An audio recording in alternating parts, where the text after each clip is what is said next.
We're entering into an age where people just don't know how to socialize. It's just this inability to appropriately communicate with one another in a healthy way, and it's led to a lot of confusion and, frankly, a lot of unhinged weirdos in the dating scene, it would appear.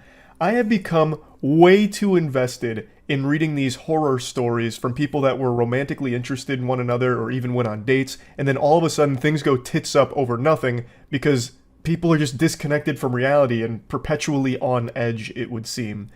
Like, I am so deep into this rabbit hole, I understand how pathetic that is on my part, but I can't help it. It's just so fascinating. Like, it seems like you'd have better luck finding your soulmate in one of my streams, like by just communicating with someone in the chat. Like, you probably would meet a more compatible match in solo queue League of Legends than you would on a dating app right now. The people in fucking solo queue League are more mentally stable, less hostile, and less weird than the people I'm seeing that are meeting on like Tinder and Bumble and all that. Today, this post kind of popped off on Reddit. I fully recognize a lot of these can be a bunch of, horseradish, but I like to suspend disbelief anyway. Plus, it's a weird thing to fake because you don't get anything out of it besides Reddit karma, I suppose, which is the most useless currency since Monopoly money. So anyway, the story is this girl's friend was going on a date with a gentleman that she had met online who seemed really cool. They agreed to meet at this restaurant, and that's where the story begins. So she says, "I'm on my way," to which our gentle sir tips his fedora and says, "K," which already feels a little hostile to me. This is their first date. I feel like you can't just be dropping a K like that. It just seems a little aggressive, but maybe I'm reading into it too deep since I already know how the story plays out. She says, "Are you there yet?" "No, I'm going to be a little bit late." "No worries, I'm here. I'll be in the far right corner." He finally arrives. Our protagonist makes it to the scene. He kicks open the doors. He says, "I'm here. I don't see you." To which she describes her location. "I'm next to the big plant in the back to the right when you first walk in." So she's providing him with directions, coordinates, so that way he can go walk over and they can begin their date. But the date never really begins because, you see, something has already gone awry, even upon first walking into the establishment. He drops this bomb on her. He says, "Piss off," out of nowhere. Actually, from out of left field, the curveball, which catches her off guard. She goes, "I'm sorry? I'm really confused right now." As most people would be, because he hasn't sat down at the table, she hasn't even seen him yet, and he's angry about something, fuming, furious, steaming. Well, what went wrong? Let's start to speculate a couple of things. Perhaps this is an Ed, Edd n Eddy situation when Ed gets the rock in his shoe and it just puts him in a bad mood. Maybe he believes that he's been catfished. He might have seen her from a distance and it wasn't the same girl that he thought he was communicating with. Perhaps. But what if I told you the reality is something none of you would possibly guess? It's actually super easy to improve your social skills and increase your odds of getting laid. All you need is to shop at moistglobal.com and get the new retro basketball line. It's that simple. An incredible assortment of beautiful items available right now at moistglobal.com. Go ahead and get yourself something. Who doesn't love retro basketball gear? We tried to stay as true to all the material and all the designs of the classic basketball stuff that we all grew up with, so hopefully you enjoy it. moistglobal.com, the link's in the description. His rampage continues and he explains himself. "I'm not gonna waste my time on some unfaithful whore. Couldn't even wait until after the first date to flirt with someone else. Every woman is a cheating bitch, I swear. All you want is attention." So this man's fighting ghosts right now. I guess he might have fallen asleep when he got to the restaurant. Like maybe he has narcolepsy and he dozed off for a moment and had a bad dream where his date's making out with other dudes right in front of him while giving him the finger and saying, "Fuck you, bozo, nerd loser. I'm with the Chads now. Get out of town. Scram." I don't know what exactly he thought he saw when he got there.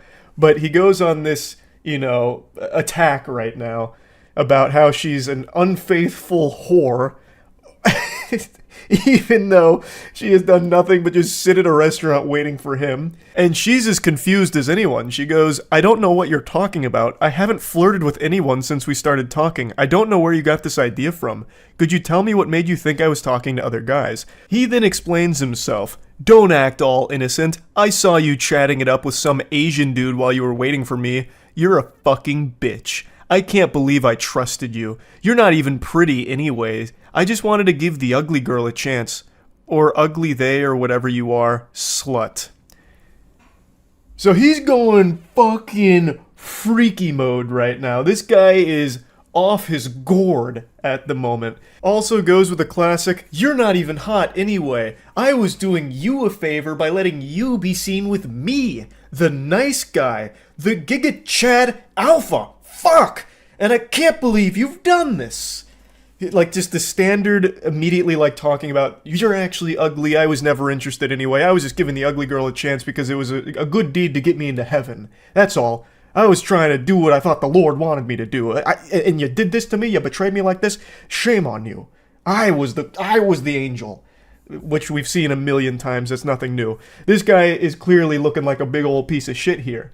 So, then the truth of the situation comes out. The only guy I talked to was the waiter. I wasn't flirting with anyone. He was asking me if I wanted to order, and I said I was waiting for you. This goober saw her talking to the waiter and assumed she must be trying to fuck him. Because that's all women want to do. Anytime they communicate with a male, they're just trying to slobber on that meat. It's disgusting. I can't believe you would do this, harlot. I saw you talking to that man. The waiter. That's what this is all over. That's what caused him to have this massive meltdown, tears in eyes, fucking whiny temper tantrum fucking blow up. Because she talked to the waiter who was asking if she wanted to order. That's so crazy. This lunatic. This absolute goofball. It continues. She asks, why are you acting like this? He goes, whatever, slut. Lose my number. You'll never find another guy like me. Hopefully he's right about that. I pray she never finds another unhinged weirdo like this guy. That would be for the best. Hopefully nobody ever finds this guy or anyone like him. That is just a curse I wouldn't wish upon my worst enemy. Ruined your chance with the best dick you had ever had. I bet that Asian guy is small. God, this guy is an insufferable piece of shit. Good lord. What a vile person to say shit like this. Have fun never feeling real pleasure. Don't message me again. He'll leave your fat ass and you'll come running back to me. So he's diving deep into delusion now. The waiter of this restaurant just saved this lady a long time of agony. Because let's imagine these two actually did go on a successful date. Prior to this, apparently this guy and this girl had hit it off in a big way online. This was their first date. Let's assume that this date happened without any hiccups. She would have never seen this side of him until it was probably too late when they were already in a relationship, and it would have led to a lot worse of a situation for her. So the fact that this happened on day one, well, even before day one, this is like day zero because he never even sat down at the table for the date. The fact that it happened then is for the best. It saved her a long time worth of trouble. So the waiter in this story, actually a hero. Hats off to that guy. What's that expression? It's from Futurama. When you do something right, people won't be sure you've done anything at all. Like, that's exactly what happened here. Dude's just doing his job and ended up saving her so much trouble down the line. But yeah, anyway, so she talked to the waiter about her order. This guy blows a gasket, has this huge meltdown about it, shows his true colors, and then continues to just go on and on and on in these text messages with her. But girls like you like being used. All women just like bad guys, so they cheat when they meet a chill, nice guy. Whatever, I never liked your flat ass anyway. Don't leave me on red, you bitch. You just told her to lose your number, and now you're getting upset that she's not responding? Like, he's all over the place. He says that she has a fat ass and then says it's a flat ass. This guy's walking between worlds right now. He's caught in dimensions. His brain is completely scrambled. All because he saw his date talking to the fucking waiter. That is so crazy. That is crazy. And then still has the gall to say that he is a chill, nice guy. Chef's kiss. That is right on the nose. Everyone that self-identifies as a nice guy always turns out to be like this. Like 100% of the time. It's crazy. That statistic is as high as it is. The correlation between nice guys and being complete weirdos and just downright dangerously unstable people. It just, I don't know, I can't believe that it continues to be proven true time and time again. But yeah, anyway, I just had to showcase this one because I was giggling about it for quite some time. Like I said, I am in so deep on these horror stories of romance in the dating world. I couldn't help but at least share one here. That's about it. So yeah. I've never had a threesome, and I've never had an experience where I read something so cringe that it made my tummy upset.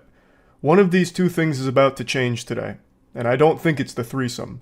I just read something from, yet again, my deep diving onto the horrors of modern dating with absolute deranged weirdos. And the whole interaction was so mind-bogglingly peculiar that my body couldn't help but suffer from a physical reaction after finishing this adventure here. I don't know where these men are coming from. These dudes are just being printed in the cringe factory and being thrown into the dating world as like the worst NPC encounters you could ever have. So anyway, let's go ahead and dive in. But before doing that, just a quick heads up. The Moist Global Retro Basketball line is still available right now. This is the best assortment of merch the internet's ever seen, so you can go to moistglobal.com right now and pick something up. Links in the description. I just read some of the backstory she was posting about this situation in the comments, and it's actually pretty sad. Apparently these two had been dating for about 3 years. It was a horrible situation all around, and a couple months ago she left and took the kids. But this is the most recent interaction between the two of them. She 100% made the right move in leaving. This guy seems like a fucking menace. But anyway, it begins innocently enough. That's good, just working away with 3 exclamation points, so he's having a jolly old day at work. Did you get to the doctors yet? She says, yeah, I have COVID. What did he say it give you? What? What did the doctor say or give you to feel better? Take Advil, Tylenol, sleep as much as you can, and quarantine. This is so timely because I myself just finished going through COVID over the last 11 or so days. And this is the 3rd time it's fisted me. It has gone elbow deep in my ass 3 times, and all 3 times that is the exact same advice I was given by doctors. Now, of course, you can still ask for like a Paxlovid prescription if you want. It should help with like symptoms, but it's not usually the first thing they give you unless you're someone who is at risk for like complications, I think. It is an option, but typically they'll just tell you that. You know, take Tylenol, sleep it off, rest, fluids, simple stuff like that. So it seems innocent enough here, and the guy she's communicating with almost seems jovial. You know, like when he says, just working away, I can already see him typing that and going, just working away. You know, one of these with a big old smile on his face, ear to ear. He seems like a happy-go-lucky kind of guy. And then it all falls apart. This feels like a real Jekyll and Hyde situation. He immediately just doubts her, doesn't trust her, accuses her of lying. Lol, so you didn't go to the doctors. Before this turns into a fight, just tell the fucking truth, lol. She says, I did. There's no meds for this. Yes, there is. Go to the doctors, lol. I need the address and the name of the clinic that told you there's no medicine. Also, the name do the doctors. They will be losing their license. So he's fucking spiraling immediately here. And I feel like this isn't exclusive to just him. I feel like a lot of men these days assume that every girl they interact with, even their significant other they've been with for 3 goddamn years, is some kind of lying, cheating harpy or something. So they're constantly interrogating because they don't believe anything they say. I feel like there's just so many dudes out there with this, like, insecurity within them where they doubt everything their partner says, believing that they're cheating in some way. They're lying about something, hiding something, and it's fucking awful. So this guy's trying to checkmate her here with the scholar's mate. Like, okay, then give me the name and the address, because I'm going to call them to double check, because I don't believe you, madame. She then says, stop being so fucking melodramatic. I seriously don't need this shit right now. There isn't anything they can give me. I'll be fine once it works its way through my system. He just continues to press, please, name of the doctors, location you want to, please. I know you sick. That's why I'm jandling this for you, and just need to know which doctor you went to. I can handle this properly. This guy has so much steam coming out of his ears, it's clouding his eyes. He can't even fucking type properly. He's typing like a caveman. He's going full Neanderthal mode here. Like, what in the world is happening in his noodle? He's gonna start jandling this? That reminds me of jelking. Like, that was an old thing on the internet where you're supposed to, like, masturbate in a certain way to elongate your wiener. Jandling feels like it's some kind of, like, sub-discipline of jelking. But anyway, she says, I don't need you to scream at the receptionist for no reason at all. Stop being ridiculous. I won't scream at anyone, just tell me the information. Skit K can handle this, please. If you don't provide it to me, it's because you're lying and didn't go to the doctors. There's nothing to handle. So just tell me the name of the doctor you saw. This douchebag is making so many typos, it looks like he's trying to transcribe the Scatman.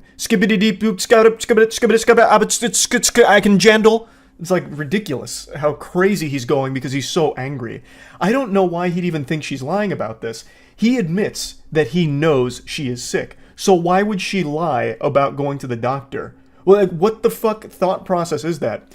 I know my girlfriend is sick, but it's probably dick sickness. She's probably hungry for cock and it's causing her physical pain. That's probably what it is. She didn't go to the doctor. She went to a penis appointment. That's what it is, and she's lying to me about it. I knew it! It continues to just get out of control. She says, lol, I shouldn't have to prove to you anything. I'm sick, I have COVID. She's absolutely right. She doesn't have to prove anything here. She doesn't need to try and, like, defeat his delusions. That's not her responsibility here. She's done nothing wrong. And he just continues, you're not proving anything to me, lol. There is medication for this. I know for a fact, as I know someone else who had COVID last week. There isn't, unless you're old as fuck or have an autoimmune disease or your lungs are shit. Otherwise, you're just a carry through like normal fucking virus. Yes, there is. Let me call the do it. And I will get you proof. Where did you go, baby? That comes out of nowhere. After all of this, he hits her with a where did you go, baby? I can already just tell from reading this shit, this guy is extraordinarily manipulative and a completely insufferable person to be around. But anyway, she goes, I went to a walk-in, and frankly, I'm not going to allow you to cause a muck over nothing. I'm going back to bed. What walk-in clinic? If you don't tell me, I'm don't with you. Because I'm not a ducking idiot, and I know you're lying, haha. You have 3 minutes to get me the address of the walk-in clinic or else.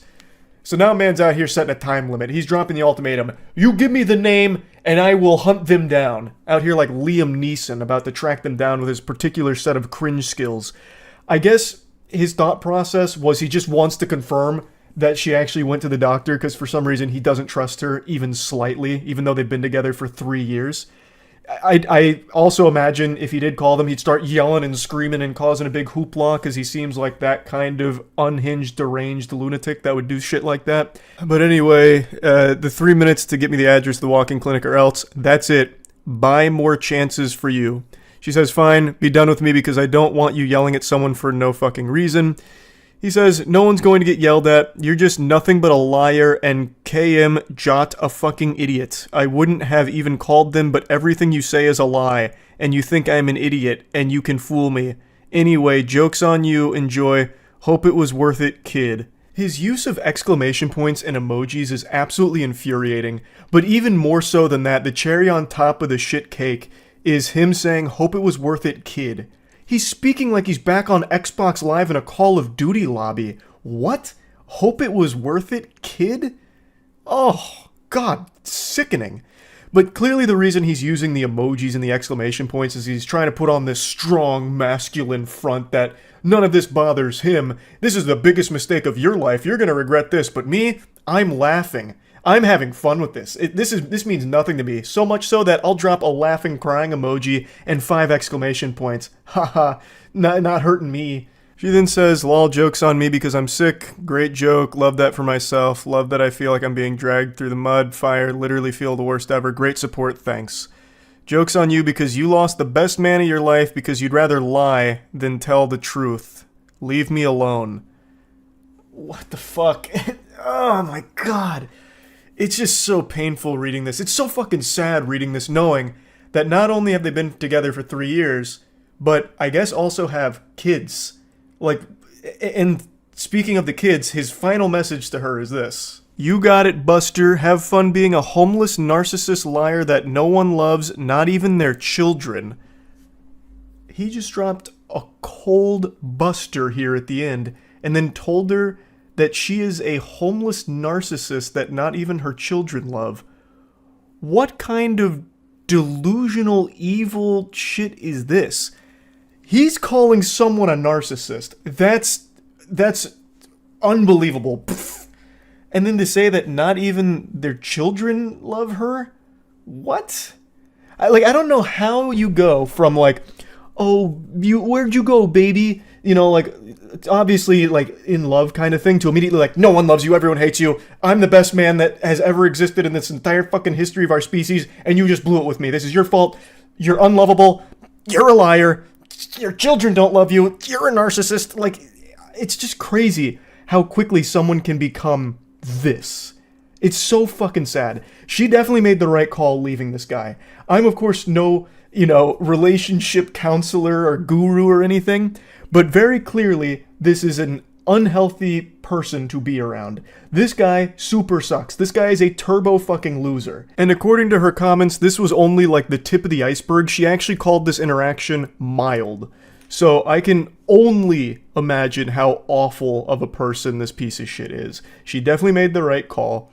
And to think, all of this happened because she got COVID and went to the doctor, and that was enough to set this guy off. That's terrible. That's horrible. But yeah, like I said, I have been deep on, like, the modern dating scene, travesty, seeing, like, what all's been going on and being posted by people online. I just find it all so interesting, so I can't help but talk about some of these that really get crazy. So, yeah, that's really about it. So, yeah. I hope you've been practicing your ha-ha-has, doing your laughing stretches, because we're about to have ourselves a real giggle fit here over this weirdo loser embarrassing himself in a big way. This post blew up on Twitter right now, so it seems like I'm not the only one with a naughty little guilty pleasure here who enjoys laughing at unhinged creeps. So the woman here has been talking to this fine, gentle sir from Bumble, and she asks him, I guess I'm just wondering what your expectations are from a partner. He goes, like, in terms of expectations from women? Or men, I don't know how you swing. And he goes, women, not men. He uses 2 periods here, so it feels like this was, like, very serious to him. He put his foot down on that one, so there would be no confusion. So then she says, lol, okay, then yeah, what are your expectations for your girlfriend, wife, whatever? Can I be honest about it? It might be seen as outdated or something, haha. To which he says, yeah, of course, this is a judgment-free zone. It's almost cute to imagine him typing that, like, can I be honest about it? And then she has to reassure him, like, yeah, of course, this is a safe space for a super special Sigma like you. And she's about to unleash the demon with that one. She doesn't know what deal with the devil she just made here. Now, while she might not be judging him, I certainly will be. I'm be judging this motherfucker like dread. I'm gonna charge him with the capital offense of cringe here, because it's about to get brutal. So he spills his guts. Honestly, I'm looking for a traditionally feminine woman, someone who isn't going to mind being the child rearer and homemaker, someone who's going to take care of her appearance and herself and just all around is content to be a female in our relationship. I know that's pretty anti-feminist or whatever, but it's just how I feel. Lol. So he expresses his preference when it comes to a relationship and a partner, and all power to you. I believe this is something called tradwife, a term I just recently learned with this post going viral. So forgive me if I'm not 100% familiar with the nomenclature here or what it means, but based on what I've read, it refers to like a stay-at-home partner who will cook, clean, and take care of the children. Basically anything you used to see in old black and white television shows when it comes to the family dynamic is what tradwife refers to. It even stands for traditional wife, I think. So he's just expressing that that's what he's looking for here, and she responds very positively to it, saying, oh, slay, I don't think that's anti-feminist or outdated at all. To be honest, that's pretty similar to what I want too, lol. Kind of my dream, if I'm being honest.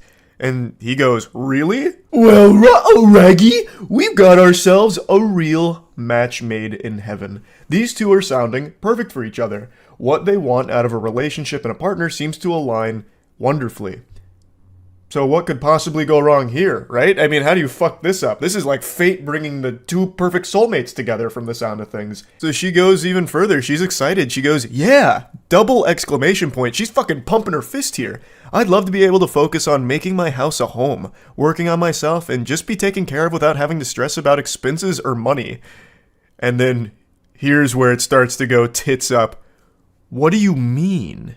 There's cracks in the ship. It's starting to sink. He's got his monocle on. He's about to start investigating, interrogating. He's entering fight-or-flight mode because something here went awry in his eyes, and he's not too happy about it. So she explains, Just that I'd love a traditional man who's going to cover my expenses and make sure I'm getting what I want. Someone who brings that kind of masculine energy.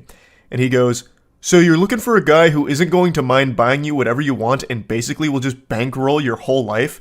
And she's like, I don't know if I'd put it like that. I think you're starting to see where this is going. You're about to see the fork in the road and we're going down the path to Insano style. So you're a gold digger / user, basically. And she goes, we're like someone who will take care of our family financially so I can take care of him and his kids, etc. And she goes, no, LMAO, I promise, referring to not being a gold digger. How is that any different from you wanting your girlfriend / wife to take care of the home and their kids? Feels like a double standard for you to call me a gold digger. Now let's break this down here and follow the breadcrumbs of his logic. So he wants a stay-at-home wife that will take care of the kids, cook, clean, do laundry, wipe his ass, wipe his tears when he fails his bronze to silver promos in League of Legends for the 50th time in a row. But when she expresses that she'd want a traditional masculine husband that would be working and providing financially for both her and the household, he takes a big issue with that. He starts wiggling his finger. Well, actually, I shouldn't have to do those things. You're a gold digger for expecting that of me. And that doesn't make a whole lot of sense because as the initial tweet points out, he wants a traditional wife without him being a traditional husband.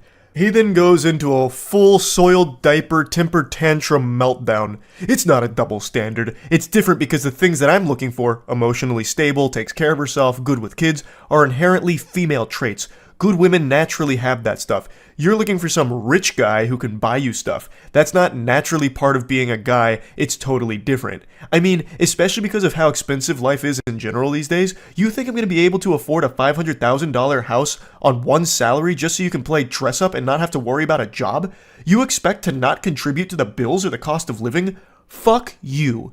I knew there was something wrong with you. No wonder you tried to humiliate me at the restaurant. I should have left right then and there. I would bet a large amount of money that that humiliation he's referring to is something extremely trivial that nobody else in the world in their right mind would actually take as disrespectful. I actually guarantee what it is she asked if she could split the bill with him or maybe provide tip on their date at the restaurant. And when she said that, he's like, oh, my pride! You think I'm broke? You've humiliated me and the whole restaurant knows it now. But anyway, let's go through this whiny wiener's diary. So he starts, no. Listen here, harlot. These are inherently female traits. Being good with kids, emotionally stable, those kind of things. Being rich is not an inherently male trait. You just want some rich Chad that can buy you everything you want so you can suck all his money out.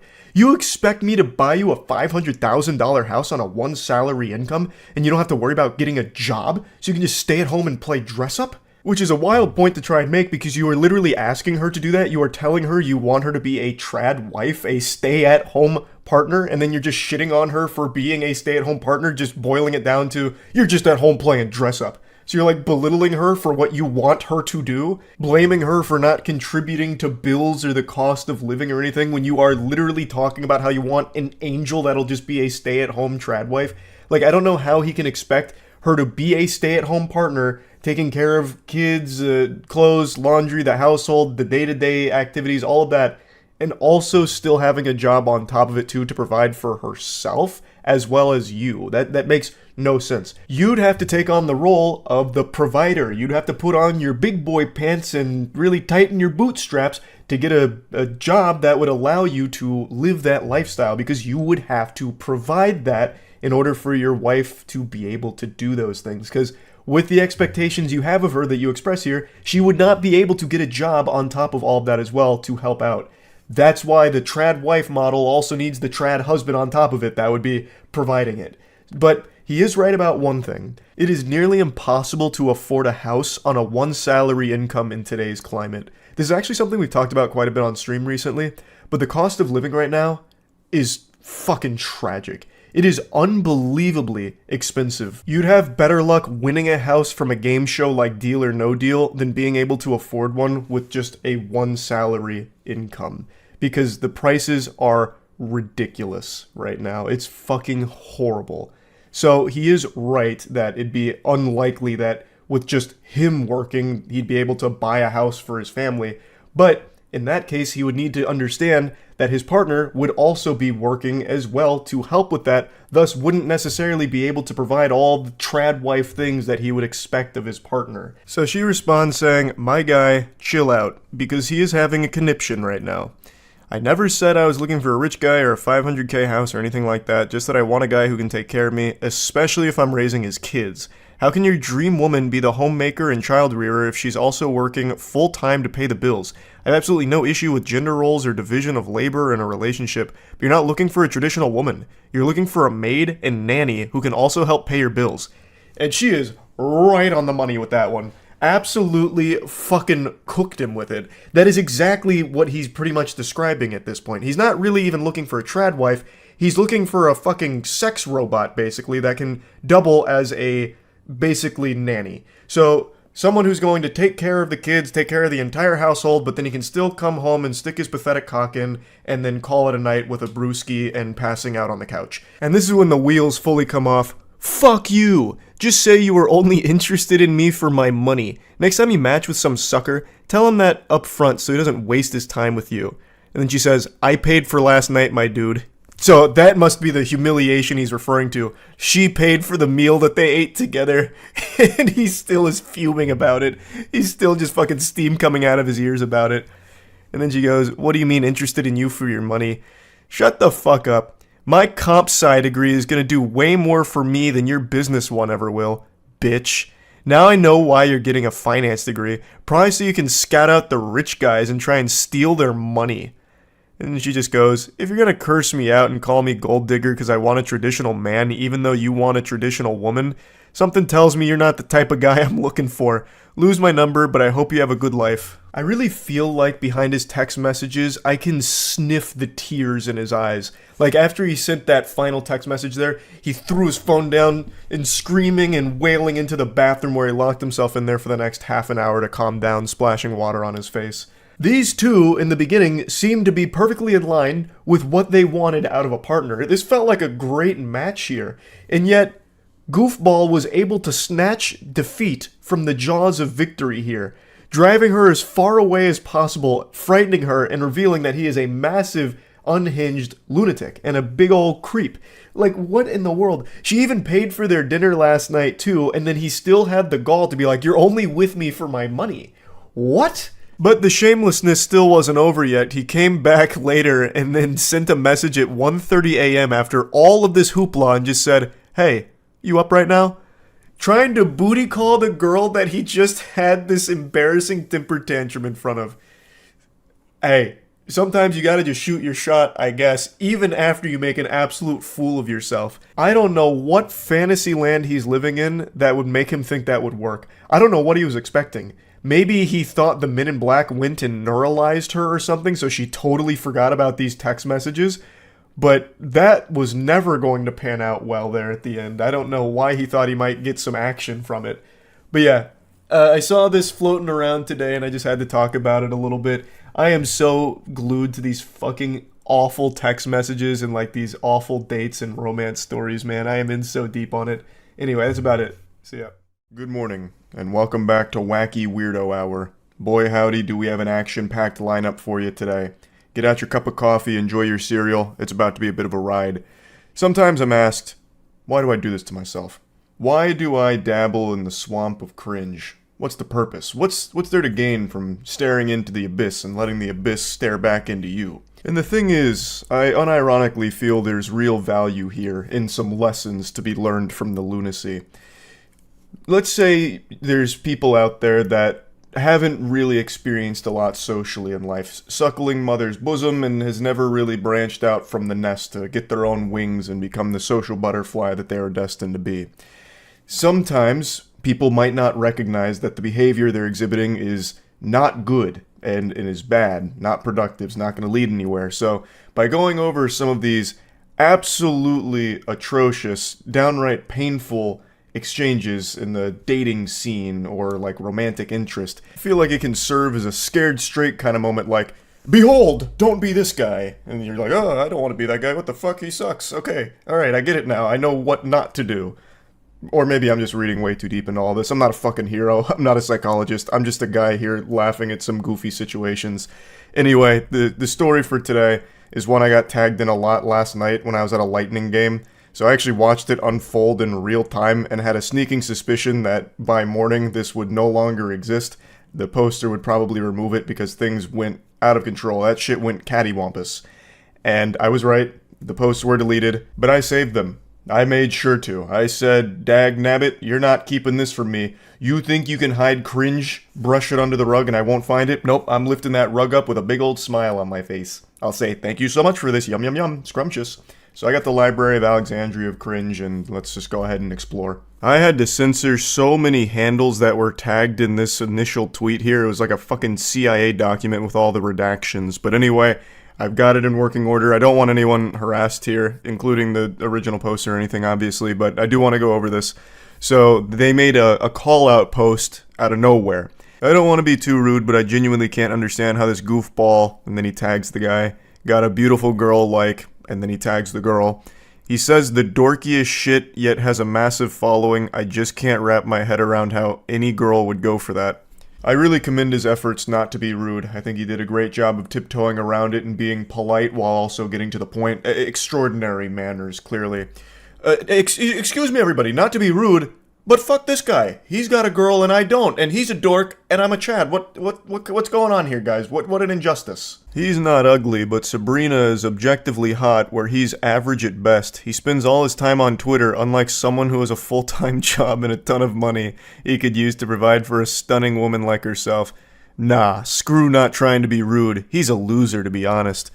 Oh, he was doing such a good job of not being rude too, and then the wheels just fall off. It goes tits up. He really goes off the rails.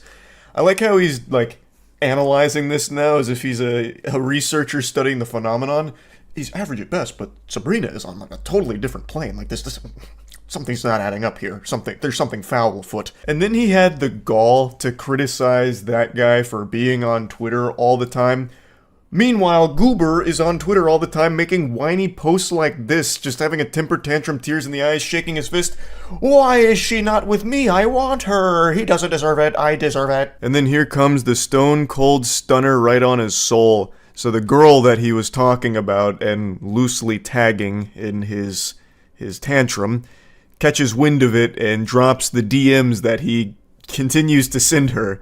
She goes, I know your ass ain't tweeting this like you ain't been in my DMs constantly begging me for a chance like a desperate loser and refusing to take no for an answer like a disgusting creep. And here's the receipts, Twitter. Thank you for the receipts. God bless. I'll speak on behalf of all of Twitter when I say it's much appreciated. So it begins with, would you ever want to meet up someday? I'd love to see a movie or take you to dinner. Whatever you'd like. To which she responds, I'm flattered, but for one I have a boyfriend and I don't think you even live near me. Oh, I like to travel, so it's not a problem, lol. And you're not married, right? There shouldn't be anything wrong with hanging out.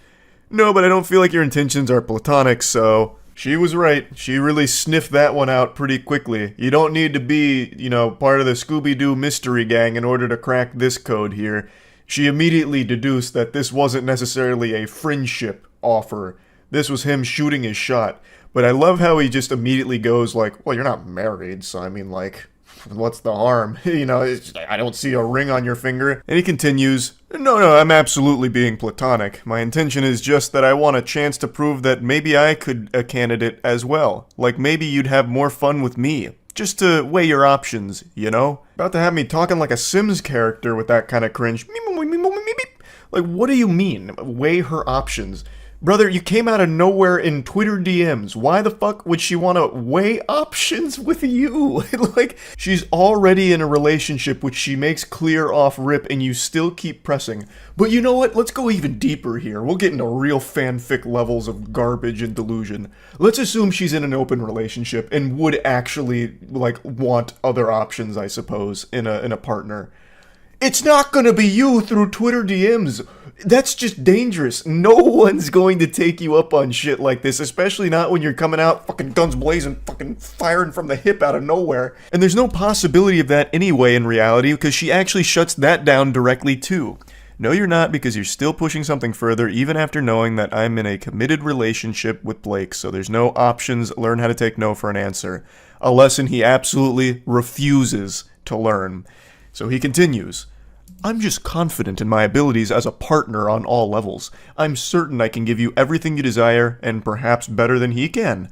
I apologize for persisting. You're just breathtaking, and I want you. I'm willing to fight for you at this point. To which she responds, there's no fighting for me. You don't know me, and you couldn't give me anything that her current partner doesn't. She lays into him. She lays down the brass tacks here. And basically he says, that's a lot of words. Too bad I'm not reading them. Because he refuses to accept anything she is saying and only continues to exist in this dimension in his brain that is disconnected from the reality here. But I will say, he has piqued my curiosity. I have to know what abilities he's so confident in here. Like, balloon animals? Like, he learned a magic trick from Chris Angel? Like, what abilities are we talking about? Because it's certainly not, like, romantic abilities whatsoever. He's fucking cold calling like a telemarketer here through Twitter DMs. So he responds again saying, I had to give my 100%. If we're being truthful here, I don't think he deserves you. I see what he tweets, and he's dorky as hell. You're hot and one of the kindest people I've ever seen on this app. What do you mean? Like, so I'm guessing he just like stalks her feed or something. He's like, he's making up this fantasy in his head where it's like, this is an angel and I should be with her. Clearly, this guy's too dorky, too much of a dweeb, doesn't deserve that. It's so creepy. I have a good job and I'd be willing to let you crash with me at my place for as long as you'd want if you'd be willing to give me a chance someday. That's so generous. I mean, wow. He'd be willing to let her crash at his place? Wow. And they say chivalry is dead, huh?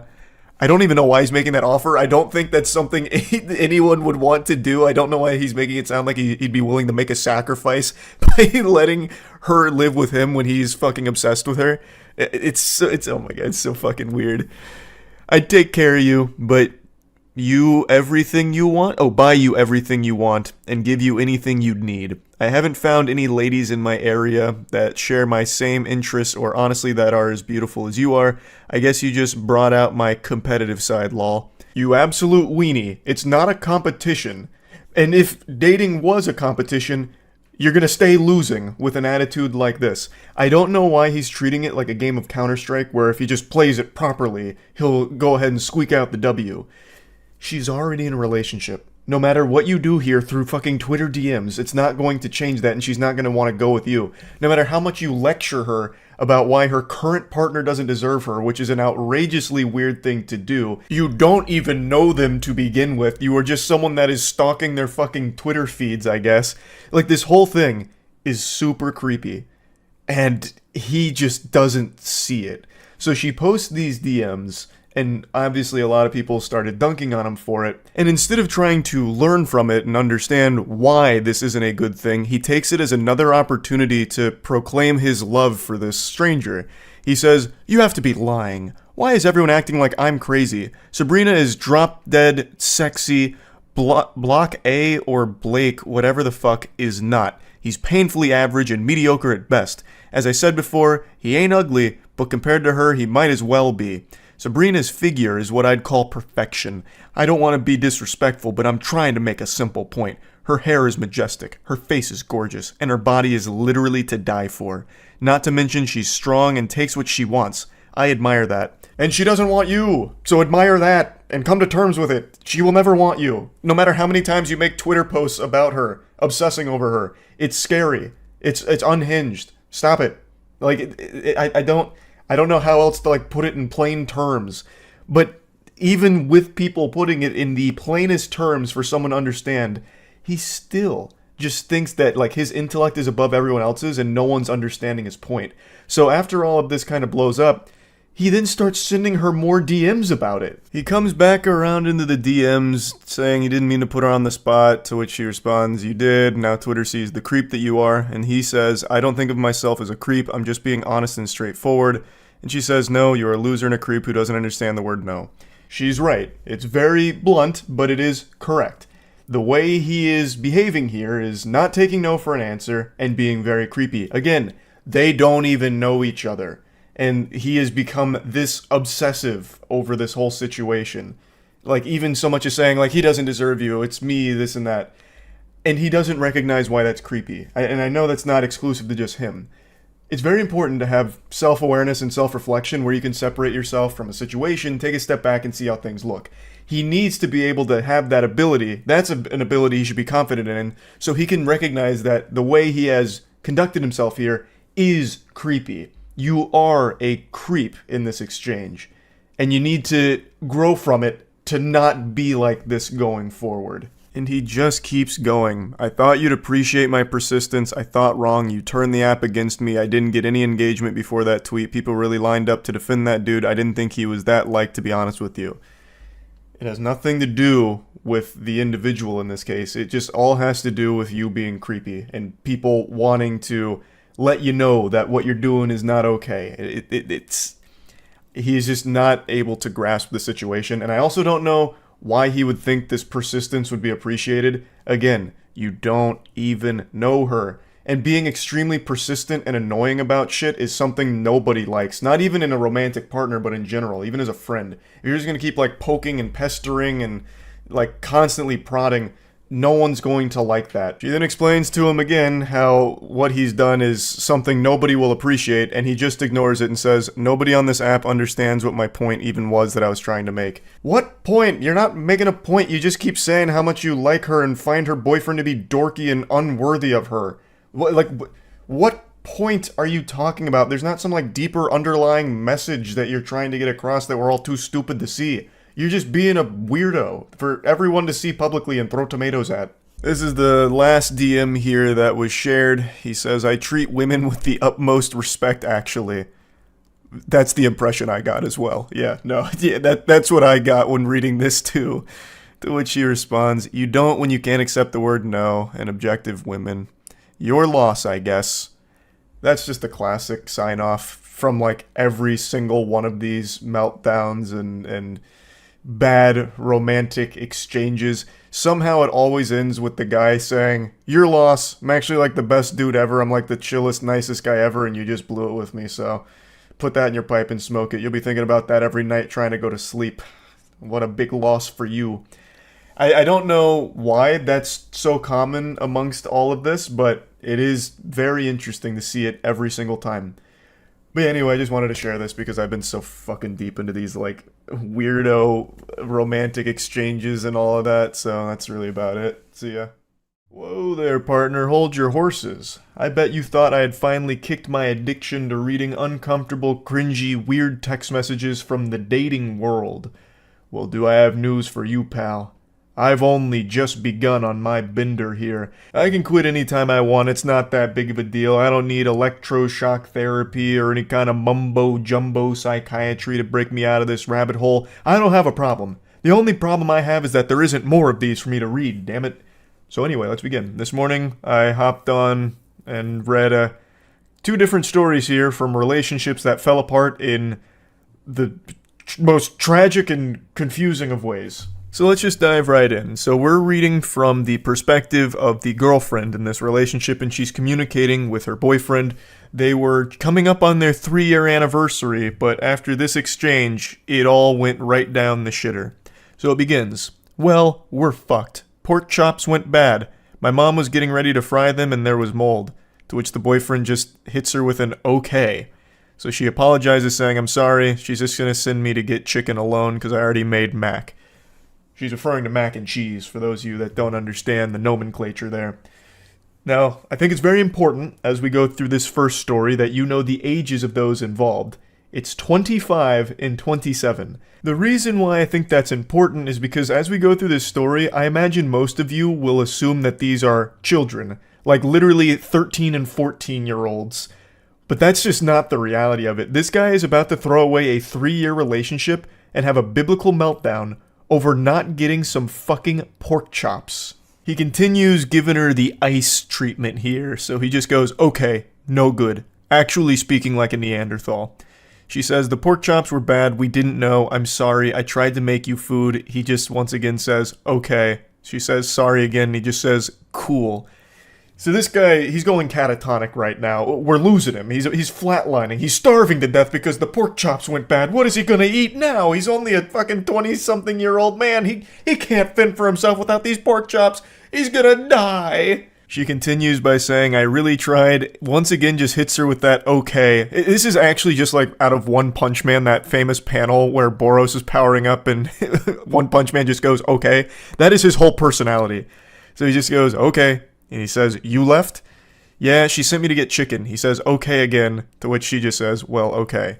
She continues to profusely apologize for this whole situation here as if she did something wrong, even though she didn't. The pork chops just went bad. I don't know what he expects from her, to like sorcery away all of the mold or whatever on them, or somehow conjure up brand new pork chops from her ass, which is something she also mentioned in the comments, like, I don't know what he wanted from me. Like, she even went to get other food that he could consume. Chicken, mac and cheese, there were other options besides the pork chops, but his mind is set on one thing. Pork chops. He only has room in his noodle for one thought, and right now that thought is pork chops.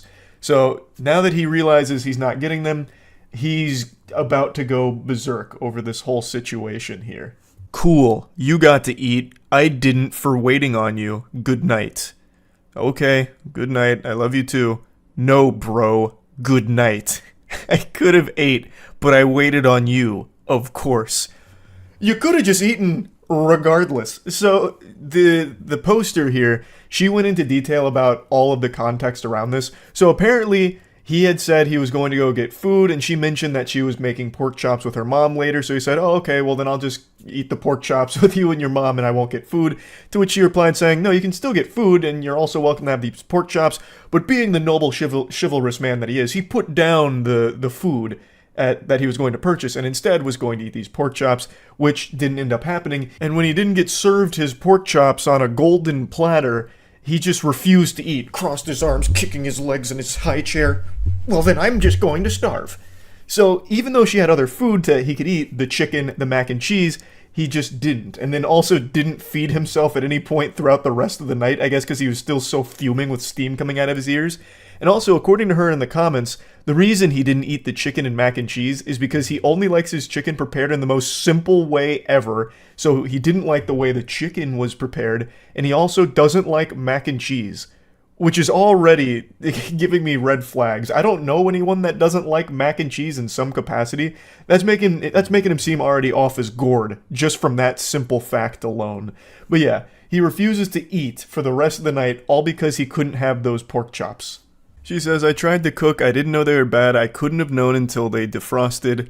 I don't care, bro, I shouldn't have waited. They made food, but I had to wait on you. Some bullshit. Good night. Oh my god, this insufferable, whiny asshole. Those pork chops must have been, like, heavenly, divine, like, to just give up food for the rest of the night and then ruin a 3-year relationship. Those pork chops gotta taste immaculate. Like, not only do they have to taste amazing, they have to come with legitimately life-changing benefits in order to have this kind of fucking tantrum over them. Like, taking a bite of those pork chops instantly chisels out your jawline a little bit further or something. I just don't know what kind of pork chops would be worth all of this anger. She apologizes again, saying, well, I'm sorry, good night, I love you too.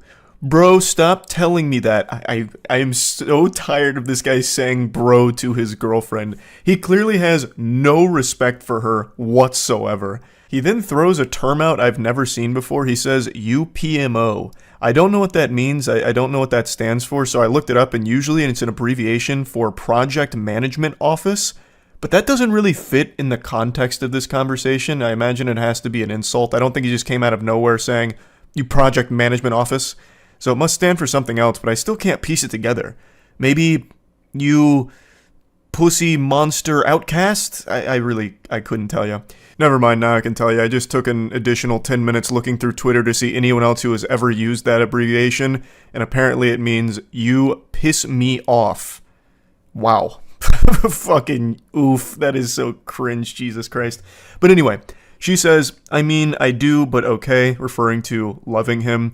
And then he just says, I don't want to talk to you. And then she just says, okay, good night, I love you. He then comes back around as all of these unhinged weirdos do, where they're like, don't talk to me, I don't want to talk to you, good night. And then he just keeps fucking going and going and going and spewing. So he comes back and says, at all. Not tomorrow either. I don't care. This is bullshit. Good night. You're fucking selfish. Fuck you for real. I really don't want to talk to you or see you. Honestly, I'll remember this. Good night. I mean, he's speaking like it's the Walking Dead Telltale game. Goofball will remember this.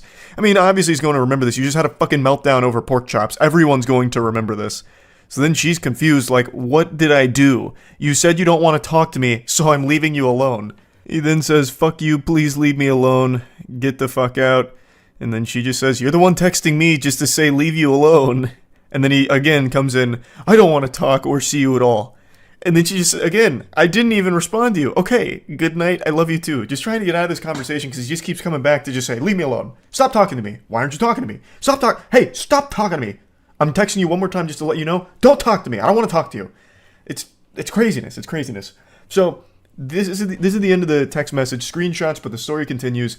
Right after this, the following morning, he continued this behavior, this attitude, and ended up dumping her because of this whole pork chop fiasco, which is a huge blessing in disguise for her because this is not a good partner. This is a crazy person. To have this level of blow up over not getting pork chops, wow, that is some concerning delusion. So she does expand on it a little bit. He continued to insult her the following day before dumping her. So just really just a piece of shit all around. And I just had to talk about this one because I don't think I've ever seen a relationship, at least of this long, 3 years. They apparently were saving up for a house, end over something so trivial. I haven't seen a relationship crumble over something so meaningless like this. This is a wild case here.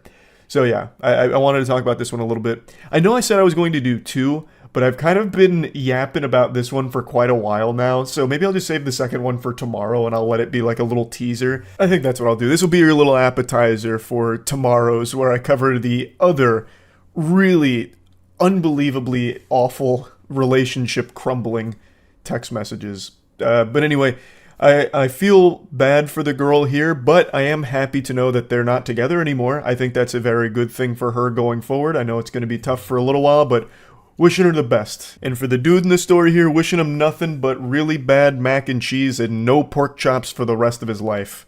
So yeah, that's really about it. So yeah. Speedrunning an intro here. I just learned about some of the most entertaining drama of 2024. I saw it through Evil Pinely's video covering the situation 2 weeks ago, and it is still going currently today. It's about the CEO of a parchment paper business losing his mind and having this whiny temper tantrum meltdown, all because he watched a TikTok video of a girl being cooked a meal by her father. When I told my dad I was going to be getting him the same pans that Gordon Ramsay has, he was so excited. I'm talking about the hex-clad pans, and today it's a super innocent video of this girl's dad making a meal, and the CEO of parchmentpaper.com was angrier about this than he would be if he walked in on his wife having sex with another man. Though it is quite the stretch of imagination to envision this guy, this lunatic, with any kind of companionship in his life. So after watching this, he was infuriated, went on the actual company's business account, and left a mean comment, which started a series of events he couldn't have possibly foreseen. I posted a video yesterday of my dad cooking for me with these hex-clad pans that we had gotten. There was a comment on there where the person goes, "Must be tough living a life on easy mode." I also didn't think the comment was rude at first, so I responded with, "Lucky to have parents who make it possible." And they responded, "Yeah, we get it. You have no skills and family money." That's already such a weird comment right there. Must be nice living life on easy mode when it's just a girl getting cooked a meal by a caring father.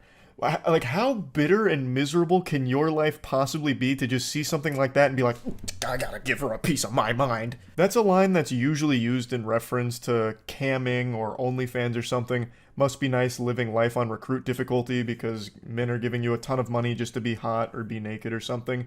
And this guy's taking that same energy and putting it into this situation where it's just a girl being cooked a meal by her father. Make it make sense. So he's so upset that he's doing this from the actual business account for parchmentpaper.com. So the Parchment Paper Patriot is really having a conniption. And then the poster responds saying, you know, it's supportive family, got lucky.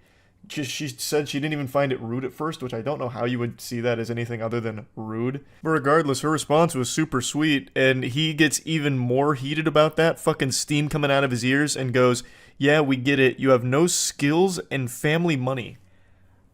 What kind of projection is this? Holy insecurity. What do you mean you have no skills? All she did was show a video of her dad cooking her a good meal. It's ridiculous to assume that she has no skills. It's based on nothing. She could have bow hunting skills, nunchuck skills. She could be one of the most skillful human beings on the fucking planet. We have no idea. And then he's going, it's just your family's money. You're suckling off their bosom because your parents have money. What is happening here? Do you have no skills because you probably order Uber Eats all the time? Is your skill just ruining businesses? Like, I mean, that's a pretty cool skill, I guess. But anyway, this is only the beginning of his rampage, and he just fully self-destructs over the course of the next few hours. It's like Chaozu from Dragon Ball Z, when Chaozu latches onto Nappa and blows himself up, but the sacrifice was in vain because Nappa barely felt anything, really. That's what happens here. Parchment Paper Patriot blows up, and the girl, totally fine, and makes an absolute clown out of this guy. Dunks on him. She obliterates this man. And at that point, I'm just like, okay, what the hell? Like, maybe this account is hacked, because from a business account, that seems kind of weird. So I send them an email and I'm like, hey, like, I think somebody's on your business account, like, leaving cyberbullying comments. Didn't say anything else. That was it. And then I get an email from the CEO of... I think anybody in their right mind would assume that that business account is hacked, because what little toddler would be shitting their pants, soiling their diaper over something as simple as watching a TikTok video of a girl being cooked a meal by her father? So I think that's very sound logic. Oh, this account must be hacked. I'll let the business know. So she reaches out, and the CEO himself, Brandon Howard, steps forward, saying, I don't consider stating factual information is cyberbullying, but if you're offended over a comment about having no skill set while getting to frolic through life with family money as bullying, I'd call the cyberbully police. Delete the comment and move along. Cheers. Brandon, I think the department we need on this case is the cringe police, because Jiminy Christmas, holy cannoli. Oh, he tried a facts don't care about your feelings moment there. What facts are we talking about? Her having no skill set? You have no idea who she is. You know nothing about her. All you watched was her get cooked a meal. I'm sure your parents cooked you meals at some point, right? Maybe they don't anymore because you're probably insufferable to be around, so they probably cut you off. I imagine that's the case, which is why you're so upset over this moment. I don't see at all how this would be indicative of her just frolicking through life, coasting off of her family's money. That's a unreal leap in logic based on nothing at all.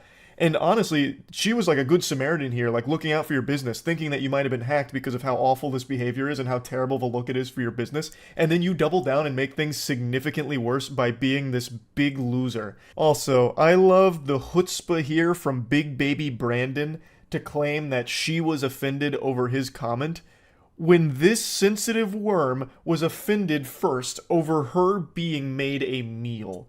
This guy needs to call the wambulance because he can't stop crying about this video of a father making a meal for his daughter.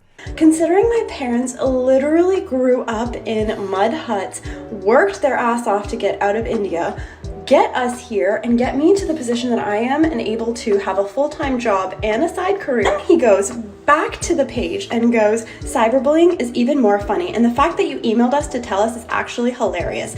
Enjoy frolicking through life and leave the rest up to us adults who create actual economic value without a trust. Yeah, leave the heavy lifting up to the real adults, like Brandon Howard, CEO of parchmentpaper.com. It's comical that the parchment paper guy is trying to act hard here. Like, I don't know what he expected to happen. He just looks so stupid, claiming that she's like a trust fund kid based on nothing. Literally nothing. All just gobbledygook here. All you saw was a video of her getting made a meal by her father. How could you possibly connect all of these weird dots? To me, it seems like the person who's really frolicking through life on easy mode is you, who has unlimited time in the day to respond to random people on TikTok and leave comments that just let everyone know that you're an outrageous asshole. Like, you must not be doing that well business-wise, if that's what it's boiled down to here. They did send me a legal notice. It came from info@parchmentpapers.com, and it says that they are really worried about the safety of their team, and if I don't remove the defamatory posts on TikTok, they will be taking legal action, which I don't believe it's defamatory because it's not defamatory at all. All she did was share his comments, which are public, in that email, his statements, all from his mouth.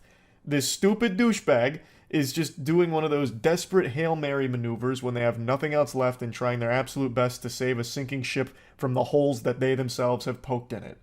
And it doesn't work, and it actually leads to him looking like even more of a clown, because she points out some pretty interesting things about this cease and desist. So yeah, like, I don't believe it's defamatory. I also don't believe you have a legal department because you signed it incorrectly. It says legal department at parchmentpapers.com. You forgot the dot. Did you forget to delete the part where it says, like, your contact information because you're using a template? And also, what's with the cease and desist? I thought it was CEASE. Who's doing your spell check? Good heavens, Brandon Howard did some ayahuasca and tried to send a cease and desist and lost himself somewhere in the sauce. So apparently it was signed incorrectly from legal department at parchmentpapers.com. And then here's some more information on it, I suppose, where he left in your contact information in brackets. So, as she points out, that means he's most likely using a template here. That is actually that shit on a teleprompter where it's like, wait for applause, and you say it out loud, and you're like, ugh, I made a big boo-boo, because I wasn't supposed to read that. He fucking left that in. This absolute buffoon. And the goober doesn't even know what a cease and desist is. He did seize and desist. Holy shit. I think he's the only one that works at this company. Nobody else saw this before the email got sent out. His supposed legal department okayed this. If he does have a legal department, they need to be fired right now. They need to get fired yesterday, because that is a disgrace.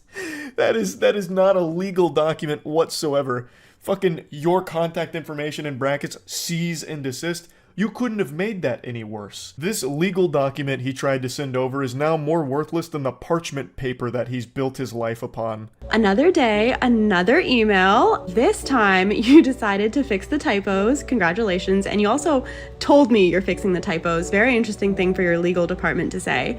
Oh, brother, this guy stinks. She is cooking him harder than the meal that her father cooked her in the first place that started all of this. I love how he proudly calls attention to fixing the typos.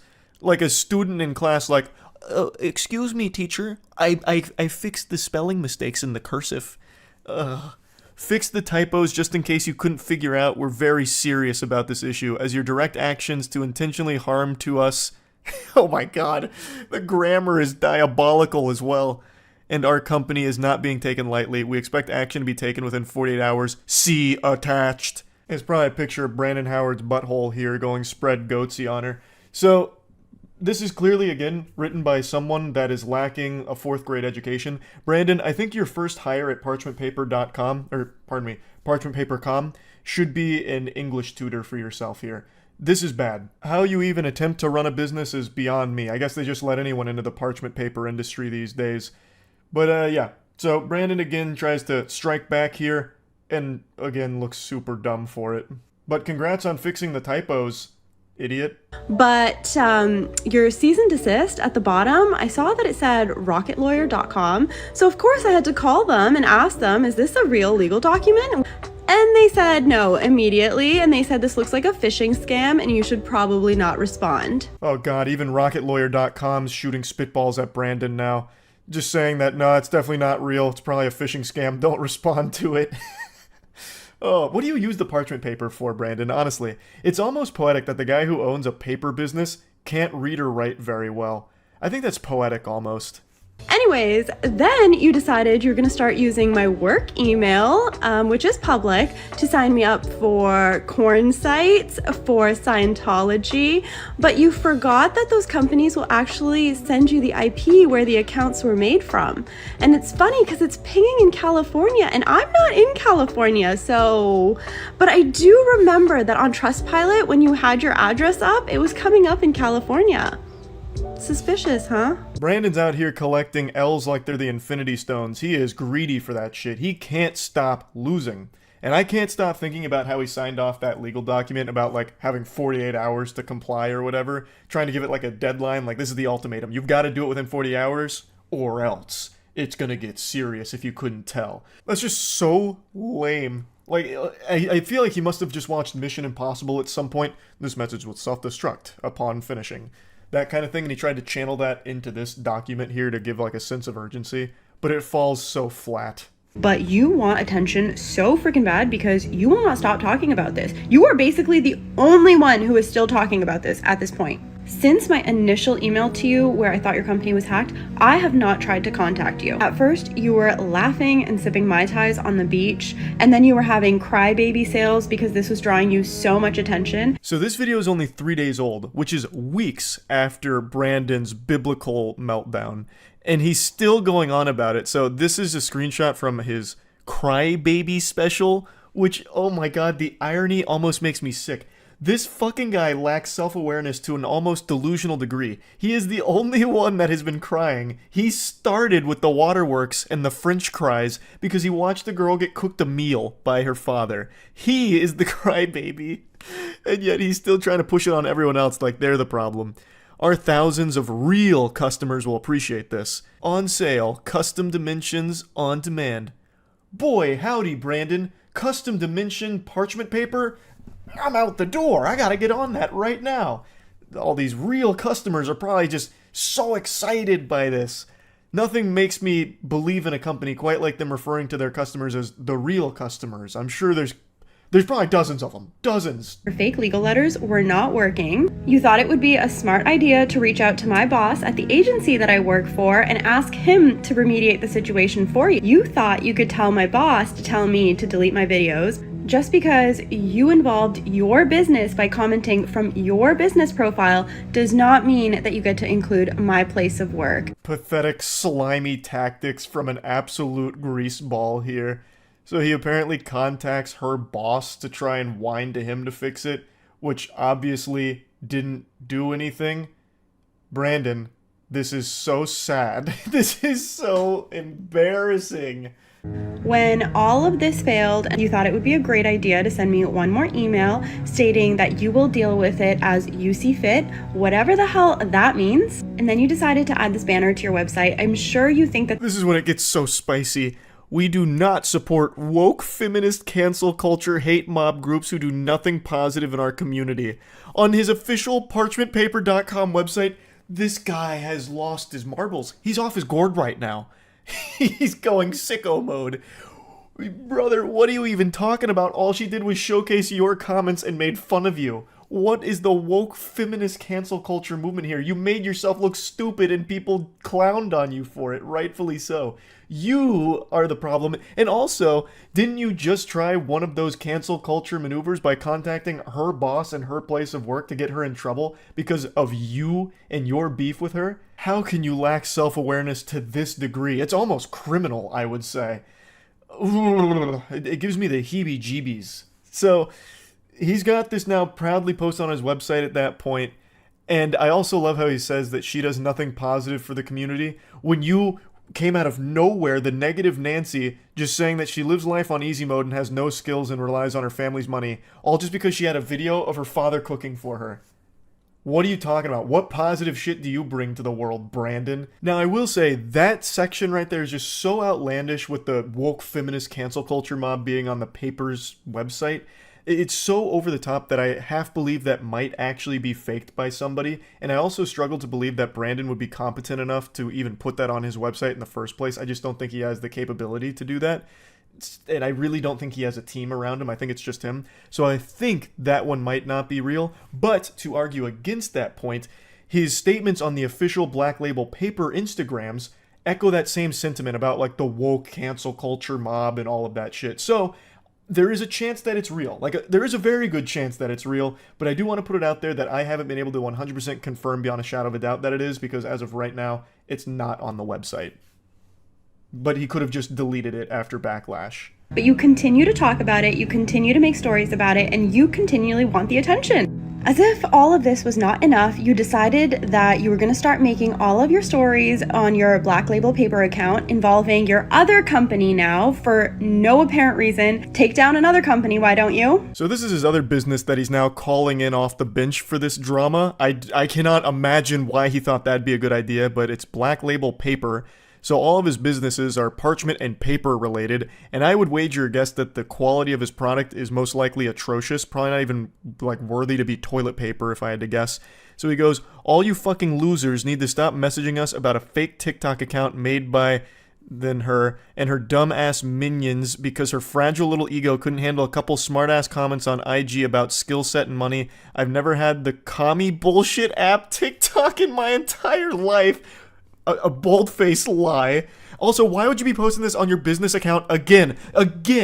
Like, your real customers that didn't know about any of this are now being made aware of it, and you look so weak and pathetic in all of it. And tell that little... Oh my god. Oh, what? Oh, I can't even read these. Holy shit. Fucking losers, I swear, it's been 2 weeks almost and still have to deal with this childish bullshit. You are the only one keeping it up, by the way. You are the only one that still is doing this and engaging with it.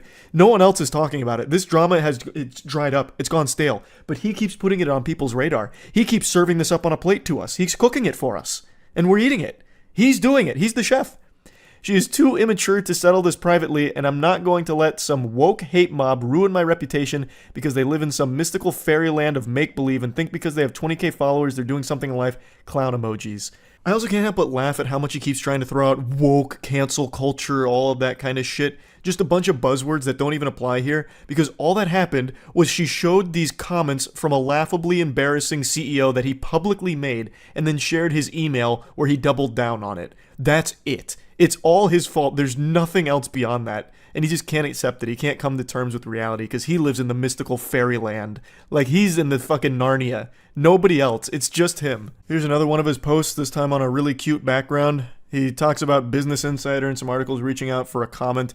Some fragile ego wannabe influencer IG about their lack of skill set and frolicking through life, where she got so offended and cited the woke hate mob smear campaign against me to get me canceled. Fake accounts were made by her delusional woke followers. He just keeps sprinkling that in there as much as possible, just trying desperately.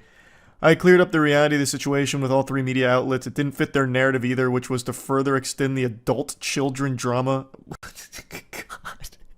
So after 9 years in business, 3 business publications don't care about the good I've done and the help I give to people on a daily fucking basis. Yeah, I'm sure your parchment is invaluable. I'm sure you're doing a great service. You really seem like a stand-up gentleman. Their entire goal is just to hate people who try and do good. You really seem like you're striving to do good, Brandon. You really fucking do, brother. Yeah. What a saint. Oh, they demand respect yet do absolutely nothing to earn it and hate every person who doesn't bend over for their spineless agenda.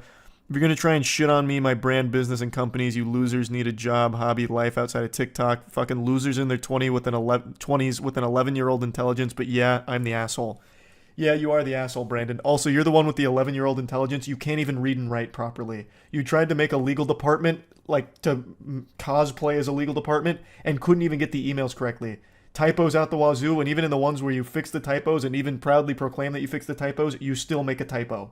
You suck. Like, you were the one with the child brain. Sure what your end game here is, and I'm not even sure that you know what your end game here is, but in your own words, I don't have time to bicker back and forth about some nonsense comments, nor is it my problem that you're offended over them. Yeah, that about sums that up. I think she did a great job of just closing the book on it with that final statement there. Fucking fire. I think this whole drama has been so wacky. Like, entertainingly silly. All over nothing. It started over nothing. Just a really insecure, sensitive guy who lost his mind. And couldn't help but do as much damage to him and his business's reputation. And very impressive stuff. I had to talk about this when I learned about it. Huge thanks to Pinely for showing me this, because this is gold. This is some of that, like, top tier drama. You know what I mean? So I had to talk about it. That's about it. See ya.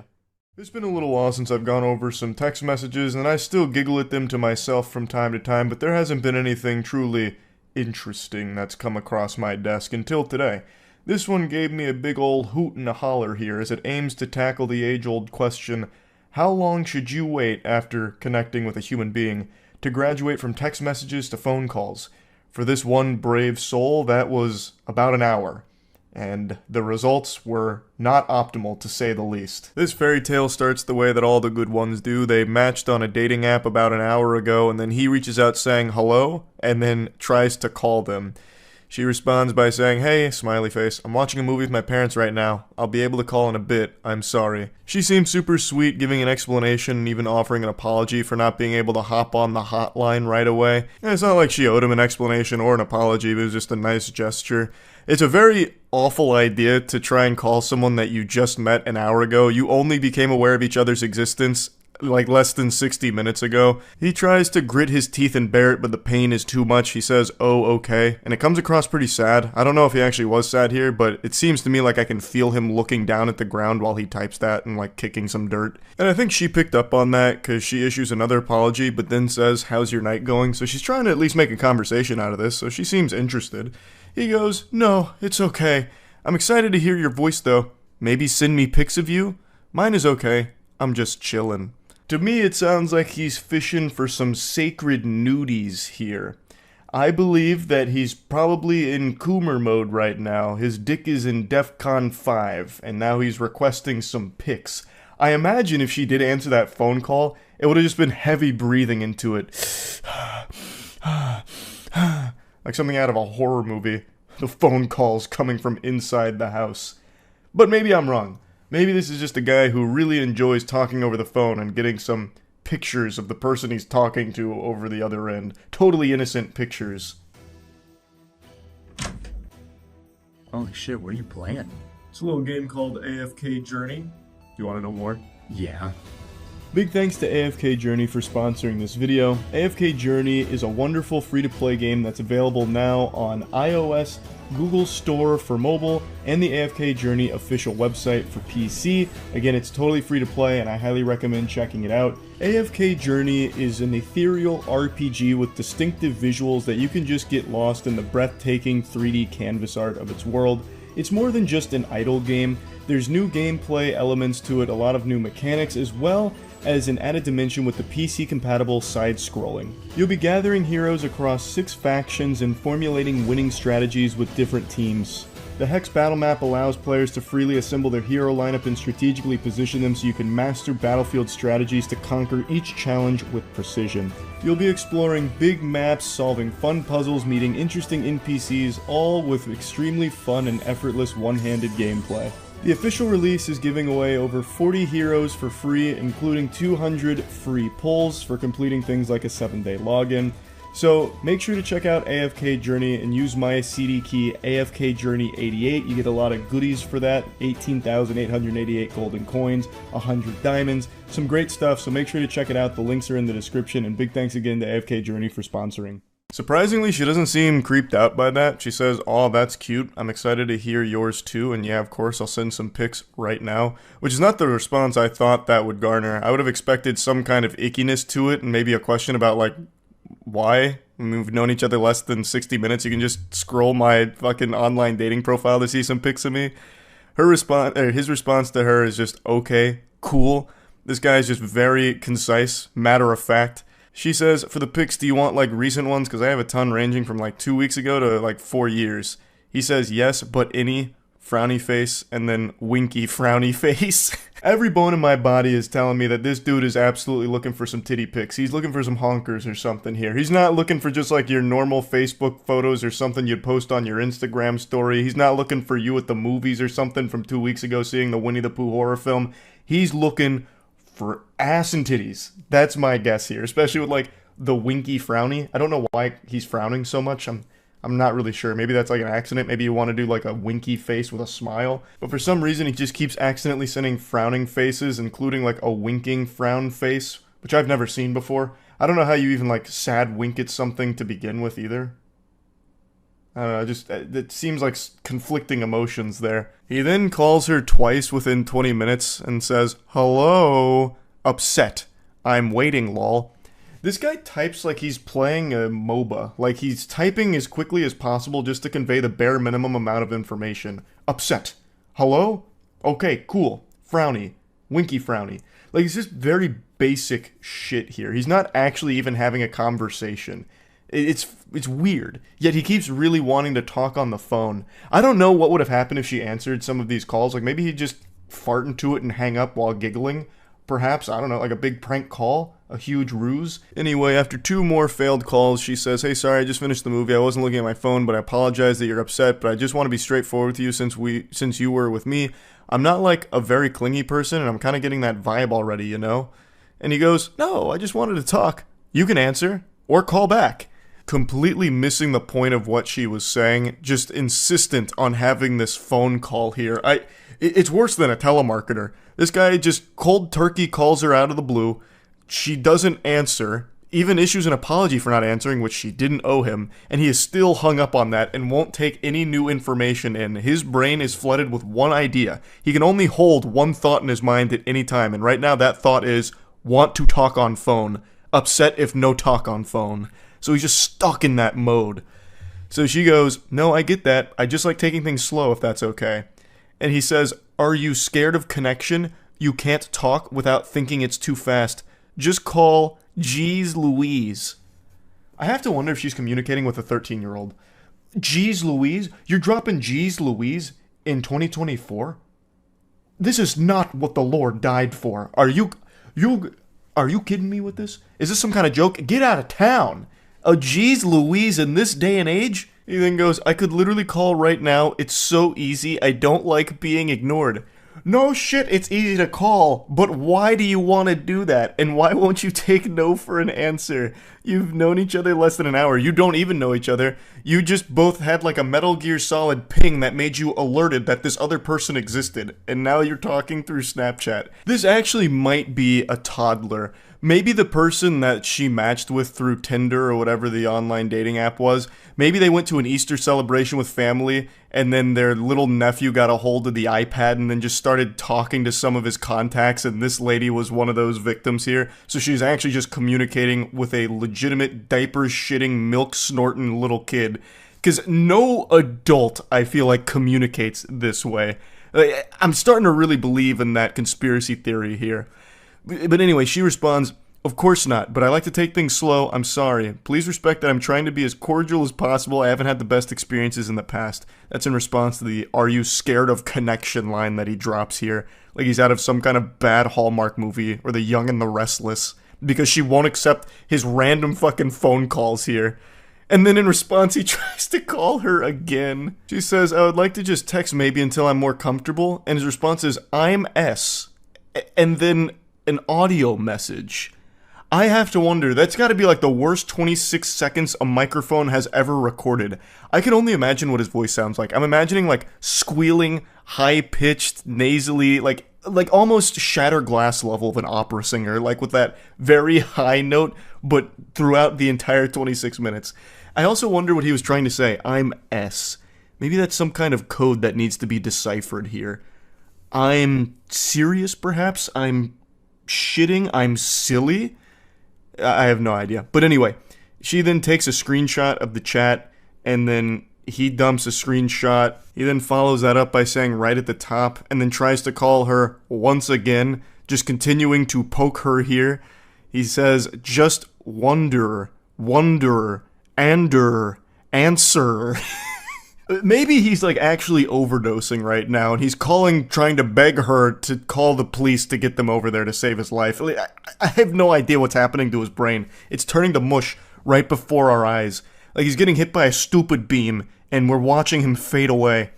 She says, "I don't really know what to say. I feel like I'm being backed into a corner right now." He says, "Stop typing," and then calls her again, which of course she doesn't respond to, and then says, "OMG," drops another 26-second audio message, which is interesting that it's the exact same amount of time. I wonder if it's just the same message he dropped again. I'm not really sure. I also wonder what he said during that, to be honest. But anyway, he then says, "Bye, little baby." Oh, the heebie-jeebies. I'm getting them. Jinkies. Oh, good. Bye, little baby. Oh, yuck. And then she just says, "Can you please respect my boundaries? I apologize that I said I'd call earlier. I got nervous and I would feel more comfortable texting. If calling is more your thing when you first meet someone, then maybe we just aren't the best match. I wish you luck. Maybe we can try again tomorrow. I'm going to take a shower and head to bed. Good night." I don't know why she would even try and say, like, maybe we can try again tomorrow. She should have just not responded at all, because this guy is unhinged. This is just an absolute weirdo, and there's no salvaging this. Maybe she was a little fearful of, like, what this guy might do, perhaps, which is a very legitimate fear, so it's best to, like, cushion the blow. But even still, this guy is fucking weird. He then just says, no, like a defeated Power Rangers villain. Because that boundary is silly. I don't care. I'm of interested anymore. Bye. Not. So he's saying, I'm not interested anymore. So because she wouldn't talk on the phone, he's no longer interested, and he thinks that boundary is silly, thus he has no respect for it. What a man. And then she says, okay, I apologize again, hope you have a great night. And then he just says, just say bye. What a quirky little lunatic here. Impressive self-sabotage. Like, this lady seemed more than willing to communicate, like, interested in learning more about him, just didn't really want to hop on a phone call, which is super understandable since they'd only known of each other for less than an hour. She gave so many chances to just stop doing the creepy phone call routine and just text like normal people that are starting to get to know each other through like an online dating app. Like, you're not friends and you don't know each other at all. So why the fuck would you want to hop on a phone call first thing right away? That's overwhelming. That's a lot. That's just weird. And he just kept getting creepier and creepier. He fell apart. But anyway, yeah, I just wanted to go over this one because it had me giggling quite a bit because, geez Louise, he was off the rails. That's really about it. See ya. Hey, it's been a little while since I've gone over some unhinged text messages. I had the itch, so it's time to scratch it. The backstory to this fairy tale isn't your standard affair. This is two strangers that got stuck in an elevator for about an hour. He eventually asked for her number, and she gave it to him because he didn't give her any weird vibes, no heebie-jeebies. It wasn't like something out of that dog shit horror movie Devil with the elevator or anything. So they started talking through text, and it led to this alarming exchange. He said, "How are you doing today?" She says, "I'm good, thanks, just went for an early morning swim." And then he starts to show his hand a bit. "I'd love to see that. Can I tell you something?" And she's getting suspicious. She's a little on edge here. Yeah. I admit, I was nervous being confined to such a small space with a beautiful woman. And she goes, "Okay, I don't know what to say to that, lol." And he just continues like it's a war story. I feel like I can see him lighting up a cigar as he's saying these things. "The mind wanders. You're lucky you got trapped with a good guy." And she's confused, saying, "What does that even mean?" He was apparently super normal in the elevator, but now over text he's talking like he was Bruce Banner holding back the Hulk in that situation. Saying shit like the mind starts to wander with ellipses there just makes it sound like he was, stranded on an island, ran out of food, and was contemplating cannibalizing the other survivors there to keep himself alive, and he's like writing down the sailor's log. It's too much for me to bear right now. My mind, it starts to wander. I'm losing myself on this island. I'm going to slit the throat of the former captain and feed on his insides. Lord help us all. He continues, "Don't worry, I don't intend on harming you in any way."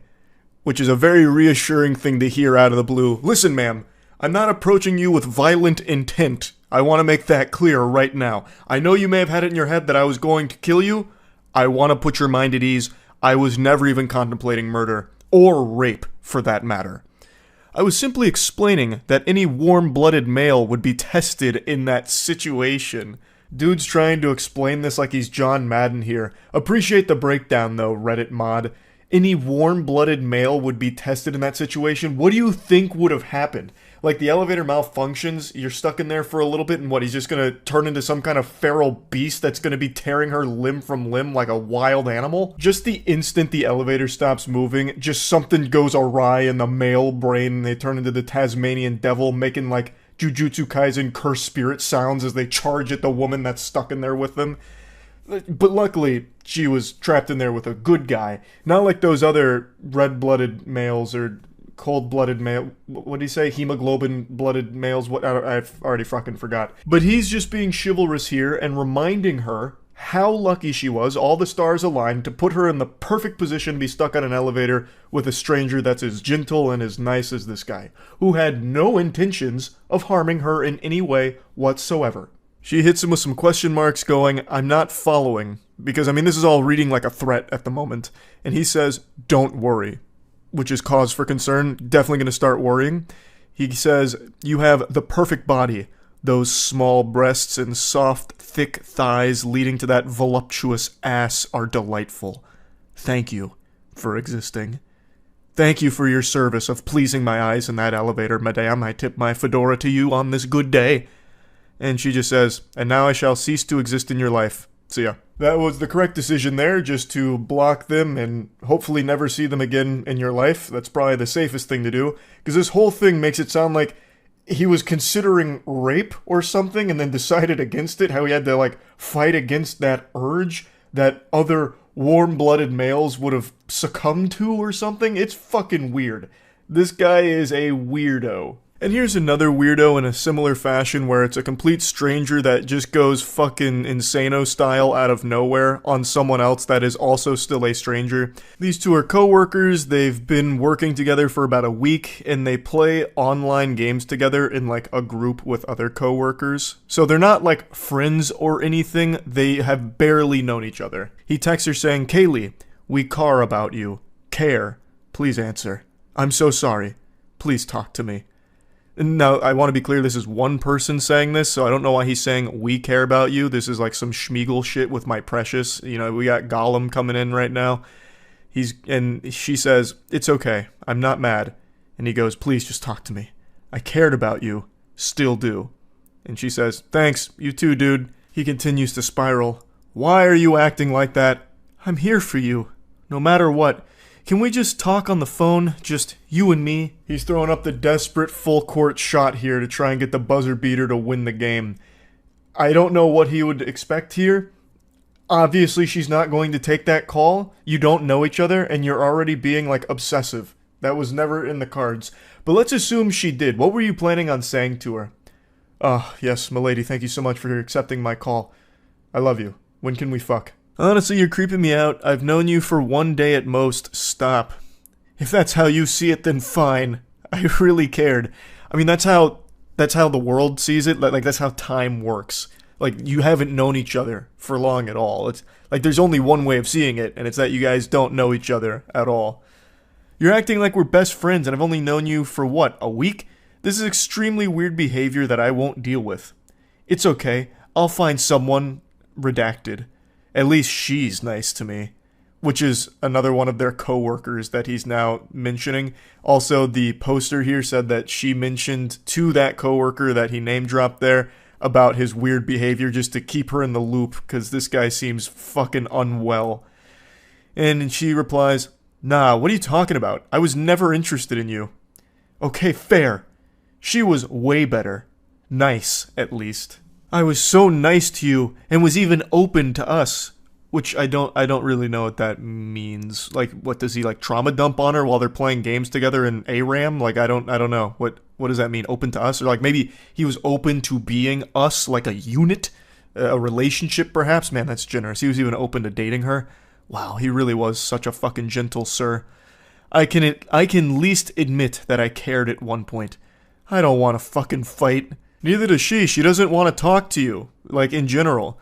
He's just making it sound like they're already in a relationship going through a problem, even though they are complete strangers to one another. I'm telling you to leave me alone, so leave me alone. And he just keeps saying, I cared about you, dude, like, seriously.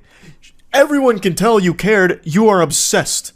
You are legitimately enamored with a complete stranger and being creepy about it. Everyone knows that's not something that's a good thing to be saying so much here. I will go to blank and report you. I don't fucking know you. I cared. It's weird pretending to be strangers, but honestly, fuck you. They can fire me. I have a better job for $26 an hour. That's how all of these go. You know what? I don't care. I never liked you anyway. You were gross and yucky anyway. You were poopy. You stink. Big stink. I don't like you anyway. You were lucky I was ever even talking to you. They can fire me. I have a better job anyway at $26 an hour. In fucking Narnia. My other job's so much better. Let them fire me. Tell them. Get me in trouble. I actually want it. So I can go to my other job full time and leave you behind. I'm happier there anyway. I cared. My only crime was I cared. I love how he says it's weird pretending to be strangers when they are strangers. She's not pretending. Like, that's just the reality of the situation, not like the delusional thing that he's married himself to in his mind. They are strangers. But yeah, anyway, just wanted to talk about these because they had me giggling a little bit today. That's really about it. So yeah. These are without a doubt the craziest text messages I've ever covered, and I know that might be hard for some of you to believe considering all of the wackos we've gone over, but trust me, this takes the cake of lunacy. They are so outrageous that I at one point threw my hands in the air and said, enough is enough, fiddlesticks, this is fake. It has to be fake. It's too ridiculous. So I did a little bit of digging, and it seemed other people also thought that they might be fake. So after going through the evidence they compiled, it turns out that this is most likely real. The person that these posts seem to originate from actually did show up apparently in some court documents confirming a divorce. So from what I can tell here, it does seem like these are real, and the story here is legitimate, which is so fucking sad. And the man in these messages needs to be confined to Arkham Asylum ASAP. Dude needs his own personal padded cell, and you're about to see why. All of this hoopla starts because a mother breastfed her child. The husband says, "You've been breastfeeding? You know how I fucking feel about that." She replies, "What time are you coming back?" He says, "I don't know if I am." She says, "Why, are you mad at me?" "Yes." "What did I do? It's just the breastfeeding?" "That. The feelings it gives me and how I finally understand that you truly don't respect me." And she says, "I do respect you. I just thought we could compromise about the breastfeeding. Talk about it. If you don't like seeing it, maybe I can just do it in a different room." Weirdo's mad because the mother of his child is breastfeeding that child. Is there a worse possible reason on this planet for anger? I can't think of a single reason any sane human being would be upset about something like that. Unless it's like some kind of crazy situation like, "Hey honey, I just got some phone calls from some concerned parents. Apparently you tried to breastfeed our son Jerichomo at the football game. He's 15 years old. Maybe it's about time we wean him off of that. We're scaring the other parents here." But this, they're talking about a newborn baby. She's still in the hospital with the newborn. He continues, "Well, we didn't talk about it, you just did it. And it's not about seeing it, I know it's happening. I'm done." Done? "Let me know when you're being discharged and I'll be there." Like, you're divorcing me? You go behind my back and do something I've stressed about not doing. That's no different than lying and shows how little you respect me. I wasn't meaning to disrespect you, I just wanted to give Wilder breast milk since he was born early, and I know it's the best thing for him with the antibodies and other stuff he'll get from it. The only thing wilder than that name is the husband's brain-rotted brain. Absolute delusion here to be making a huge stink about her breastfeeding a newborn. So, the name Wilder, and you're about to see they actually have another child named Hunter, spelled with a Y.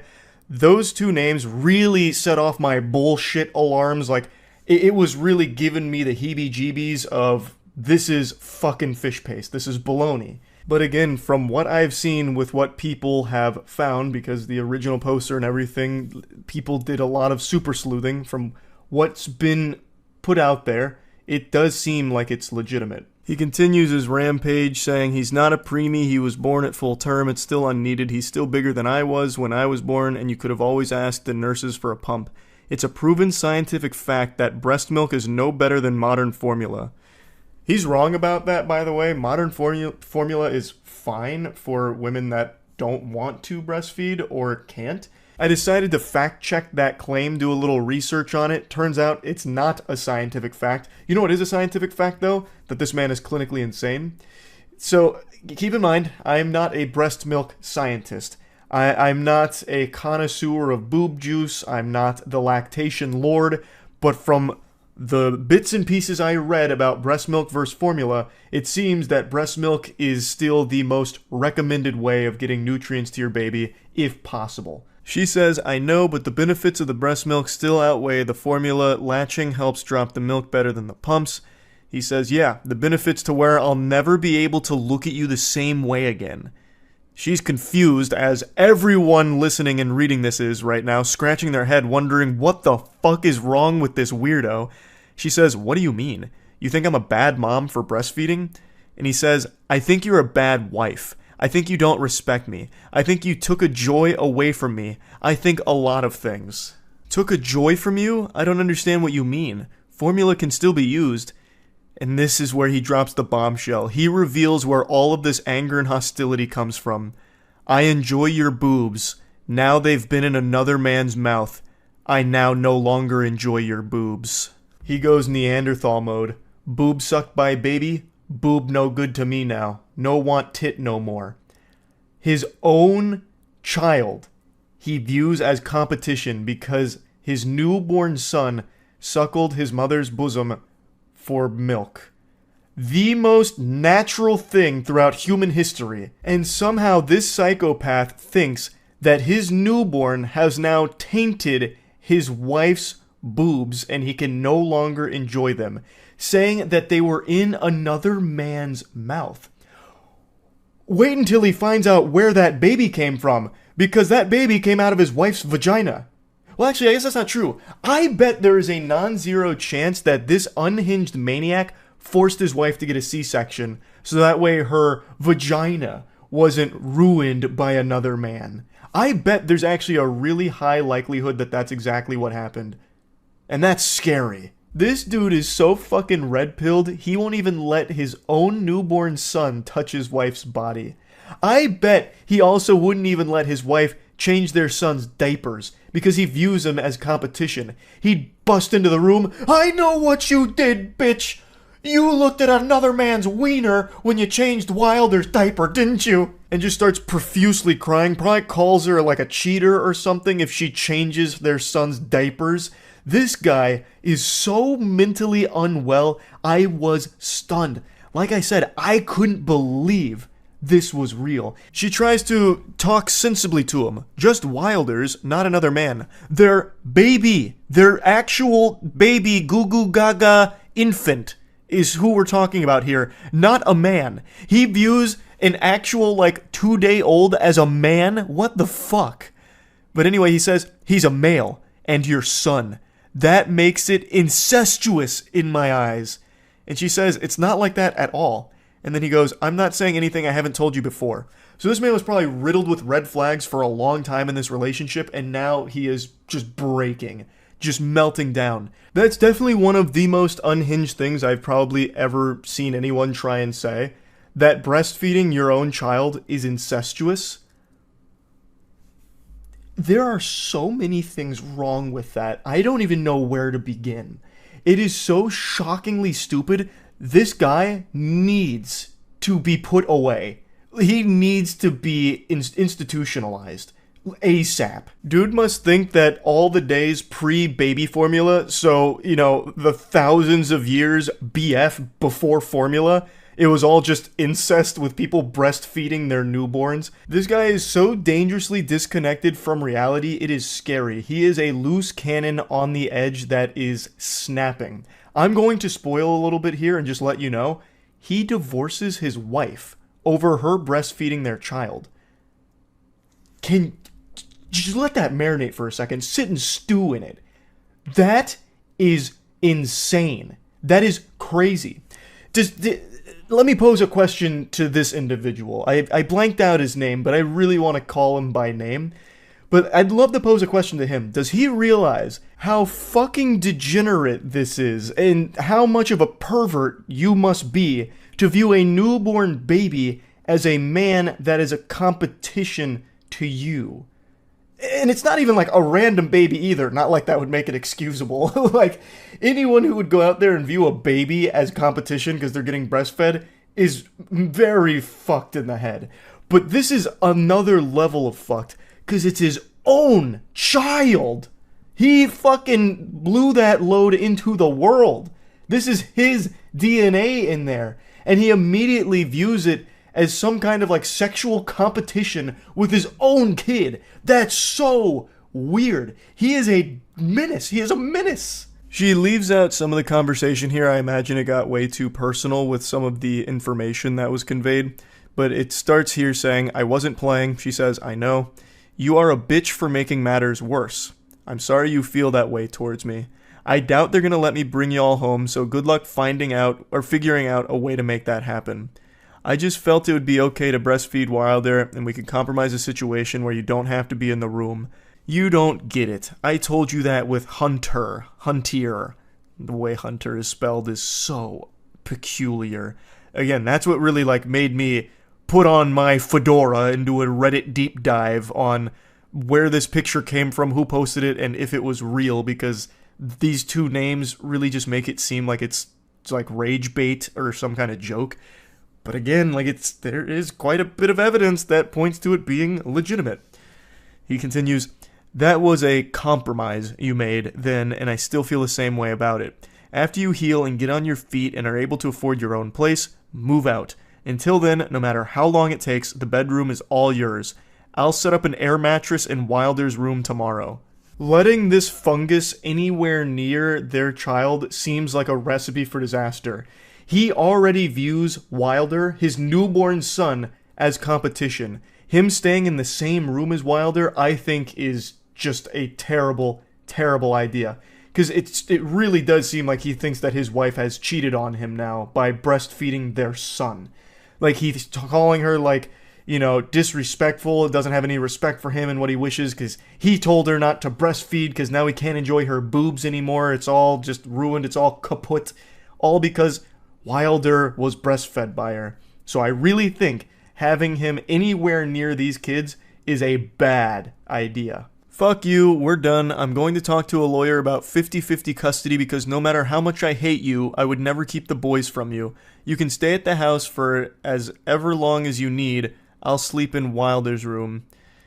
I'm gonna pause right there. You absolute goober. You goofball. You really think that you would get 100% of custody here?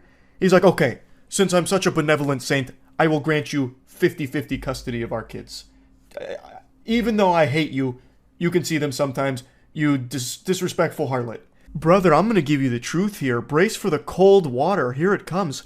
If anyone, especially a lawyer, saw these text messages as well as the threats that the hospital was made aware of, you would never be around these kids. Rightfully so. It's unsafe to have them around you.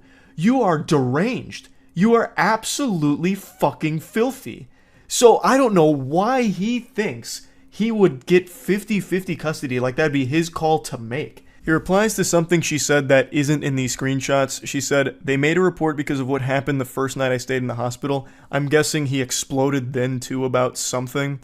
And he replies saying, "Not what they said. They didn't know anything about last week. They said because you told them this morning you didn't feel safe with me in the room and wanted me to leave." And she says, "I just didn't want to fight over me breastfeeding.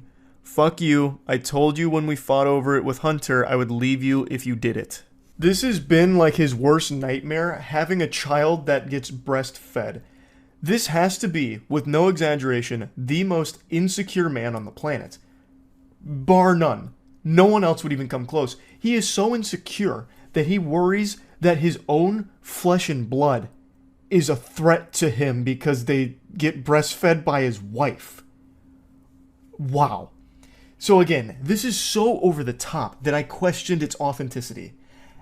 And as sad as it is, it seems like it's real. And he, from what I can see, was the one to start pushing forward, like, the divorce. Like, that's the best thing for the mother and her children, 100%, and I'm sure she'll realize that down the line. It's probably very difficult right now. But, man, this guy is bad news. What a terrible piece of shit. I just had to talk about these. I was blown away by what I was reading going through this. I just had to share it. That's really about it. Awful situation. I'm wishing the best for the mother and the kids here. And the best thing that can happen with this guy is he gets put in a straitjacket and goes somewhere far, far away. Because I don't know how you even fix that perspective. This guy is so lost in the sauce, there is no getting him back. It's insalvageable. So yeah, that's really about it. See ya. Hey there, it's been a little while since I showed you text messages from an unhinged weirdo. I thought we were long overdue, so let's just dive right into it, huh? A little bit of context before we begin our adventure. This is a co-worker who's about to make like an ice cream cone in the Florida weather and melt down over absolutely nothing. Also, there's a Discord message that came through at the same time they screenshotted this from someone named Bastard. I don't know the whole story around that. I guess they're being contacted by Austin Powers or something, but it's not pertinent to the journey we're about to go on. So the coworker says, "You get home okay? I just got home myself." To which they reply, "Leaving the bar now." "Well, I'm home and awake if you want to come by, lol." Drops his address. "If you want." I love that he uses this emoji. Usually it's like a winky from these awful pickup attempts, but he decided to be a little innovative there with one of these.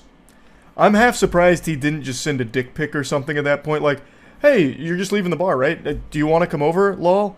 No big deal if not, I'm just putting lotion on my meat and then sending photo evidence of it. Shockingly, he doesn't get a response, so he has to spend the night kissing his pillow and going to bed sad, but he comes around the following afternoon saying, "Sorry, those last few texts were meant for a buddy at the bar that I didn't want to drive too far home if he was too drunk, and then when I called him it went to you by mistake.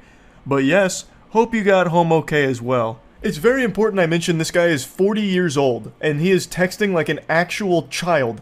That tactic right there, I am sure everyone watching this has experienced at one point in their life, where you send a message to someone and you're like immediately embarrassed, so then you come up with a response like, "Oh, sorry, that wasn't me that sent that message, that was a buddy of mine, he just hacked into my phone and sent you that by mistake. I would never say that I liked you." Or, "That's gross, that's yucky."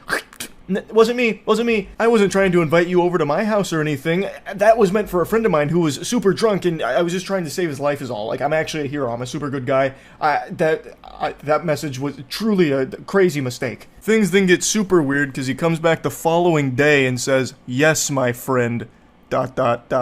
It's a shame, ... That's so cringe. It's like a Reddit mod cosplaying as some kind of Saturday morning cartoon villain doing this with their hands. "Yes, my friend, it's a shame. Ah, Sonic the Hedgehog, you've come to my lair. What a shame you didn't see through my plan." It's so odd and embarrassing reading that. "Always have been told what a gentleman I am," and he puts his pinky out, no doubt, when he typed that message. I can actually smell him through these. I mean, the physical stuff was both of us, I don't regret that, but the lingering bothered me because I think of a lot of you. I think a lot of you, as in the quality of person you are. No response.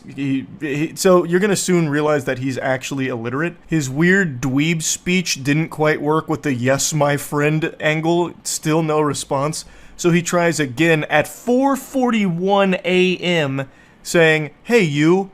And then he comes back shortly after saying, "You honestly creep me out. Our bar is suffering for the first time since 2016 because we have a selling sandwich worker." I don't know what the fuck he's even trying to say. "Sure, you could learn, but it's all a joke to you. You're an idiot if you think my natural personality was like that. You fucking grabbed neck." So the dam's beginning to break here. Pandora's box is opened and every single emotion is flooding out of him right now. And the only one left inside of that box is sanity. He has forsaken sanity here. He immediately starts living in delusion and just spouting fucking gobbledygook. It's absolute garbage. I do love, however, that he says that they creep him out because they didn't respond to his 441 "Hey you booty call" text. That just sent him over the edge like, this makes no sense, this is incomprehensible. You really give me the heebie-jeebies. What is wrong with you? You didn't respond to my 4:41 a.m. text message? That's ridiculous.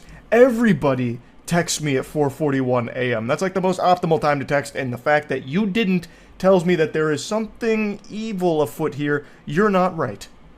Oh, also, I should probably explain that last cryptic message he sent with "you fucking grab neck." So what that is, the poster explained a little more in the comments. Apparently they had given him a ride back at some point to his apartment, and he refused to leave the car and insisted that they go to his apartment together, but that obviously wasn't flying here.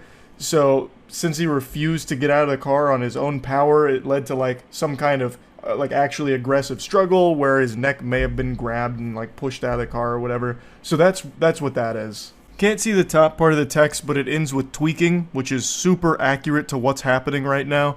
And he responds, "Is this a group chat? Accept the rejection, learn from it, move on. Also, begging to go on another date with me is cringe as fuck. I'm tired of taking losers and try to help them so our restaurant didn't look like fools. Doesn't. Date?" Laughing, crying emojis. "I feel bad for you, You. Okay, bye. Laughing, crying emojis.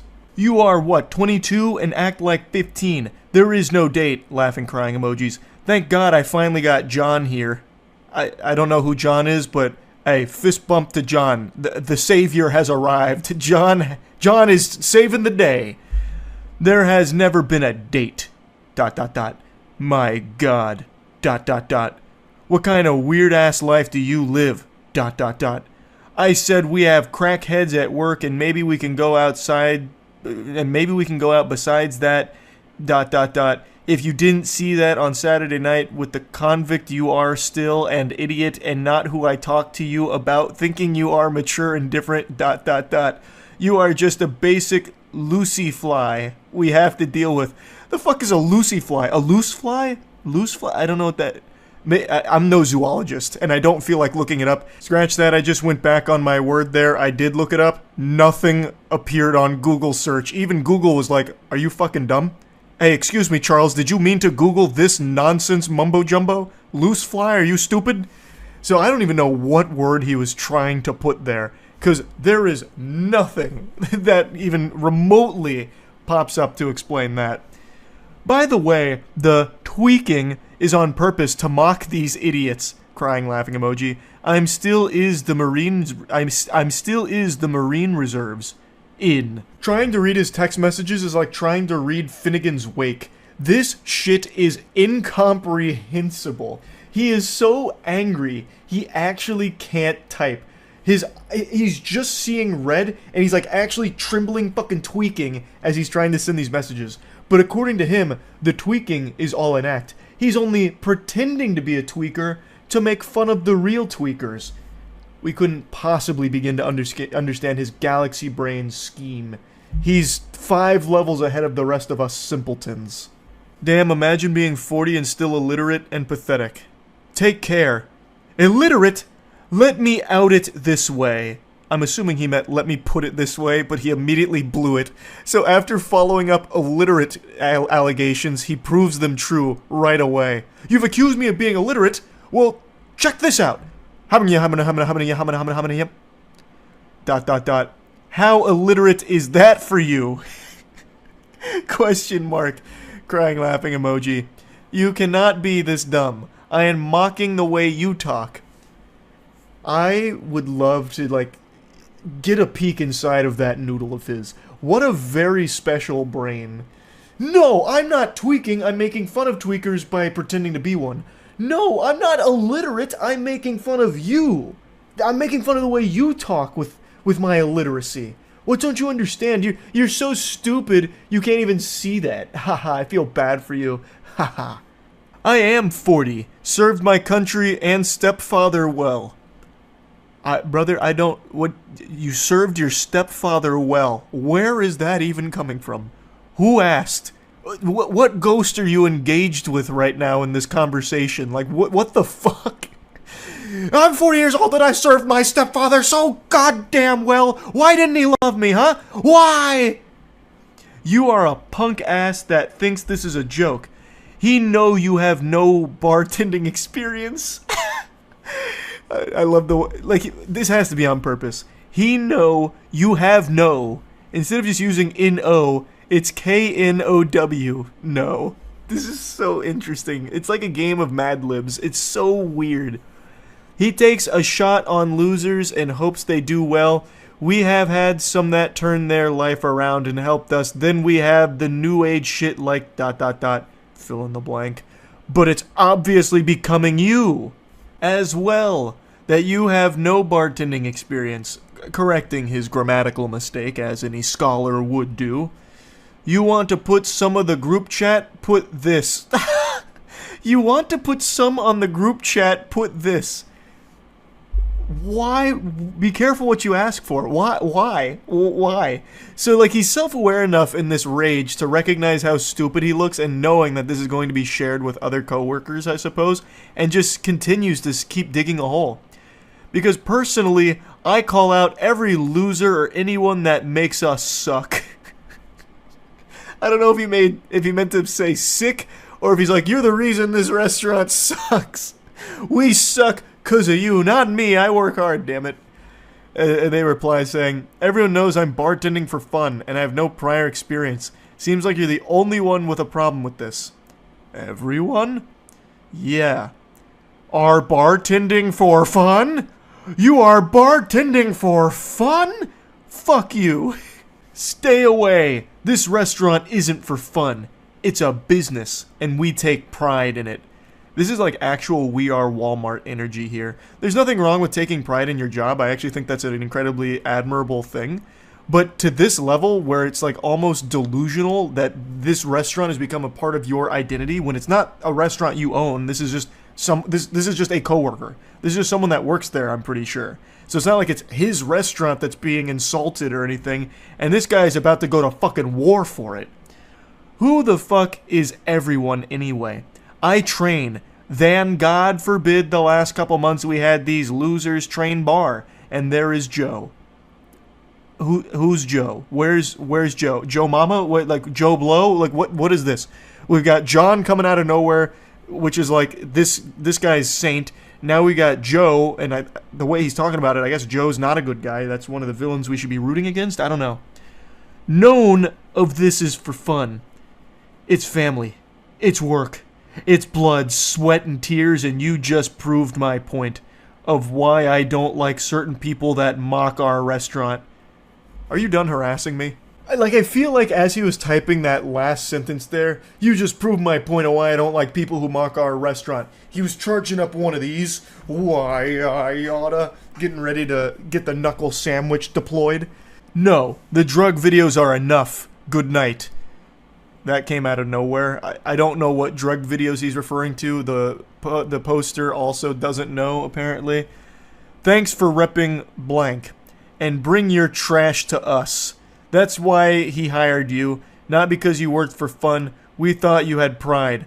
Once again, please stop bringing your trash. The amount of times that he corrects himself, it's like a fucking English professor in a middle school. Like, just coming through with grammatical corrections throughout the paper with the red pen. And please, please, put our work group chat that you... And please, please, put our work group chat that you bartending is just for fun. ... Just like the video of you doing drugs will go to the VP of USAA. Actually, I don't like you. Just as a military Marine vet will do it on my own. I will do it on my own. That doesn't clear up the confusion with the statement. So, let's assume he's telling the truth here. Like he has videos of this coworker doing drugs. What are you gonna do with that? Like, he's trying to be like a hall monitor here, but like, what... Are you going to report it to the police? Because, like, I don't think they're going to act on it. Like, my coworker smoked weed, here's proof. But he doesn't even say that. He's like, I'm going to the VP of USAA. So you're going to take videos of this coworker doing drugs to the VP of a bank? Why the fuck are they going to care? I imagine 90% of the people at the bank have used drugs at some point, and they're still doing business with them. Like, it's not like they're going to get outraged, like, oh, good golly. One of our clients does drugs? Cancel their accounts quickly. Freeze their assets. Thank you for bringing this to our attention. This is invaluable. It's so weird. And also, just for a cherry on top, the poster explained that they actually don't even bank with USAA in the first place. So he'd just be going to a random bank with a video of a random person doing drugs. At that point, you could just pull up a video from Reddit of someone doing drugs. The final message sent to this maniac was a no bitches meme, saying, I don't know what drug videos you're talking about, lol. And they did post another picture as well, where apparently this coworker was fired. So, that sounds about par for the course. This was a loose cannon. This guy seemed very unwell. I had to share these because this gave me quite a giggle reading through these. Also, a nice little reading challenge to try and parse what he was even saying half the time in his messages. That's really about it. See ya. Flirting with someone can oftentimes be challenging, and occasionally the only winning move is not to play. Sometimes it's best just to spam emotes and see how that goes. And today I want to take you on a journey. It's a two-part epic like Homer's Odyssey, but if Homer had written about a weirdo who's desperately trying to make a woman fall in love with him by calling her autistic. Now, the backstory here, I'll go ahead and give you the cliff notes of the prequel. This gentle sir protagonist has just joined a new friend group and has found particular interest in this woman, and he reaches out to her trying to, like, talk to her, saying, I'll be honest with you, I don't understand you. And then he just goes on to say that she's quiet and he doesn't know anything about her other than she likes potatoes in the town of Salem, and that he just laments that he just doesn't know anything about her and she doesn't make eye contact with him. She asks, does that bother you? And he says no, which is a big fib right there. Lying is a sin and now he's condemned straight to hell. This clearly bothers him because he melts down about it. He also doesn't keep that charade up for long. He immediately folds and says, I mean, somewhat, yeah. It actually hurts a lot. It keeps me up at night. I actually can't sleep. I'm crying all the time because of it. But it's a normal human response, so you can't blame me. Too late. I'm already blaming you. Can I ask a blunt question? She says, sure. And he says, are you autistic? Man, the Riz Lord has struck like a lightning bolt here. If those panties aren't sodden after that blunt question, I just don't know what works anymore. She says, no, are you? And he goes, lol, no. So what do you think about me? She says, in what way? He seems to get kind of offended by that, so he snaps like a Redditor adjusting his fedora. It's a simple question. What do you think about me? Madame, it's actually quite elementary, honestly. What do you think about me as a lover? She pulls no punches and just goes, I don't really think of you, so not sure how to answer that. That was quite the fucking biblical smackdown right there. And he says, Jesus, okay, I'll try something else. Why? At that point, you should just be like, yep, that didn't work. I'm gonna go do something else. I'm gonna go solo queue in League of Legends and wash away my troubles. Like, I don't know why he's gonna try something else. But he goes, why do you never laugh at my jokes? Not that I'm trying to make you in particular laugh. Why is it so hard to make conversation with you? It's like I'm reading text messages from Timmy Turner to Trixie. Like, what do you mean, why do you never laugh at my jokes? I wonder what the dynamic of the friend group is like with this guy in there. Does he try to be like the class clown or something? So, for context, she is 23 years old, he is 24 years old, and I imagine the rest of the friend group is in that early 20s ballpark. So these aren't children, these are adults. And he's like, why do you never laugh at my jokes? I told you to pull my finger and I tooted. And you didn't even giggle. Like, what am I supposed to do? This is side-splitting comedy, come on. Why is it so hard to make conversation with you? Are you autistic? He just texts so juvenile. What do you think about me? Do you like me? Circle yes or no. Or you're autistic. And then he like runs away. She responds saying, I'm more of a listener. Don't take it personal. I'm just shy, I guess. And then he immediately takes it personal. There's gotta be a reason. I'm better looking and more successful than 90% of the men you know. So what's your type? I want to get to know you. He's desperate. He's on his knees right now, shaking his hands. I must know. There's gotta be a reason. And she says, my type is a man who doesn't ask me if I'm autistic. I mean, that's pretty picky. Come on. Well, you're looking for a unicorn here. All good men accuse the women they're trying to win over of being autistic at some point. It's standard protocol. This guy's just following the textbook formula. He then says, can you blame me for assuming that? What the fuck? Yes, absolutely. That's a crazy thing to assume about someone, especially considering his whole purpose of the conversation was trying to get laid. Like, he's romantically interested in this person, and his way of spitting game is to ask if they're autistic. That's such a weird thing to do. And then he goes, don't get me wrong, you're pretty, but I definitely considered the possibility you're autistic or definitely on the spectrum somewhere. One of the number one signs of autism is not laughing at this guy's jokes. So he looked it up on WebMD and he was just, for her own sake, like concerned for her well-being. He's actually looking out for her. She says, lol, what? Reflect on your words when you go to bed tonight. See ya. Just trying to end this conversation because it's going downhill so quick. This is an avalanche of dog shit. And he just goes, wow.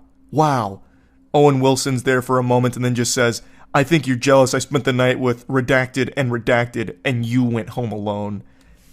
This is classic. When everything goes tits up, it's like, you're actually just super jealous of me because I'm slamming ham on the regular. I'm fucking your friends. I am having sex with women that want me because it's impossible for a woman not to want me. You just must be autistic. That's what's going on here. And you're jealous now. You're the problem, not me. And you're lucky that I even gave you the time of day. Your loss. He then clears the air here, making sure that it doesn't trouble her mind that Casanova is spoken for, and he also doesn't want any rumors to spread in the friend group, so he clarifies, "Don't worry, nothing happened. We just watched Netflix in bed. No need to be jealous," and then drop this emoji. I have a hunch she really wasn't jealous. Just a guess. She doesn't seem interested. And I think you have ensured that she will never be interested by trying to, diagnose her with autism through text message flirting. Now, the next day, she made a follow-up post because he had an even bigger, psychotic break here. So that was all part 1. Part 2, he comes back bigger and badder than ever here. The sequel went insano style. So he texts her saying, "What's your problem? Is this some sort of trauma response?" Crying, laughing emoji, which I don't think there was any laughing, just crying behind the phone on this one. "I just don't get it, blank," using her name. "I've known you since March 12th, and for whatever God knows what reason, you decide to treat me like complete shit. You hug Redacted and Redacted, but not me. You share a couch with Redacted, but when I join, you get up and leave. Do you think I'm fucking stupid? Or blind? Or what? The fuck did I ever do to you? I'm pissed off because you're clueless and extremely oblivious to the point you don't appreciate a good thing when it's directly in your face." What the hell is even that, brother? A good thing when it's directly in your face? The only thing that's directly in her face is your accusations that she might be autistic. What are you talking about? You're LARPing as her, doctor, and nothing else. Even just setting aside the baffling autism accusations, there's no even semblance of romance behind his texts. They're just aggressive.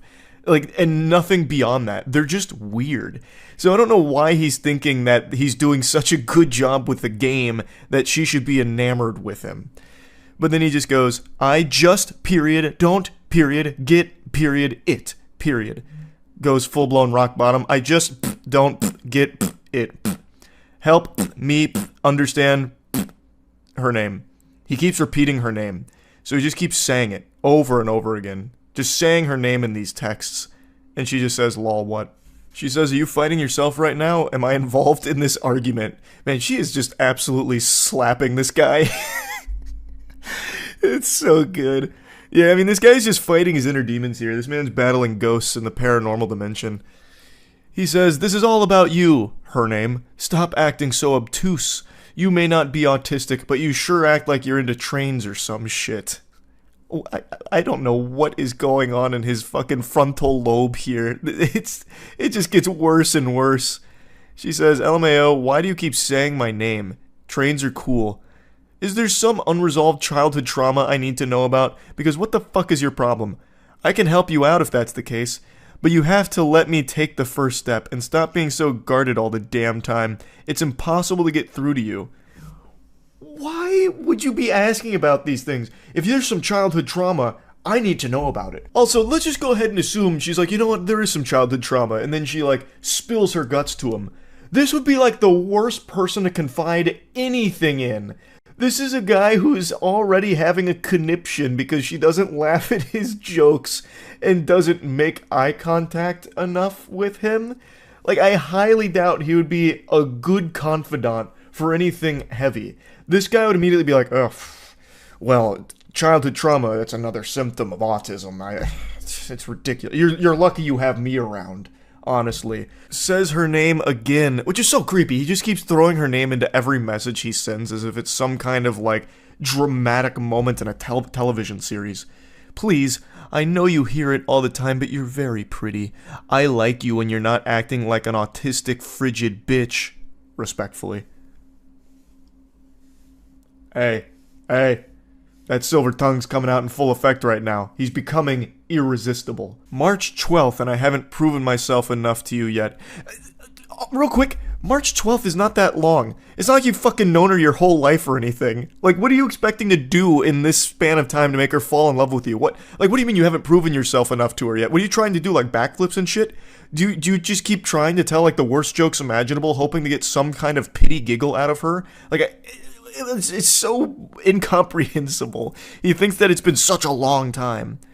You've been single all this time. Ages. Almost 2 months you've been single. It's crazy. It doesn't make sense. It doesn't compute. It's extremely suspicious, actually. Why would a girl like you be single? What are you hiding? I don't understand what you want, in all honesty, lol. First step of what? Referring to his previous message where he asked her to, or when he said that he wants to take the first step, but she needs to let him. She teases him with some sarcasm here. LMAO, okay, I'm hiding so much, dude. First step of our potential. He's already envisioned 5 different universes where you two are madly in love, and the potential it's incalculable. I can make your life 10 times better than it is now. I'm so sure of that, I'd give that to you in writing, which is legally binding through text messages. You're beautiful, her name again, and I'm what you want in a guy, correct? Incorrect. Where did he even get that assumption from? I'm exactly what you want in a guy, right? The one who just keeps accusing you of being autistic? That's what you're looking for, isn't it? No? Well, I guess you have some unresolved childhood trauma then, and you're just a frigid bitch, I suppose. And then he just says, you're joking. You're performing. He can't accept that she wouldn't be interested in him. You're putting on a teach me a lesson or something stupid, lol. I don't for a second believe you. Her name again. What does that mean? You're putting on a teach me a lesson? What is that? I don't understand. That doesn't make any sense. I don't have to date you just because you find me physically attractive. That's like consent 101. Believe what you want. Don't forget, I'm suspicious. Yeah, you are, because there's no way you're single. You either have a severe mental disorder or asexual. And she says, so anyone who's not into you falls under that category, LMAO. Interesting. I love so many things about you. Her name again. The way that his mind is able to switch gears is pretty impressive here. You must have a severe mental disorder. I love so many things about you, Schnookums. Oh, sweet pea. Oh my goodness, I just want to cuddle up inside you and let our bodies perform fucking friction on each other till we start a fire with our love. Genuinely, I love you as a friend, and I love you as a person. I want to make you smile. Smile emoji. That's so cringe. Oh, that's so fucking bad. I want to make you smile. Like this. See Exhibit A, for example. It's the smiling emoji with a little blush. Oh... He's trying to be mushy here after insulting her, doing nothing but insulting her for the entire, 2-day conversation. What's your height, by the way? All of my exes have been 5'9 plus, so taller than you, Winky. But you have gorgeous eyes and tasty lips for sure. You look healthy. You make me want to become a daddy. Who took his phone? Who did he just give his phone to? This can't be the same guy. This is a full-blown Jekyll and Hyde. It cannot be the fucking same guy. Literally, the previous message before he tried this approach was saying that she must have some kind of severe mental disorder or be asexual because she's still single after 2 months. Oh boy. Jiminy Christmas. So, this is going to be a shocker, but that's the last time they communicated, at least as of right now. She shared the text messages with the rest of the friend group, and they found him to be extremely obnoxious and creepy, so apparently they kicked him out and they don't really talk to him. Can't imagine why. Seems like such a good, stable individual, I suppose. Yeah, I just wanted to share this a little bit. If you're going to try and flirt with someone, maybe don't follow this guy's roadmap. Not very effective. That's about it. See ya. Good morning, everyone. I hope the holiday season has been kind to you. As we approach the new year, I wanted to bestow upon you some sage wisdom. As we get into 2024, I imagine many of you are going to choose a New Year's resolution to be more confident, and I just wanted to show you what it looks like when you go a little too hog wild and immediately blow it and pretty much fail the New Year's resolution before it even begins. This exchange was shared today. The two people here have met a few times and there was nothing odd about any of it. Now, out of the blue, this guy says, "Can I say something weird?" and then sends that face. When that face hits the text messages, you know shit is about to go downhill immediately. Nothing good ever comes from seeing that face. It's like Bloody Mary in the mirror. But she says, of course, with an exclamation point, almost excited to hear what weird thing he's about to explain. So he goes, He starts charging up his Kamehameha here. He's about to drop a fucking nuclear bomb on this conversation and this friendship. So here it comes. Happy New Year. I just saw a post celebrating fat beauty, and you were the fat beauty closest to the top of my contacts, and then drops this hot emoji here. So I just wanted to check in and say hi. And they say chivalry's dead. If that line doesn't get you laid, nothing will. Flirting has never looked so good. So how did she respond to this silver-tongued devil? Holy fucking hell, we'll just casually act like you didn't just say that. And he's dumbfounded. He can't process what went wrong here. He goes, I understand how that was the wrong thing for me to say. Actually, I don't. Please explain how I can prevent making someone uncomfortable in the future. It's like an exit survey after customer service experience. What did you appreciate and what did you not appreciate? How can we improve in the future? I have no doubt this was the last thing she was expecting after saying that she'd like to hear something weird. But anyway, I'll go ahead and break it down for you, brother, on where this bulletproof strategy went awry. Let me give you like a counterexample maybe to help illustrate the point. Let's say there was someone I was talking to that I was somewhat romantically interested in, and I opened this conversation by saying, hey, so I just read this post about stupid bitches, so naturally I thought of you. How are you? It wouldn't exactly go over well now, would it? So you coming out of the blue, guns blazing, calling her fat, is not exactly the compliment that you may have thought it was. But anyway, there is another series of text messages I wanted to talk about because it had me giggling this morning. There was an individual giving away 100 articles of clothing, and somebody wanted to come claim them. But things really took a turn for the worst. It starts innocent enough. Are the clothes available? To which they say, yes, please God, take them. Very clearly wanting to get rid of all of these clothes. And then they ask for the location. After receiving the coordinates to the rendezvous, they ask, can you meet me in blank? So meeting at a different location that's a little closer to them. To which they understandably say, no, I'm not meeting for free stuff. And then say, I can gove you $10 to brung them, okay? And they just say no again. It's an almost adorable sentence. I can gove you $10 to brung them. It's like baby talk in text message format. It reminds me of the dialogue in the game Bug Snacks.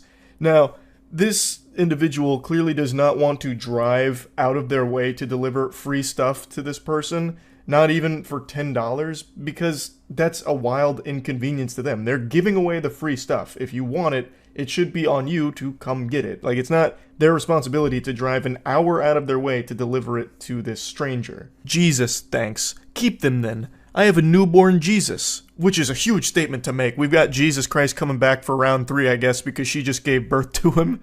I don't have time to waste it. Do you want them gone or not? I don't know why she's trying to flip this around and haggle with this individual who's trying to give away the free clothing. Like, obviously, they want them gone, but they're not going to drive an hour out of their way to get rid of them. It's not that big of a deal. Whoever wants them can come get them, and if no one comes and gets them, I'm sure they would have no problem just donating them to, like, Goodwill or something. This lady has no leverage in this negotiation here whatsoever. So do you want them gone or not? Your only option is to bring them an hour over here to me. Like, no, clearly, that's not the only choice to be making here. That's the bad ending. That's like the stupid ending. If you do that, you have done a big fucking blunder. They say, I do, but I'm not driving an hour round trip. If you want them, you'll get them. If not, someone else will. The brass tacks, the cold hard facts, the cold water. That is the truth right there. If you want them, come get them. If you don't, someone else will. They then ask for the address and then say, it's not that far from blank, and blank is 10 to 15 minutes from blank. Everything's redacted here like a CIA document, so it's a little hard to keep up with. But they're still trying to find a way for them to bring the clothes closer to them so it's more convenient for them to pick up the free shit. They say, I live closer to blank, so 50 minutes, so yeah, you could meet me to blank. That would help us both. Thanks if you would be nice. And they just, again, say no. This sets her off, and she goes, bitch, have a good day. I have kids, me and I live further than you, and I was ready to pay, have a good day. To which they say, I have kids too, doesn't make you special. I ask because everything expensive, I would drive down me for someone, obviously English people are actually asshole. Anyway, I wouldn't be like you me, I would do halfway for someone that's need it. Obviously you have money, so you don't give a shit apka about any but yourself. You were rude. That's also what I didn't like. Instead of figuring something out for both of us as well, so you're mama person, not me? I'm not sure what that word is because it's blocked by the arrow. One of the most difficult to read statements I've ever read since trying to read Finnegan's Wake. I recognize English may not be her first language here, but goodness gracious, that was a lot to try and get a grasp on here. So I believe what she's trying to say is that if the roles were reversed, and she was the one giving away free clothes, she would have no problem driving an hour out of her way to give them to someone. Which is a load of dirty barnacles. What a fucking load of fish paste. What are you talking about? You won't even drive over here and get the free clothes that she's offering. You're making a big stink about it. So how the fuck am I supposed to believe that you would drive an hour out of your way to bring someone else free clothes when you won't even go here to get them without making a huge deal out of trying to get her to come to you instead? What a ridiculous statement. What an outright fucking lie. You're telling a fib. And liars or go to hell because it's a sin. She also wasn't rude, by the way. She's giving away free clothes and you're trying to take advantage of her kindness and try and push her to do even more for you, for your own convenience. You are the rude asshole, not the person giving away the free clothes. I know things are expensive, that's why I'm giving these away, but I'm not spending time driving to meet someone just to give them away. Like, would you? I would have paid with the only little money I have, so thanks. Yes, I would. Thanks. Go to church. What are you talking about? She's not asking for money and she doesn't need you to gove her $10 to brung them. Like that, just go get the clothes. She is already giving these things away for free. Just go get them instead of trying to shame her for not driving an hour out of her way for a fucking stranger who's too lazy to go do it herself. Like that is entirely a you problem, not her. And I don't know why you're trying to tell her to go to church. Why don't you go to church, plant your ass in one of the pews and pray for forgiveness for one of the 7 deadly sins of sloth, because you're so fucking lazy that you won't go do the bare minimum and instead start being an asshole to this person who's just giving away free clothes. The conversation concludes with, "I definitely do not have money. What an assumption. Go to hell." And she goes, "Great. Exactly. Shouldn't say that word." What are you talking about? You literally called her a bitch like 3 messages ago. What, saying bitch is okay, but not hell? HE double hockey sticks is too far? What is going on? How can you be such a miserable piece of shit? Like, this person is already giving away free clothes. And instead of going to get them and saying thank you, you try and shame them into driving an hour out of their way for your own convenience. How can you be so selfish? The entitlement here is absolutely incomprehensible. I just had to talk about it. This one had me giggling, but also fuming a little bit. Just trying to understand how people like this exist. This is free items that you are making a huge problem out of because they won't drive an hour out of their way for you for it. It's so crazy to me. But anyway, yeah, I just want to talk about these a little bit. That's it. See ya. Today I thought it'd be nice to give you all a free lesson in negotiating. Negotiations when it comes to doing business are a bit of a headache, a nuisance, and it's just this push and pull battle back and forth, and sometimes it just doesn't go your way. But what if it did? Every single time. What if every time you entered into a negotiation, you knew you would be victorious? You want to get yourself a new Stanley Cup, but don't feel like forking over 50 clams for it? Well, then it's time to employ this negotiating tactic and get yourself a 100% off discount. That shit will be free. In fact, this is so effective that they'll probably start paying you to take the items away from them. It's that powerful. I first learned this forbidden jutsu from an anonymous hero on the Facebook marketplace who really opened my eyes to it. So I want to do the same for you. And I'll just go ahead and say it now. You're welcome. So it all begins with an individual trying to sell their motorcycle on the Facebook marketplace, and then they received this message. And I don't think they were prepared for this. That motorcycle was as good as gone the second this was sent. So they reach out and they say, "Hello, I know this is a lot to ask, but would you consider letting me have the motorcycle for free?" Pause. That's how you do it right there. Immediately letting his intentions be known. There's no guesswork here. There's really no haggling either. It's like, "Excuse me, have you considered letting me have this for free? I know you're trying to sell it for money, but what about just letting me have it?" Now, I don't want to scare you away with science, but I do want to dive a bit deeper here on why this is so effective. There's a psychological explanation for this. People love to have their questions answered with another stupider question. It makes us feel great. It's like this nice euphoric high. It's like smoking the crack pipe, but much worse. So in this instance, I know the guy selling his motorcycle had never, even for a fucking iota of a second, considered just giving away his motorcycle for free to a total stranger. But now that the idea has been planted in his head by that stranger, it's given him a lot to think about. And that changes the whole dynamic of the negotiation. Now, all the power is on the guy who's asking for it for free. You see how it works? It's very clever. We're dealing with a true genius. And he wastes no time getting very personal here to get an emotional investment from the seller, trying to tug on his heartstrings. So he's going for like this extremely powerful 1-2 combination wallop here to try and get this bike for free. So he says, it's for my elderly dad, and he lost his car due to financial issues, and he is dirt poor on a super low pension, and I don't work as I'm looking after him until I get another job, as I lost my trucking company to a fucking rotten, and then he drops a slur. If that doesn't bring a tear to your eye, then I don't know what will. You have no soul. His elderly father, he lost his car due to financial issues, and now he needs a motorcycle. As all elderly men need. Like, how is he supposed to get from point A to point B without a free motorcycle now? What do you expect him to do? Walk? It's ridiculous. He's elderly. And the individual here doesn't have a job to provide for him, so he's doing the best he can to get him some transportation, which just happens to be a fucking motorcycle. Maybe he's trying to get his dad killed. I have no idea. Maybe this is all an elaborate assassination plot. I am looking for someone with a heart that is willing to help a person in need. And then caps lock. My dad is 78 years old and is at his breaking point, and the next person who refuses to say yes and help will be held responsible if anything happens to my dad, as he is ready to let go of life. So now the stakes have never been higher. His father is 78 years old. At his breaking point, the only thing keeping him alive is the hope of a free motorcycle. Will you do it? Do you have a heart to save his life? Because if he doesn't get this motorcycle, goddammit, it's going to be the end of him. And even if he gets the motorcycle, it's going to be the end of him then too. But in a much bigger blaze of glory, I think. I imagine it's 78 years old, and in as rough a shape as this guy describes him, that motorcycle would be his vessel straight to fucking Valhalla. That would be messy. But it's what he wants. Alright? And are you going to do it or not? Are you going to follow the Lord's wishes and treat thy neighbor the way thy would like to be treated? With a free motorcycle?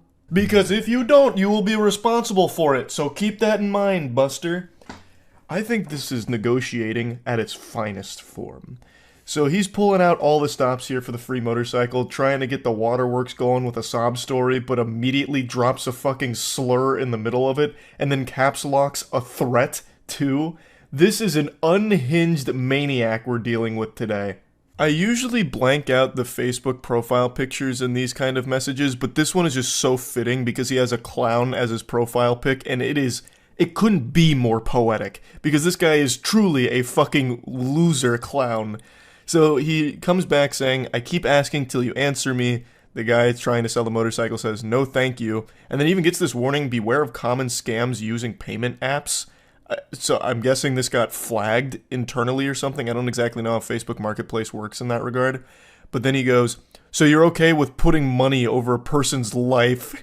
And he just goes, has this ever worked for you? His strategy is very clear. He's trying to like play off of people's good nature. Like, my father needs this motorcycle. He doesn't have a car right now, and he doesn't have money to pay for this motorcycle, and I don't have money to pay for the motorcycle because I'm taking care of my dad because I'm a good person. Like, come on, you're gonna really value money over someone's life? You're gonna try and sell this motorcycle for thousands of dollars as opposed to just give it to me and my dad for free, which would actually save his life? Oh my god, you're disgusting. You are despicable scum. And when it becomes clear that this guilt trip song and dance isn't working, he tries something very different. Actually, yes, in the past it worked because years ago there were good-hearted people that would give you the shirt off their back to help a person in need. A shirt is also significantly cheaper than a goddamn motorcycle, you absolute heathen. Now, all you is a bunch of cold-hearted, money-hungry bastards, and I am very disgusted by that. I have no doubt that he like spit. Gross. Won't even give me a free motorcycle. Yucky. My lawyer actually told me that if anything happens to my dad because someone told him and it pushed him over the edge, I can file a lawsuit. So far, I have 20 people's names and Facebook accounts who have refused to help me. I have passed those on to my lawyer in case anything happens. Yeah, that makes sense. Doesn't have money to pay for the motorcycle, begging for it for free, yet somehow has money for a lawyer for this. That's about as believable as me being over 6 feet tall. What a bunch of fucking hooey. My dad told me if anyone else tells him no, there will be major hell to pay. This guy actually speaks like a child on Xbox Live making threats. My dad actually works for Infinity Ward, so if any of you guys kill me in this game and I don't win, you're all getting banned. This goofball has that same kind of energy to these messages here, while he's begging for a free motorcycle, trying to get some kind of sob story guilt trip going. It's fucking brutal. So let's take a bit of a dive here on his last couple of statements. So he's saying that he has a lawyer that has told him he can file a lawsuit if something happens to his dad because someone refused him free shit, basically. That's such an entertaining idea to play around with. Like, you can't tell this guy no because he's old and he might die. So be careful. So he's trying to get the legal threats out there. If Pops kicks the bucket, if he buys the farm because you didn't give him a free motorcycle, I'm taking you to court, so you better give me the free motorcycle. The guy's like sweating, like, oh my god, alright, I've got to give him the free motorcycle. I really wanted to get a couple $1,000s out of this because I paid so much for it, but this guy's dad's life is on the line and I'm threatened with a legal lawsuit. Like, what did he possibly think would happen? No one's gonna buy this story. Nobody in the world, no rational person in their right mind would get these messages and think anything of them beyond, wow, this person that is talking to me right now actually needs some kind of mental health evaluation, because this is unhinged. It's also super laughable how he tries to make his dad come in here at the end as like the big head honcho tough guy. My dad said if anyone tells him no, there will be major hell to pay. In what way? He's 78 fucking years old and apparently has no way of getting around and has some demented loser of a son that's trying to get free shit for him on Facebook Marketplace. What is he gonna do? What major hell is there gonna be to pay? There's nothing getting paid. You're just asking for shit for free in the most pathetic way possible. That's the worst threat ever. I have no doubt in my mind this has never worked for him. Shocker, I don't believe he's actually got 20 people's names and Facebook accounts in some kind of dossier that he's about to send to his lawyer to sue. Or if he does, the lawyer's just going to be trying to hose him for money off of this absolute cringe. Like, this is just ridiculous. You can't sue someone because they declined to give you something for free when they weren't even offering it for free to begin with. Like, you can't tell my dad no? What the fuck is that? It's so wild. It's so weird. So yeah, I just wanted to talk about this a little bit. You might want to try this negotiating tactic though once or twice just to see how it goes. Maybe it might be worth trying. Why not? Let it rip. It seems like a good time, a good bunch of fun. That's really about it. So yeah. Nobody likes a cheater. Whether it's video games, sports, or relationships, it's one of those universally hated things by everyone across the globe. Kind of like cockroaches. And in 2015, it was the worst recorded year in history to be a cheater, because that was the year of the infamous Ashley Madison data breach. Ashley Madison is a website that's used for facilitating cheating. Its slogan is "Life is short, have an affair," so it was mainly for married individuals to find people to cheat on their spouse with. And in 2015, they were hacked, and the hacking group threatened to release their users' identifying personal information, which would undoubtedly ruin their relationships once it was released to the public. The way I've always pictured this unfolding at the Ashley Madison headquarters is a lot like the climax of a CIA espionage spy movie or something, where like, oh my god, we're about to get burnt. All of our undercover operatives are about to have their identities leaked. But in this case, the secret identities are just shitty goobers that are cheating on their significant others behind their back. Now, Ashley Madison did survive this. The users came flocking back, probably because they had nowhere else to go since their relationships burned to the ground under their own hand and their own sins. And that brings us to today. Ashley Madison plays a central role in the story I want to cover. This is an exchange between a 26-year-old woman and her 28-year-old boyfriend, and she just found out that he had an Ashley Madison account 6 months ago, and this is her confronting him with that cold, hard fact. So she sends a screenshot of Ashley Madison, to which he responds, "Huh?" Like a cartoon character. Like in my head, the way he said that is like Tim the Toolman Taylor out of Home Improvement. "Huh?" And then she just goes, "Nice." And then his response is 2 laughing crying emojis, "What's up?" He uses the laughing crying emojis a lot during this conversation. It must be not only his favorite emoji, but his favorite thing in the world. He can't stop laughing and crying here. He's like the fucking Joker or something, I guess. Because every single thing he says throughout here uses those emojis pretty much. It is so fucking annoying. Just an absolute insufferable douchebag. So she says, you tell me, and he goes, tell you what? He's trying to play dumb like he has no idea what's going on. Ashley who? Like, he's acting like he's been hit by the orb of confusion out of SpongeBob. It's fucking ridiculous. She clearly knows what you've done. Like, I don't know why he's even trying this angle. Like, he's too stupid to process what's going on. You've lost your mind, babe. What is all this about, huh? What's all this commotion, this mumbo jumbo? She clearly knows. It's fucking annoying reading this guy's text messages. Like, it reminds me of when I played that AI interrogation detective game where you just get nowhere when talking to the AI because it's not quite sophisticated enough, so you get locked in an endless loop. She is speaking to a brick wall of stupid. And then she just goes, or don't, I don't care, I'm done. And his response to it is just truly unhinged. So he goes, LMAO, because you know he can't stop laughing about it. He is cracking up right now, slapping his knee. This is the best comedy he's ever seen in his life. What are you going on about? Period got you tripping? That is fucking wild.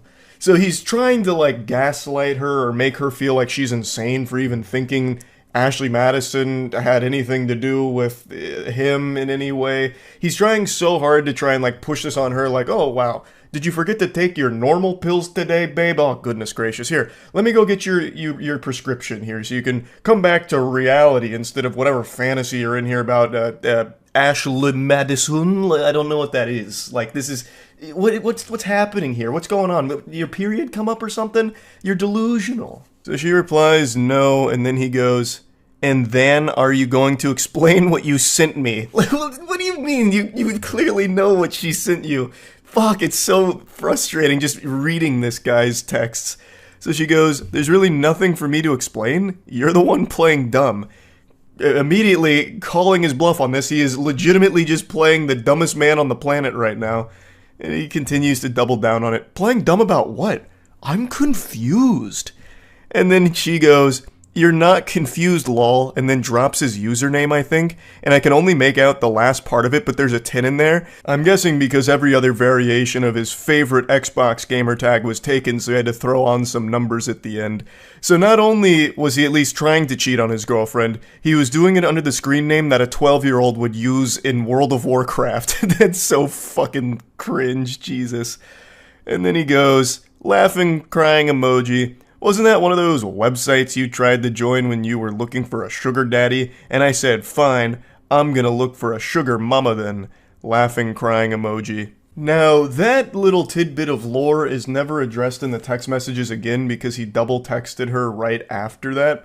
So, the original poster expanded on it in the comments. Apparently, this was a joke the two of them made a while ago about her looking for a sugar daddy and him looking for a sugar mama.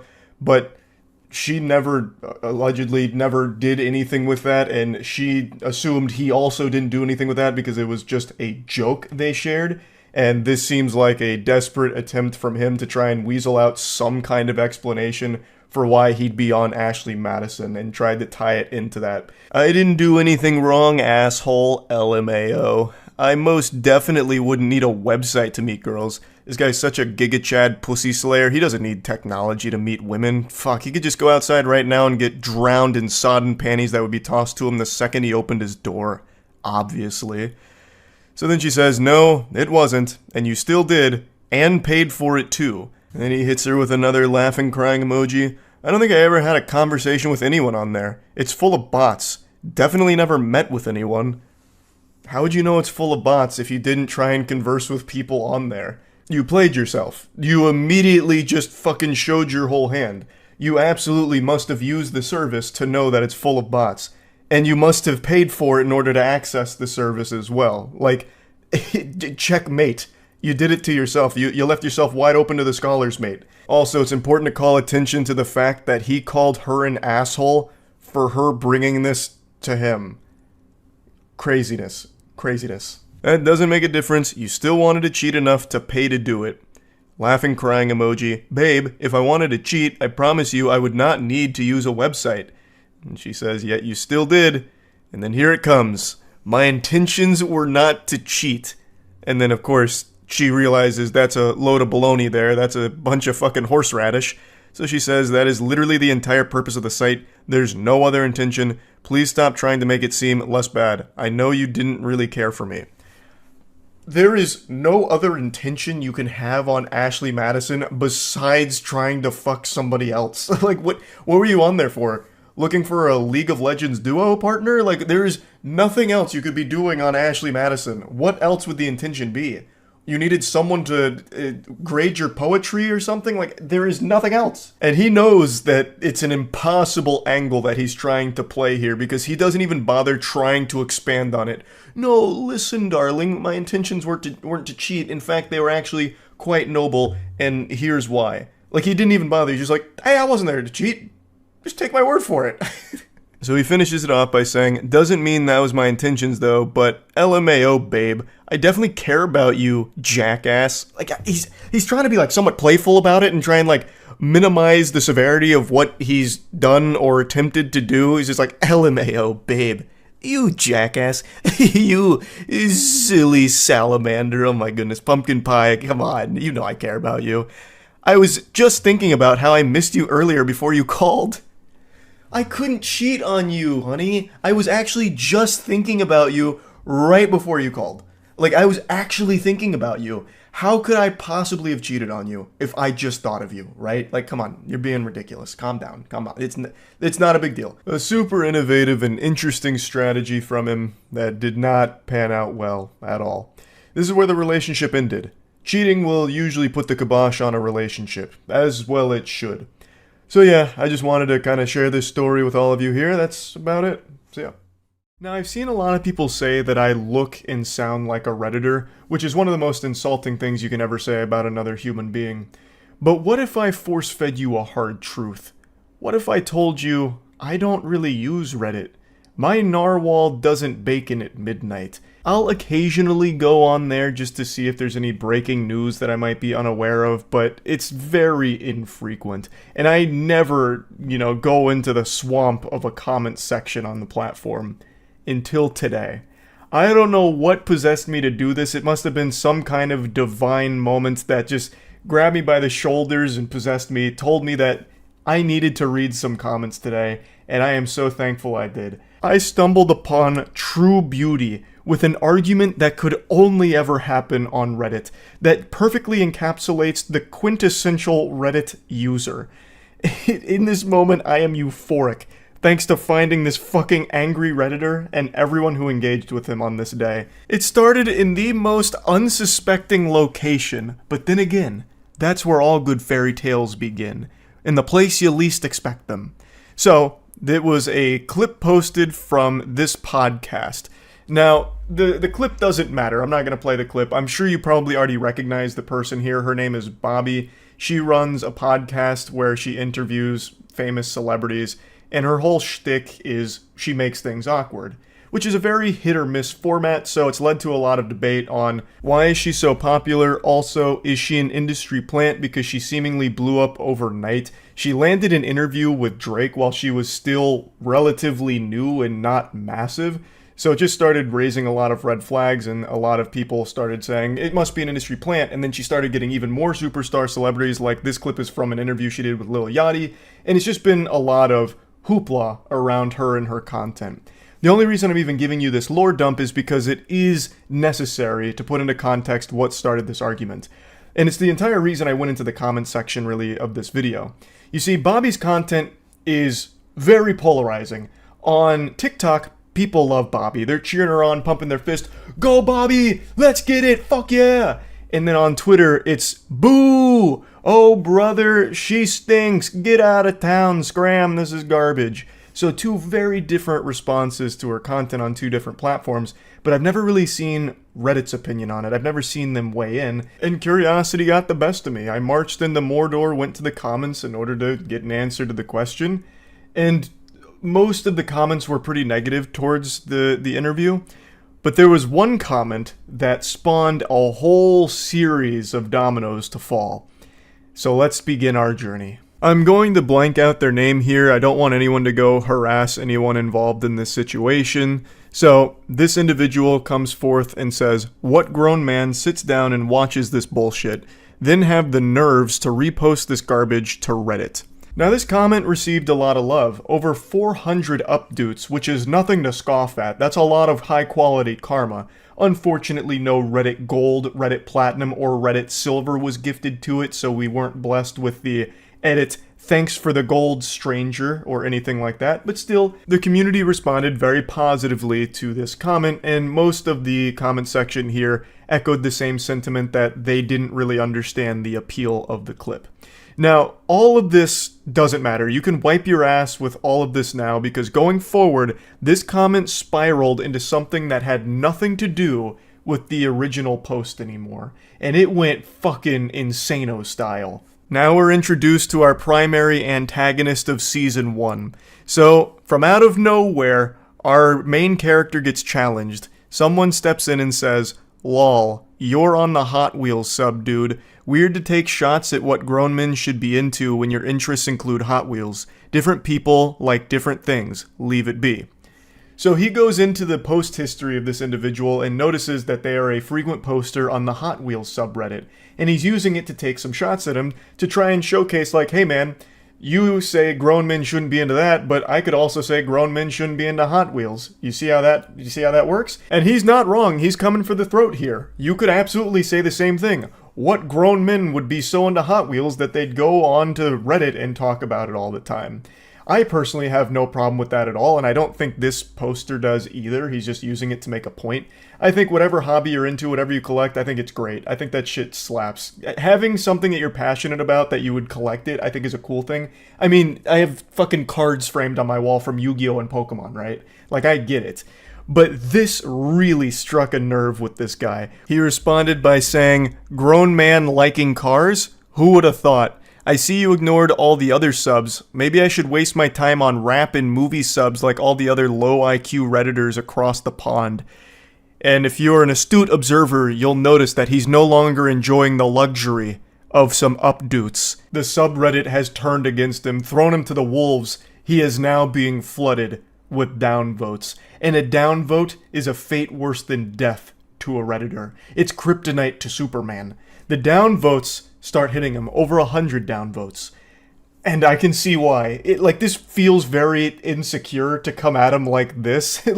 His point was pretty clear, but then he, tries to, explain away why it's, really in line with being a grown-ass man because he likes cars. He's like, oh, well, yeah, grown men like cars, Hot Wheels are cars, duh. I mean, maybe I should just go to rap and movie subreddits like you low IQ plebeians. It's really, really cringy Reddit behavior now. The bad boy comes back with a tough-to-swallow pill. Hot Wheels aren't cars, mate. They're toys. Talk about low IQ, haha. You're not better than anybody else, sorry to tell you.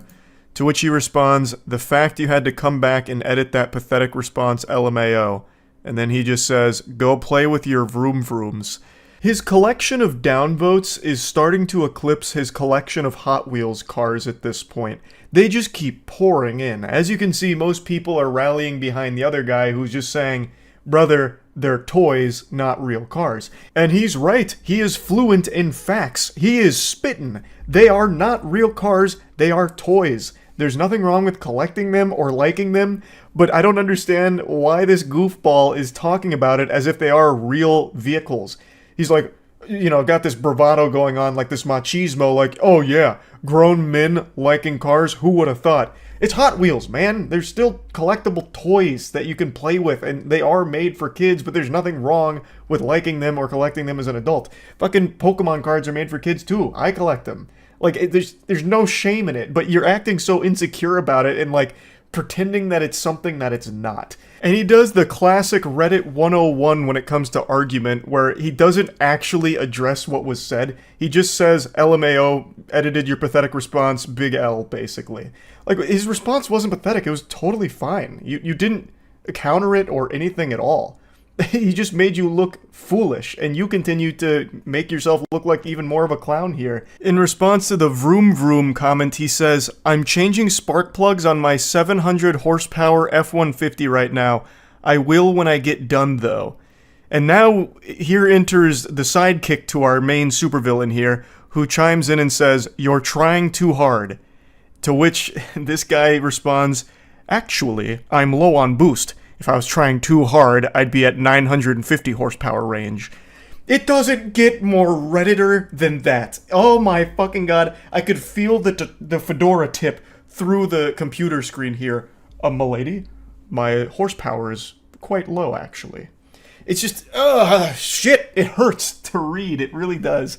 The guy's absolutely right. He is trying so hard. I half expected him to go into, like, the Navy SEALs copy pasta.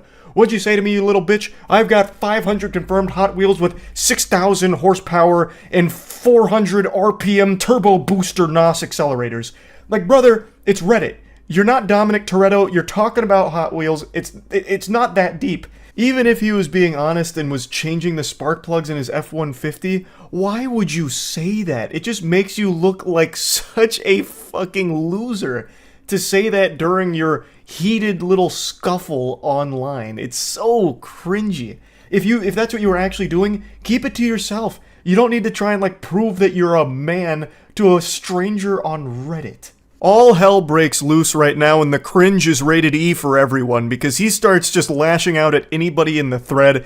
So someone else made a comment, and he went through his post history, I believe, and found that he was on, like, the WWE subreddit. So he calls him out saying, "WWE isn't real, bro, sorry to tell you. Maybe you should pick up a real hobby like learning about cars." To which they respond, "Toys." A slam dunk, he's right. It's all fucking about Hot Wheels so far. So then he comes back and says, "Yes, I'm not delusional like you, Mr. SmackDown vs. Raw." That's not even an insult. The WWE is extraordinarily popular. Hot Wheels Henry is just really scrapping for any morsel, any crumb of an insult that he can, slap together. And it's not working. It's not. He's fighting like 16 different battles from all fronts here on this comment thread, and he's losing every single one of them. Our boy then goes full armchair psychologist. "You actually are ashamed deep down. That's the whole reason you chimed in on my comment. You felt attacked when I said, 'What grown man watches this?' It brought back traumatic memories of you being bullied for liking WWE in this day and age." He's like, "No, I commented just because of the toxicity." To which he says, "I'd rather have a Hot Wheels collection in my garage next to my turbo truck than have Rey Mysterio and Triple H posters all over my wall." I don't know who's getting bullied for liking the WWE in this day and age. It's extraordinarily popular. Maybe like 10 years ago, but today, no shot. I think he's fighting ghosts with that one. You're much more likely to get bullied for collecting Hot Wheels cars as a grown-ass man. Case in point. Though, he's not actually getting bullied for that because no one really has a problem with what you collect as a hobby. The reason people are making fun of him here in the subreddit is because of his attitude, where he views his hobby as just superior to whatever else everyone's interested in. "Oh, you see, no, I actually collect Hot Wheels cars, like a real grown, grizzled, strong, big-muscled man, not this lame garbage." Like, it just sounds like pinky up, high off your own fumes, sniffing your own farts kind of garbage where you view yourself as superior than others just because you think your interests are better. So you're just shitting on everyone else who called it out. Like, no one cares if you collect Hot Wheels cars in your garage and it's right next to your fucking Optimus Prime truck. Yeehaw, that's great. You're just being an asshole about it, which is why people are just making fun of you in the subreddit. His rampage continues, and this time he's pissing on sacred, hallowed ground. He insults RuneScape. He says, "You drive a stock car and play RuneScape, I know you're drowning in pussy." He's saying it sarcastically. So he checked the comment history of this guy, saw that he played RuneScape, and he's using it to attack him. Which is a wild one. Like, yeah, RuneScape's got some, less than stellar things about it, but there's nothing wrong with RuneScape at all. It's still an extremely popular MMO that is well loved to this day. And the guy's like, "I don't understand how a dude who plays with toy cars thinks he's above people on movie and rap subreddits and people who play RuneScape. We're all on the same site getting in our respective nerdy communities. What makes toy cars better than talking about media or playing a game?" Which is fair. I mean, that makes a lot of sense. And then he just goes, "You don't understand because you can't even turn a wrench on your own car. Of course, a mechanic is going to be into Hot Wheels considering he works around cars all day. Do you need me to further break it down for you to understand?" Oh, just that aura of insecure loser is very potent. It's like in Bleach when they first meet Kenpachi and his spiritual pressure is so strong that it just glues people to the ground, they can't even stand up. That's what his loser aura is doing to me right now. It's rough. Why do you feel the need to defend your hobby when no one's actually attacking that? They're attacking your behavior, where you think what you do is better than everyone else and can't understand that different people are going to like different things and there's nothing wrong with that. That's the only thing people are picking apart. That's what started this whole thing. You were saying, who watches this garbage? What grown man would do this? And one other guy was like, hey, you're a grown man who plays with Hot Wheels. You understand? Like, different people like different things. It could have been so easy to just meet in the middle, shake hands, and be like, oh, okay, I get it. Yeah, this wasn't for me. Just like Hot Wheels collecting, maybe not for you. But he just refuses to accept that reality. Instead, he's just going, no, you don't understand because you can't turn a wrench in your own car. He just keeps diving in on things other people like. Do you just really call RuneScape a fun multiplayer game? Responding to someone saying that it was a fun game, there's nothing wrong with it. You're not playing COD, dude. You're playing a game that's synonymous with virgin weirdos like yourself. Deaf embarrassing. He's just trying way too hard. I can feel the tears in his eyes as he types these comebacks. Now, up until this point, I had a big smile on my face reading these for the first time, but when I read his next response here, I let out an audible gasp. So the guy, once again, is still going in about RuneScape, like, you know, it's just an MMO, you know, whatever, you're being a judgmental prick, and can't handle it when people roast you back. So you start combing through comment histories, massive Redditor mindset. And his response is, I can definitely handle it, LMAO. I just shit on 10 different no-lifes, including you, that wanted to be relevant. There's multiple comments saying who watches this, but of course you want to reply to mine for the free clout and upvotes from the Fem girls.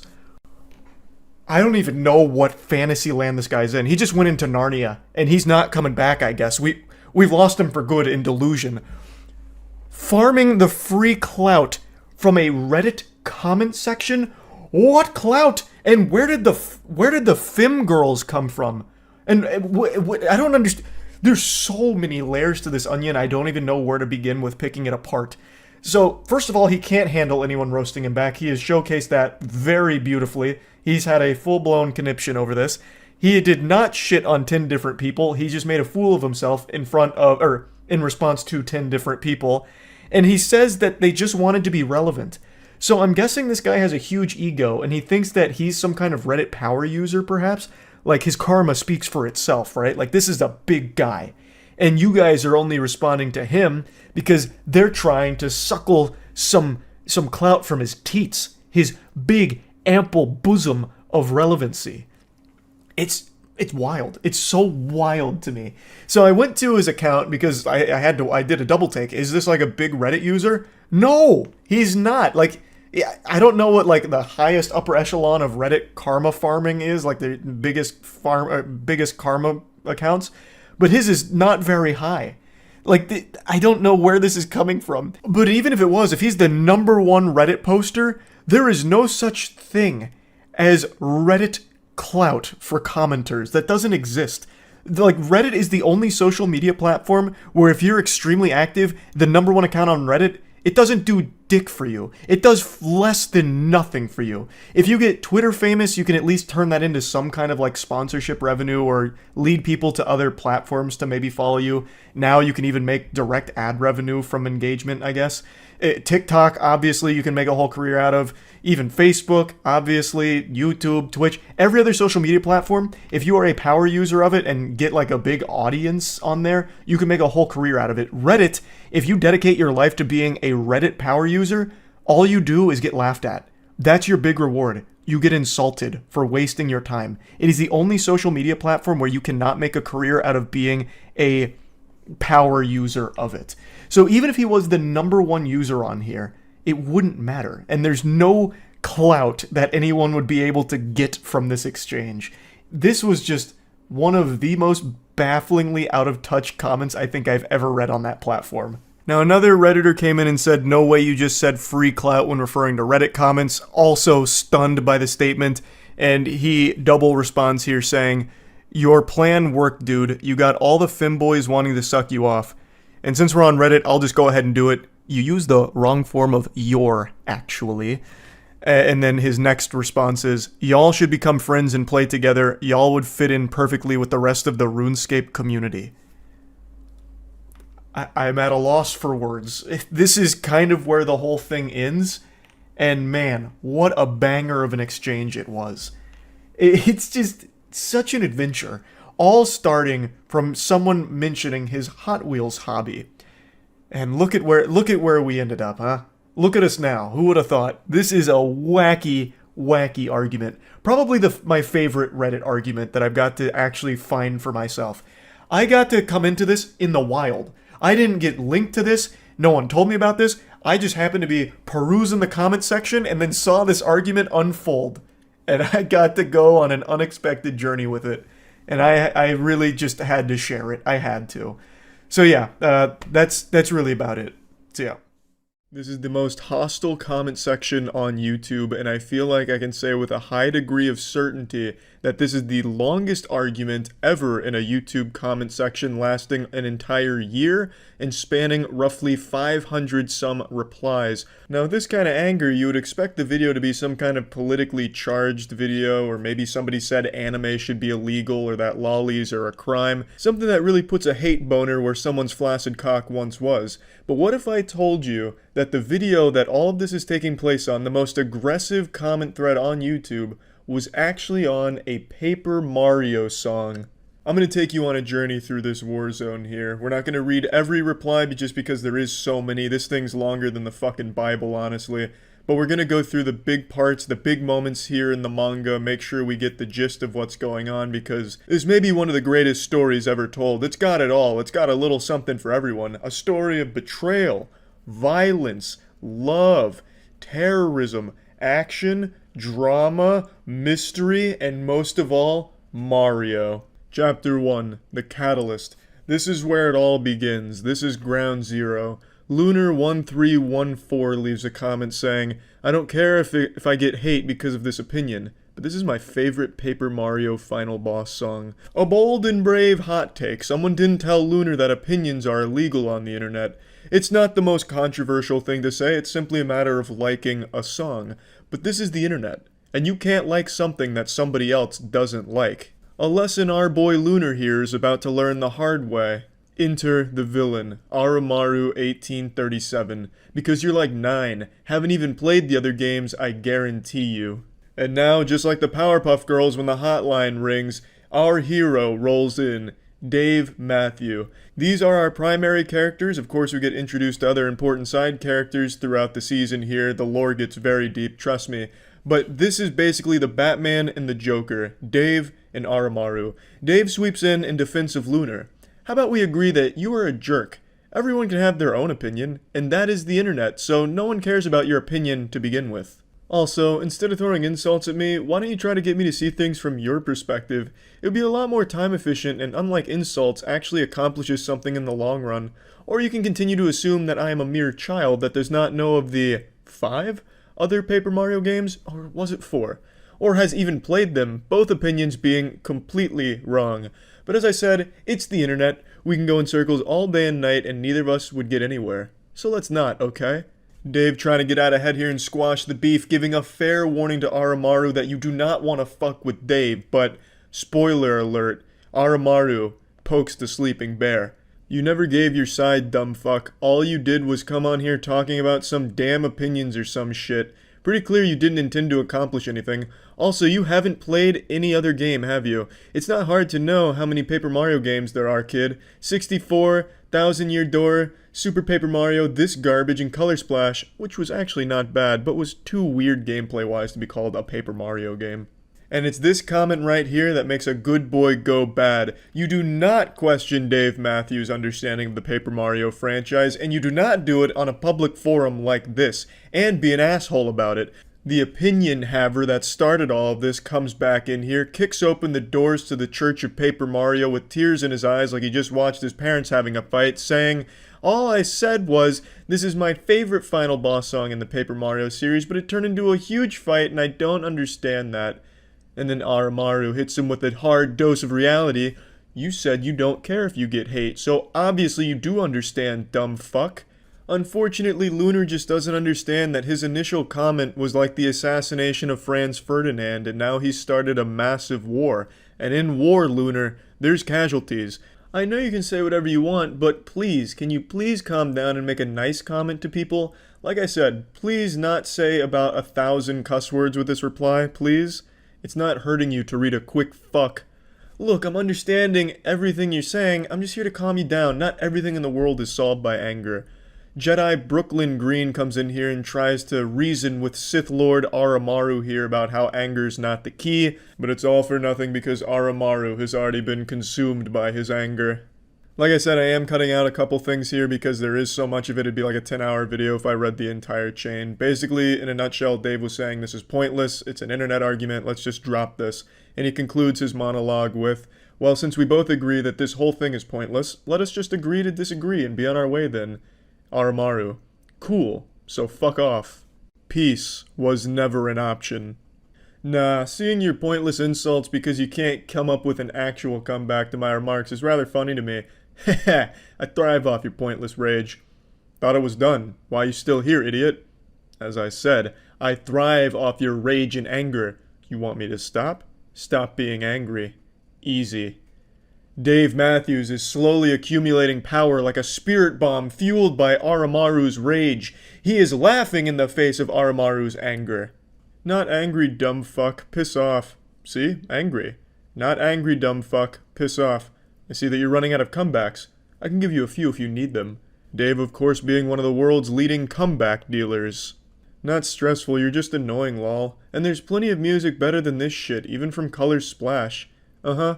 Why don't you go back to your 1,000-year-old game and super overrated Paper Mario game? Your screen, oh boo-hoo, let me play a sad song for you on the world's smallest viol— Oh wait, I broke it. If this was done, why did you reply?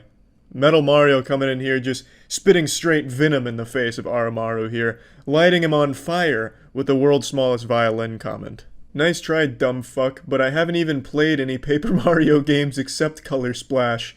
Now fuck off with your shitty excuses for jokes, people have better shit to read. When I initially made it to this chapter the first time and got blindsided by this plot twist, I fucking recoiled into my chair, threw my arms in the air, I was just so absolutely shocked. I felt like I was witnessing history, like I Am Your Father level twists here. This is subverting expectations done extremely well, not Game of Thrones Season 8 bullshit. This is how you surprise a reader with a narrative plot twist. Who could have seen this coming? If you remember back to the genesis of this whole mess, it started with Aramaru melting down and breaking shit in his room over the fact that somebody liked a Paper Mario song he didn't like, and then accuses them of not having played any of the other Paper Mario games, and then only a short 100 replies later, he himself admits he's only ever played one Paper Mario game, and it's not even this one. It's so fucking remarkable. What an incredible twist. That is character development right there. Now we're getting a little bit of the origin story of Aramaru here, which only makes him even more mysterious. Well, I see my sympathy was misplaced. You seriously judge a game on what other people say about it? You sure have missed many a good game. Also, shame on you. Don't give out criticism if you don't actually have the knowledge to back it up. It's just stupid to say something's wrong and then give no evidence at all to support your theory. And that's researching 101. This guy Reddits. Also, it appears that you really do only know how to spit out insults. I'm gonna have fun with this. Hello again, my old friend. I see you're here to argue once again. Too bad this will end with you weeping, because your argument is less than the dust I'm sweeping. But you will not give up yet, because you don't realize that it's the internet. The internet. So you might as well be voiceless, as all arguments here are practically worthless. Dave Matthews goes full Robert Frost here with this personalized slam poem to Aramaru. I get that it's supposed to be a Sound of Silence parody, and it's executed wonderfully. A special song poem about the argument you still persist on despite the flaws in your argument. P.S. You still haven't told me what your favorite song in the series is. Did I ask? No, bitch, I didn't. Fuck off. Shut the fuck up. I didn't even read what you said because I just know it's dumb as shit, lol. Come on, man, he took the time to write an entire parody song for you. The least you could do is read the lyrics. For about 4 days, there was peace in the comments section where people were going over things they liked and didn't like about the game, and then Aramaru comes in full fury here, pitchfork in hand, ready to slap shit around. He reignites the argument by saying, obviously do if yo pussy ass won't just leave the conversation. Dave says, ha ha ha, now I remember why I stick around. I'd love to see what kind of pathetic retort and comeback you are going to make at me that I can easily tear apart. Really, it is rather satisfying to see what you come up with. Once again, there was a truce called in the comment section for about a week, and then Aramaru came back, and Dave immediately noticed. He's like the NORAD defense system, able to hone in on Aramaru's presence and then attack. Oh, hello there. Ready for round 2, my little whiny failure? Round and round the argument goes, when will it stop, no one knows. That meme has been dead, fucking idiot. I'm ready for you to piss off, you worthless fuck. I did not drag your pride through the mud and make you look like a brainless, arrogant maggot. You did. You destroyed your own argument. You ignored the statements that made you look like a fool. You chose to spit out nothing but insults. Your fault. Your stupidity. Deal with it. Or stick around and continue to look like a moron. It's entertaining. And besides, we win either way. And you lose either way. Dave hits him with some kind of superhero monologue right before he throws the bad guy in jail.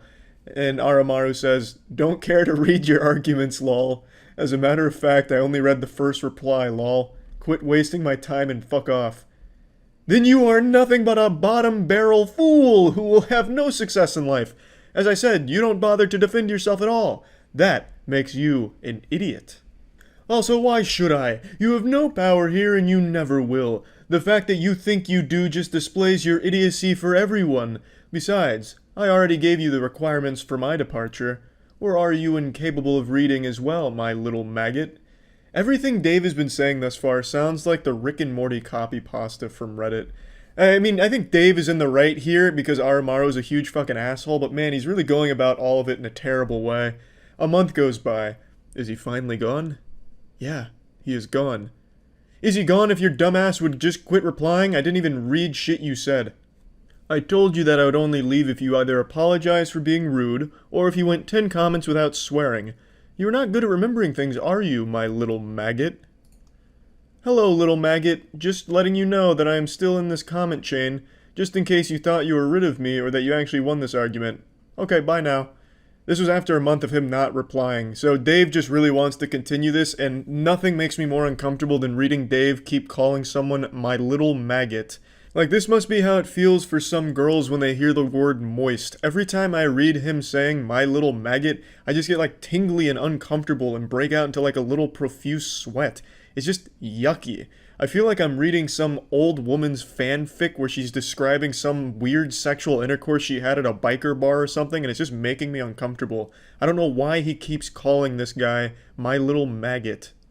I don't give a fuck where you are, dumb bitch. Just like no one cares about you, my little maggot. This will be the last time you see Dave with this kind of confidence, because he's about to meet the actual muscle here. Mr. Hater. If Aramaru was a supervillain, then Mr. Hater is a fucking turbo villain.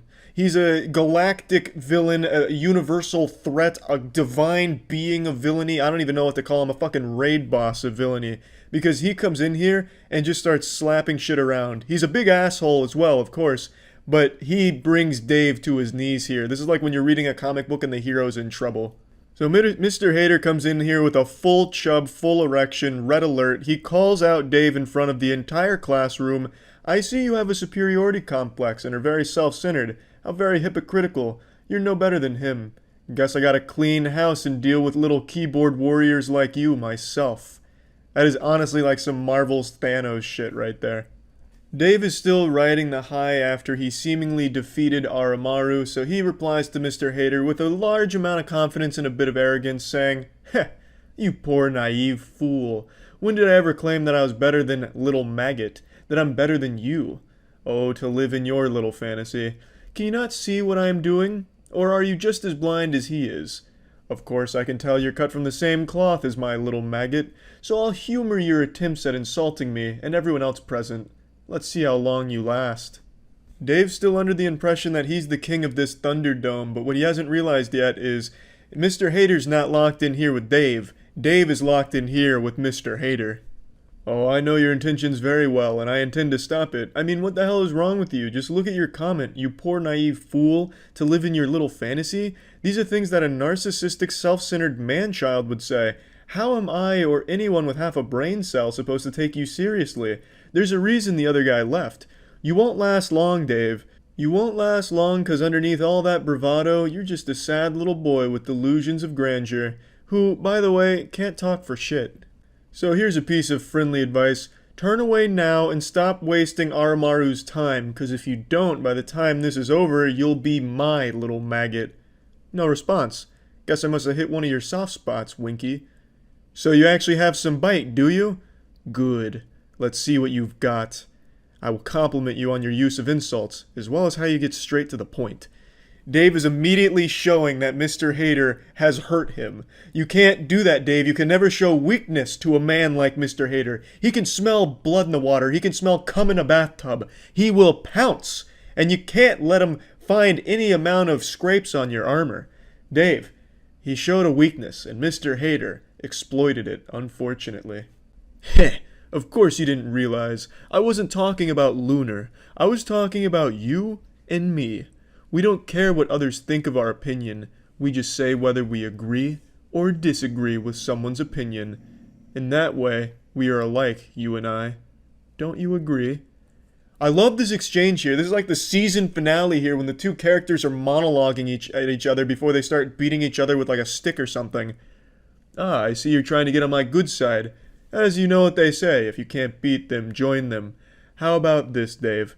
Write a full paragraph apologizing to Aramaru, and I might consider agreeing with you. And, by the way, it has to be real nice, so no calling him my little maggot.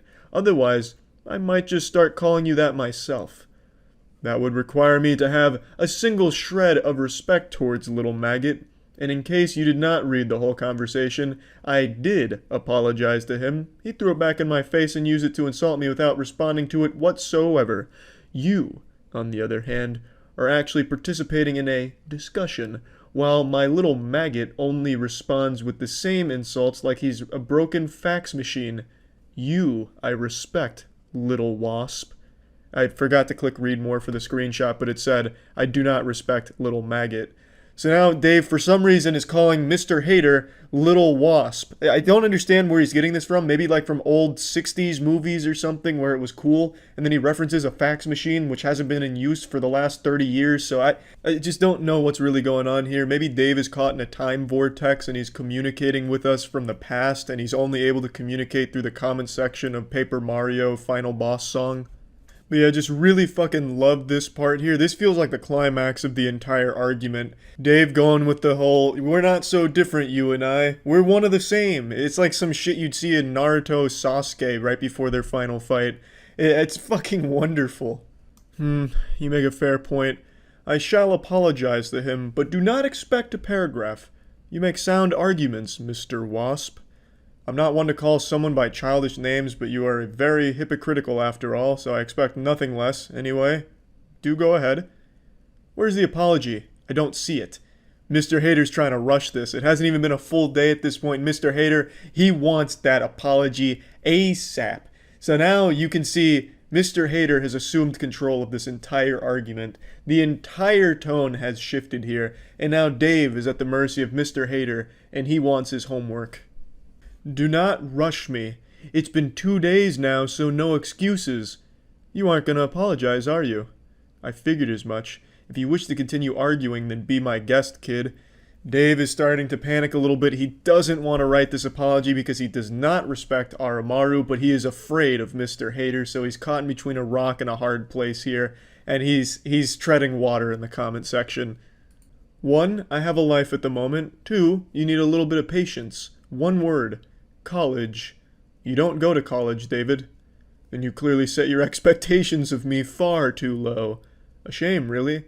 I thought you would be smart enough to not do what little maggot did. Stop lying to yourself, David. How about you tell me what's actually going on?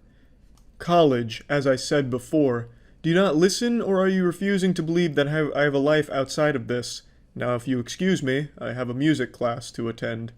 I really don't understand why Dave even feels compelled to keep answering at this point. He doesn't want to write the apology. He shouldn't write an apology, honestly. He just doesn't have to reply to Mr. Hater. He can just wash his hands of this whole thing and still come out as the victor. But for some reason, he keeps engaging with Mr. Hater in here, and Mr. Hater's pressure is somehow like leaking into Dave's real world, it seems, because it feels like he's stressing about this apology, which he shouldn't write in the first place. Mr. Hater goes in on Dave, starts poking holes into his claims about college because 4 months ago it was still coronavirus shutdown, so classes weren't going on, so Dave feels the need to defend himself again. And then he kind of just explains he just doesn't want to fucking apologize, which he shouldn't. I'm glad he doesn't. Dave says, 1, truthfully, I don't want to apologize to Armu because I know for a fact it would not be genuine, and no matter how much I hate a person, I'm not going to insult them by giving them a mocking, half-assed apology. And 2, online classes are a thing that exists, and I'm not doing just a music class. Who is the antagonistic one here? Because it definitely isn't me. You poor, pathetic whelp, barking and baying like anything you say will ever matter. No, your words don't hurt me because they are artificial, fake, designed, and spoken for the sole purpose of inflicting pain without putting actual feeling behind it. Ha ha ha ha ha ha ha ha ha. No, your words are hollow and do not deserve the electrons my brain cells would have to burn to process them, just like you. You're not special, you're not unique, you're not important, and you never will be, not now, not ever. So go ahead whelping, keep making a fool of yourself. I'll just watch the show, laughing all the while. And in your ivory tower of hypocrisy, did you ever once realize I never denied what you have been saying? You are a parasite, Mr. Hater. Something that must tear everyone down to justify their worthless existence. Perhaps I am one too, but that's where our similarities end. You lash out at anyone you see as below you. I lash out at people who do what you and Armu did. Insult and tear into someone because they dared to have an opinion you did not agree with, or lash out at people who defend themselves from other people like you. I never said I was better, but does it really matter in the end? At the end of the day, one of us looks like the bad guy to everyone else, and since I haven't been antagonizing everyone participating in this, it most definitely not me who's the bad guy. Try to say I'm wrong here. You're not wrong, Dave. Not at all. And people like Aramaru and Mr. Hater, yeah, they suck a lot of fat ass. It's sad that someone cares this much about someone's opinion on something that doesn't matter. 100%. Agree with you entirely there, Dave. But the way you're handling all this and then putting this huge, presidential speech here is not good either. This is the wrong way of handling any of this. And there's really just no point in arguing in a YouTube comment section to begin with. There are no winners here. Mr. Hater breaks down his response line by line. You lash out at anyone you see as below you. Dave, don't be ridiculous. I'm not as narcissistic as you, or at all for that matter. I lash out at anyone who do what you and Armu did. A mistake you will regret, as you have started all of this, and I aim to end it. The two go back and forth about the apology that Dave doesn't want to write. Mr. Hater just keeps picking apart each line of everything he says. My words are said solely to get you to leave. That's never going to happen, Dave. I've grown very persistent over the years, and trust me, persistence pays, and I will stay here for months if I had to. Will you? Yeah, big guy, I'm sure your persistence pays, living in a fucking comment chain for months. How productive and incredible. There are just some people who live their life to argue online, and it's sad as shit. This guy is the perfect example, willingly saying I will stay in this fucking thread for months because I have nothing else going on in my life. That is pathetic. That's fucking sad, Mr. Hater. Apology seems unlikely. Then you will perish here eventually with me, as it's either you apologize to Aramaru now and we'll be on our way, or we're gonna be staying here for a long, long time. So, with that being said, let's just start all over on a positive note. We aren't going to start all over on a more positive note until you start apologizing, Dave. Are you going to apologize for your own hostility? Short answer, no. Unlike you, I did nothing wrong, Dave. So it's either you apologize to Aramaru and behave, or you slowly perish with me for months. Either way, I consider it a win-win. And this is where the story stops. I mean, it goes on a little bit further, but nothing is more pathetic than this mic drop from Mr. Hater. These are the people you argue with online, people that have actually nothing better to do. He considers it a win-win if someone is perishing, wasting their time in a comment section with him. That's so fucking sad. He considers it successful if he wastes somebody else's time and wastes his own time because he's already miserable in the first place. Oh, actually, I almost forgot. 3 months after all of this went down, as the dust was starting to settle, Mr. Hater and Dave just stopped communicating with each other, and there was just momentary bliss as everyone read through the thread. And then Yoshi comments, tagging Aramaru, and Aramaru's been tagged this entire time. Yoshi just points out it's been 10 months, but 64 really good, kind of basic, Thousand Year Door, bop, and all this. Just kind of breaks down his opinion of the music. And then Aramaru, from out of fucking nowhere, comes out of retirement to deliver one of the most powerful conclusions to any story ever given. I don't give a fuck about your opinion, this song is still shit. What a beautiful way of wrapping all of this up. But yeah, anyway, the last interaction between our main characters was 4 months ago. From what I checked today, there wasn't any new developments that I noticed. A few more people have been made aware of this because it was posted on Twitter. That's how I found it. And this has just been truly a joy. Delightful to read through. So just keep all this in mind next time you think you're confident enough to leave an opinion on a Paper Mario song. That's about it. So yeah. If you've got a full belly, prepare yourself because you might just puke upon seeing and listening to this unbelievable, embarrassing cringe. This is the worst flirting, the worst attempt at wooing a potential romantic interest I have ever seen. This is like playing a visual novel and then scaring away all of your potential love interests at once and getting the worst ending. Now, I'd like to give a bit of context here to the situation before we really dive into the meatballs from our spaghetti entree of cringe. A user on Twitter posted screenshots as well as videos from a random guy who had reached out to her on Facebook because he had seen her on a dating app. The two didn't even match, and I guess he must have assumed that it was some kind of glitch because they were destined to be lovers. It was fate that was pulling them together, but unfortunately technology had a malfunction, so he took matters into his own hands, tracked her down on Facebook, of which she had no connection to the dating app. She didn't connect any of her socials to the dating app, so he did some super sleuthing to find her on Facebook and reach out to her there to try and win her heart. And let's see how that went. Kelsey! I love that intro right there. It's straight out of Scary Movie, like that old commercial. What's up? He's coming at her like they're best friends from way back in the day. He then executes Order 66 and kills all potential for romance. He goes, I mean, okay, shit. Mayhaps that was a tad overly enthusiastic for a stranger danger message on a sunny Friday morning. There is so much quirk to the way that he texts that I'm getting uncomfortable. I can say with a high level of confidence that he is definitely in some kind of theater troupe because he is typing like he's acting out some kind of skit for a play. It's a little much here. My bad. Let's go with, I can explain. Fuck yeah, that works. Then drops a couple of emojis and then one of these bad boys. How she didn't immediately fall in love with this man is beyond me. This is aggressive. And it's already creepy because it's a complete stranger who saw her on a dating app and then tracked her down in order to, really directly communicate with her. So, let's go over where things went wrong here. I'll go ahead and get the playbook out like John Madden and say where everything fell apart for the offense. From the start, basically. There is nothing that's even remotely salvageable from what he tried to do here. There is nothing more annoying than texting like you're talking to yourself during the texts. Like when you say something like, Kelsey, mayhaps that was a tad too far on a stranger danger sunny Friday afternoon. Goodness gracious, how do I save this? Like that is so fucking lame. That is shameful. That is just downright shameful. I am shocked he didn't drop like an asterisk nuzzles you, and then an asterisk, you there? Yeah, and then one of those emojis. So she said, sorry, do I know you? And then it reactivates this cringe protocol. He says, oh hey, no we don't know each other. Sincere apologies for this subterfuge. Oh brother, this guy stinks. Dropping subterfuge here in your creepy approach to a stranger. If you give me the tiniest bit of room, I'd be happy to explain.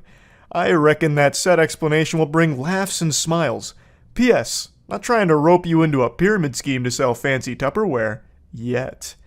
He's trying very hard to be self-aware, and when he starts sending his voice memos to her, he reiterates 1,000 times, like, this is weird, you're probably gonna think I'm weird, and then just keeps doing it.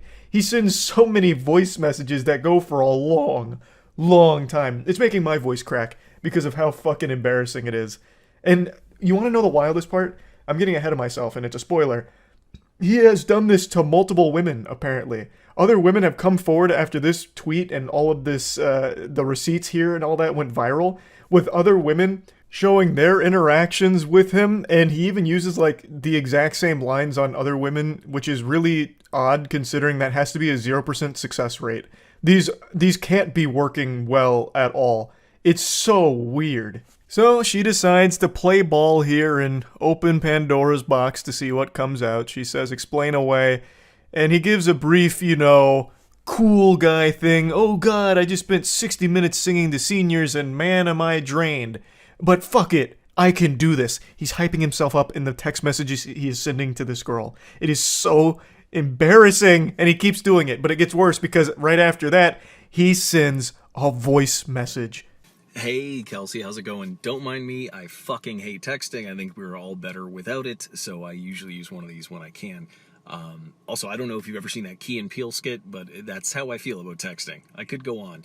Anyway, I just want you to know right off the bat, I fully accept how fucking weird this is. I'm sorry, but like I said, I think if you give me a second, you'll probably end up laughing. And not that you need my permission, but feel free to just laugh directly at me for being a fucking idiot, for I am surely about to embarrass myself right now. I do appreciate your stamp of approval. I and everyone else will be laughing directly at you for this, and I appreciate that you recognize what an unbelievably weird thing it is to do. I don't know why you keep doing it. This is the first of many voice messages he sends, even after recognizing this immutable fact that it is weird and embarrassing. And sorry for the delay. I was going to get back to you, but someone called about a gig tomorrow and I'm trying to help them find a musician. Also, I'm not sure if I'm fucking funny anymore. I just spent 60 minutes, like I said, playing guitar and singing to a room full of senior citizens, but the room was stuffy and hot.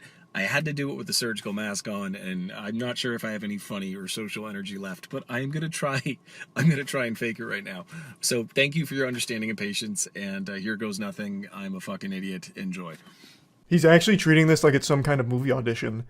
What are you talking about? I also I love that he immediately makes himself seem like super busy, like, hey, sorry for the delay. I know you were waiting on bated breath for my explanation, but I had to help very big musicians find a gig. You may have heard of them before. Bring Me the Horizon. I'm the lead singer. So I had a lot going on. I was double booked, so I had to give them a different band. You may have heard of them, Metallica. But anyway, let me go ahead and explain what's going on. I just finished one of my own gigs, in fact, so I'm a little drained, but don't be perturbed because I'm gonna do my best to fake it. So stay tuned for part 2. It's coming right up.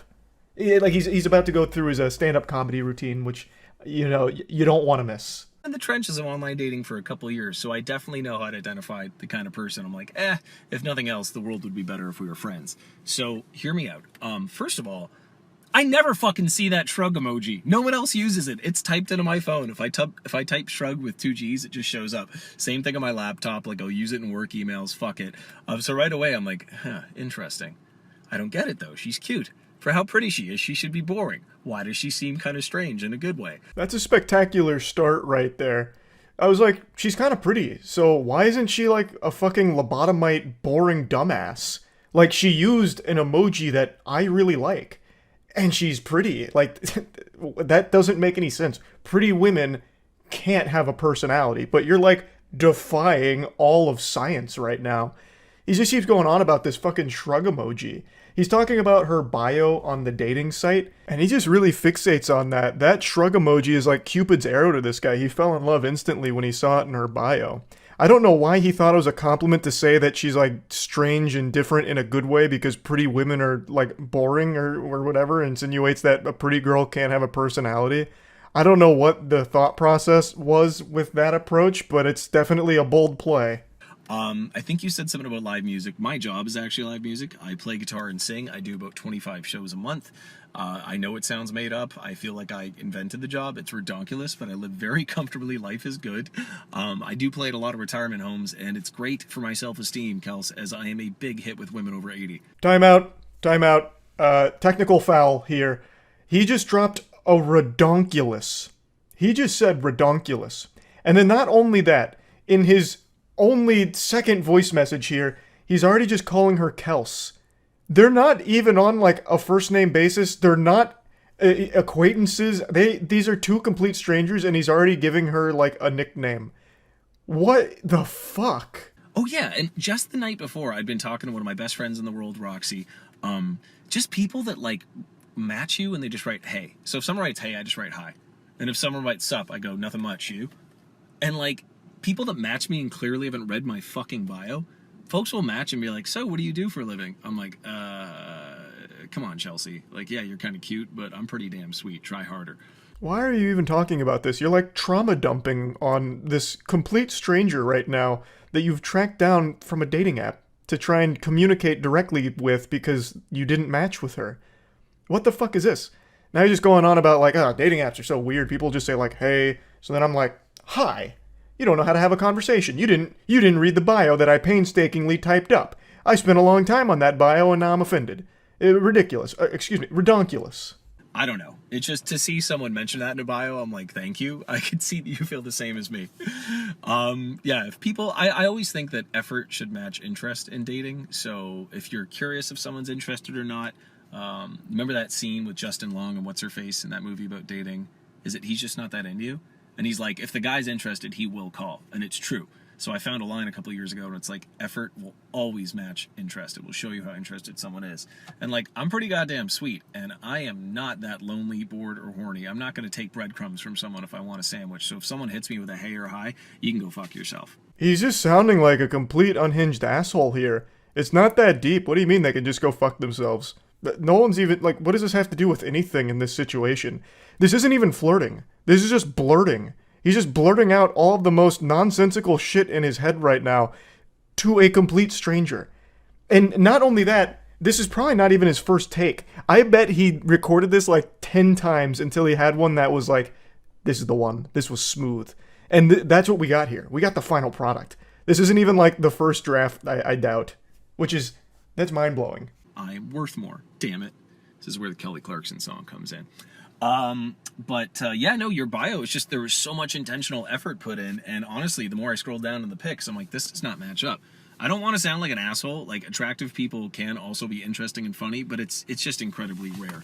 I speak for myself because I'd like to consider myself one of those. That's the end of chapter 2 from the voice memos, but don't worry, there's still a finale, and it's the extended director's cut. The next one's over 5 minutes long. Also, he doubles down on this whole, like, yeah, you're, like, pretty, but you have a personality, which that just does not happen.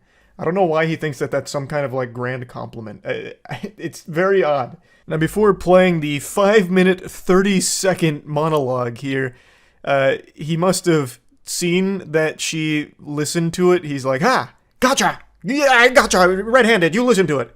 Curiosity got the better of you. And then she says, dude, so you saw me on Bumble and found me on Facebook? How? Clearly very creeped out by it, understandably. And then he goes, oh, I honestly just typed in Kelsey and I guess I got lucky. I figured because you put live music we might have some friends in common or something. I blame Zuckerberg, and then laughing emoji. Which contradicts everything that he's said here because he's constantly talking and referencing her bio, which I think is referring to her dating profile bio. Especially because he does mention, like, online dating with hays and highs and shit. So I don't even know why he thought that would somehow save the situation. Like, she'd be fooled by it. For the love of fuck.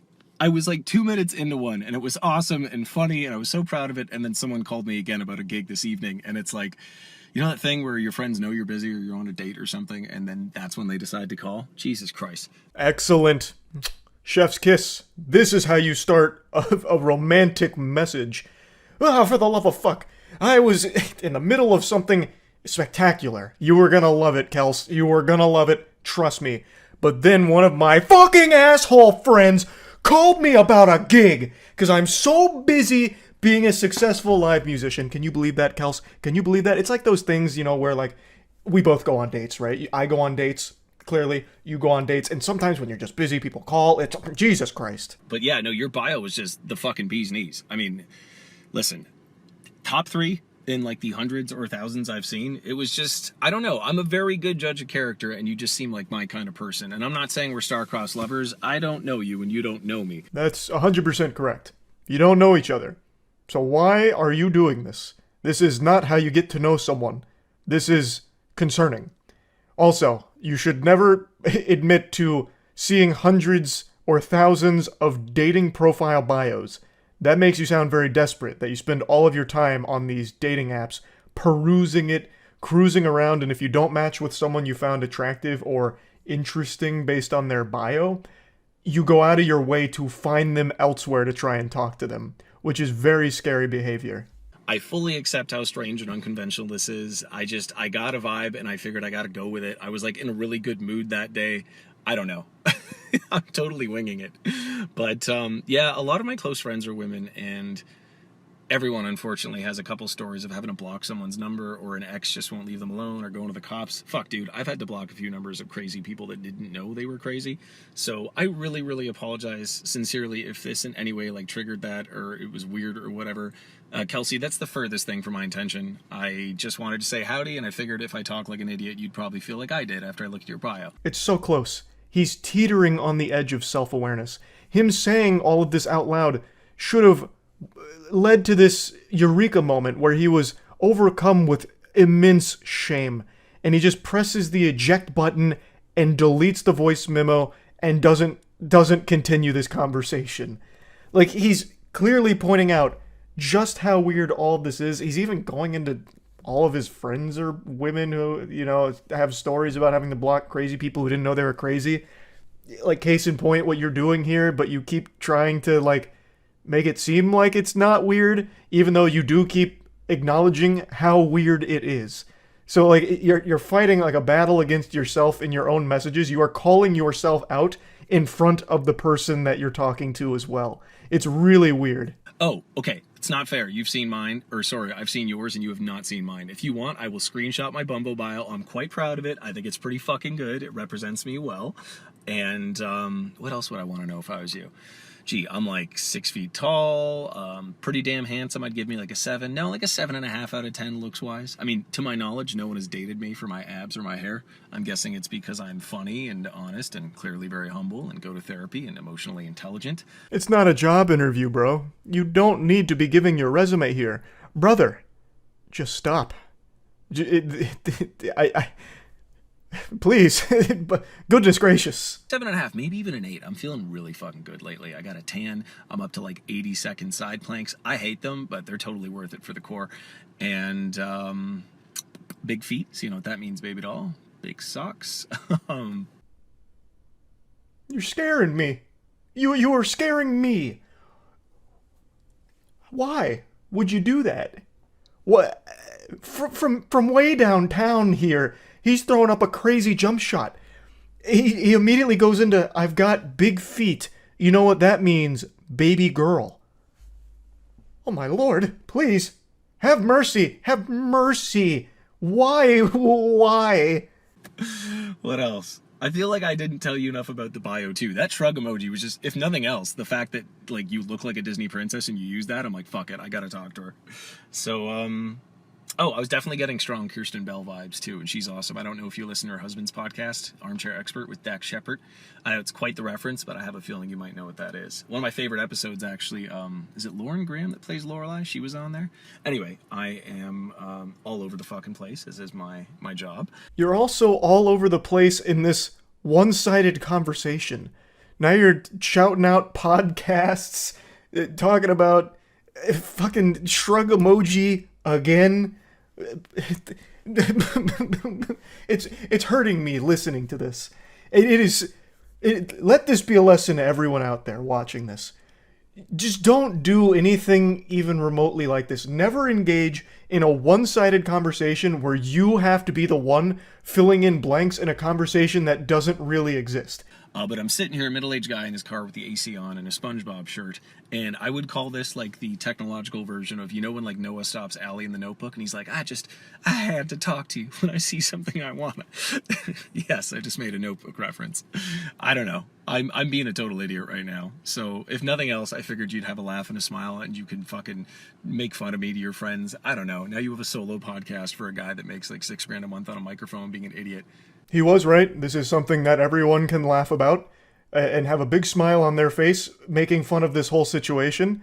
And then out of nowhere, he drops like his salary from his job, like to flex. He just like slides that in there, which, I mean, it's an interesting strategy yet again. This guy's got a wild book of tricks.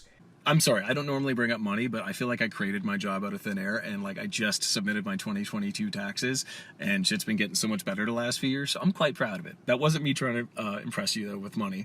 I've got way more impressive shit than that. It just slipped out. I hope we can still be friends. Anyway, Why leave it in there, then? You saying that clearly made you uncomfortable. You could have just deleted this and just tried again. Though I don't think you should have tried again regardless. This shouldn't have happened to begin with. But you yourself just made yourself puke in your mouth when you said your $6,000 a month out loud like that as like a flex, and you still let it ride. You still let this Beyblade rip.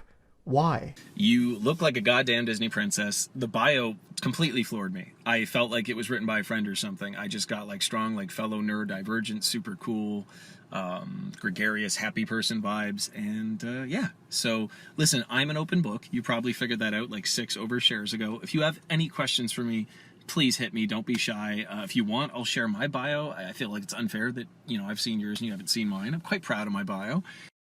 This entire situation has been nothing but overshares from you. She's not going to ask you any questions. No sane person would. It's not going to happen. This whole thing was a complete catastrophe. And once again, hung up on this fucking bio thing. They're just bios. Most people write them in 10 seconds. I don't know how long he spent, like, finally crafting his, but that is not the norm.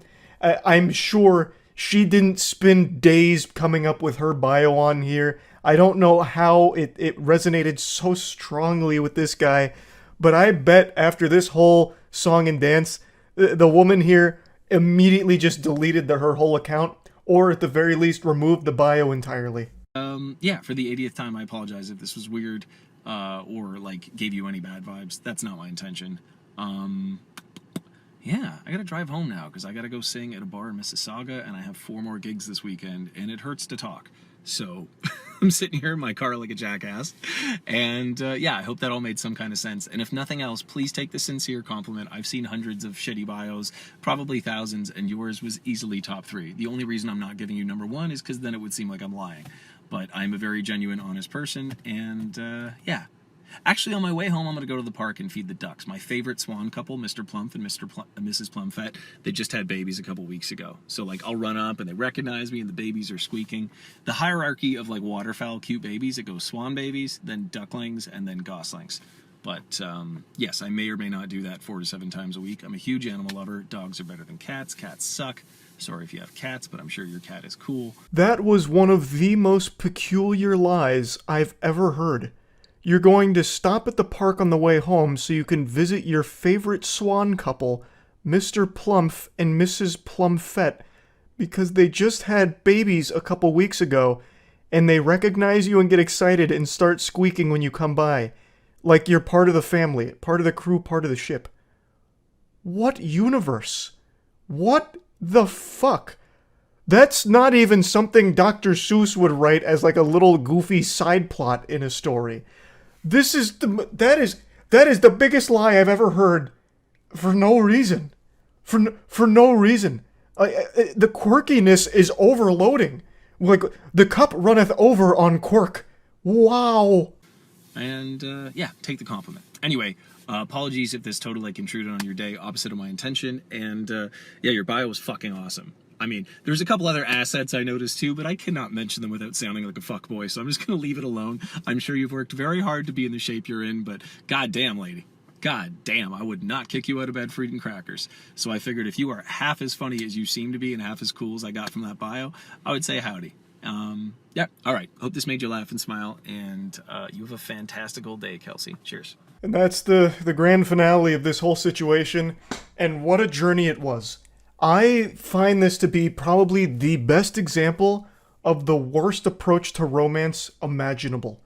And like I said, this was not an isolated incident. He's done this before. And he's even used the same lines before. Which is it's so wild. It's so wild. I had to talk about it. I had to. So yeah, that's really about it. So yeah. I know my calm, composed, stoic demeanor may not give you any clues or hints at my internal struggle, but trust me, right now, I'm spiraling. I'm falling down a dark path I swore I'd never walk again. Like a former addict who finds the pipe once again, I have found my long since abandoned drug. I have become hooked on reading horrible text messages from dudes trying to get laid again. It's been many moons, and some of you who have been around the channel for a while may remember I've made a lot of content covering horrible pickup artists, as well as horrible text messages with self-proclaimed nice guys who are one gentle no away from letting the demon out and just flipping the switch to a full-blown conniption. Like, the word boyfriend would be, a Winter Soldier event that would have them just go ballistic. And I've made quite a bit of content, both laughing at the absurdity of it, as well as using it as an educational tool, like, hey, don't be like these goobers. But over time, I started kind of petering out from doing that, because I just made so much of it, and I stopped indulging in that kind of content until recently. I could only fight the urge for so long. The werewolf is coming out. It's a full moon, and that moon is nothing but fucking cringe. I saw some text messages today that I've just got to go over. Now, before we embark on this journey together, it's important that I let you know that these are two college students. As we go through this, you'll probably assume that it's two 13-year-olds, but that's not the case. These are two college students that worked on a group project together, and now we're coming in after the completion of the project. So, they say, I just emailed Professor the final draft, so we should be good.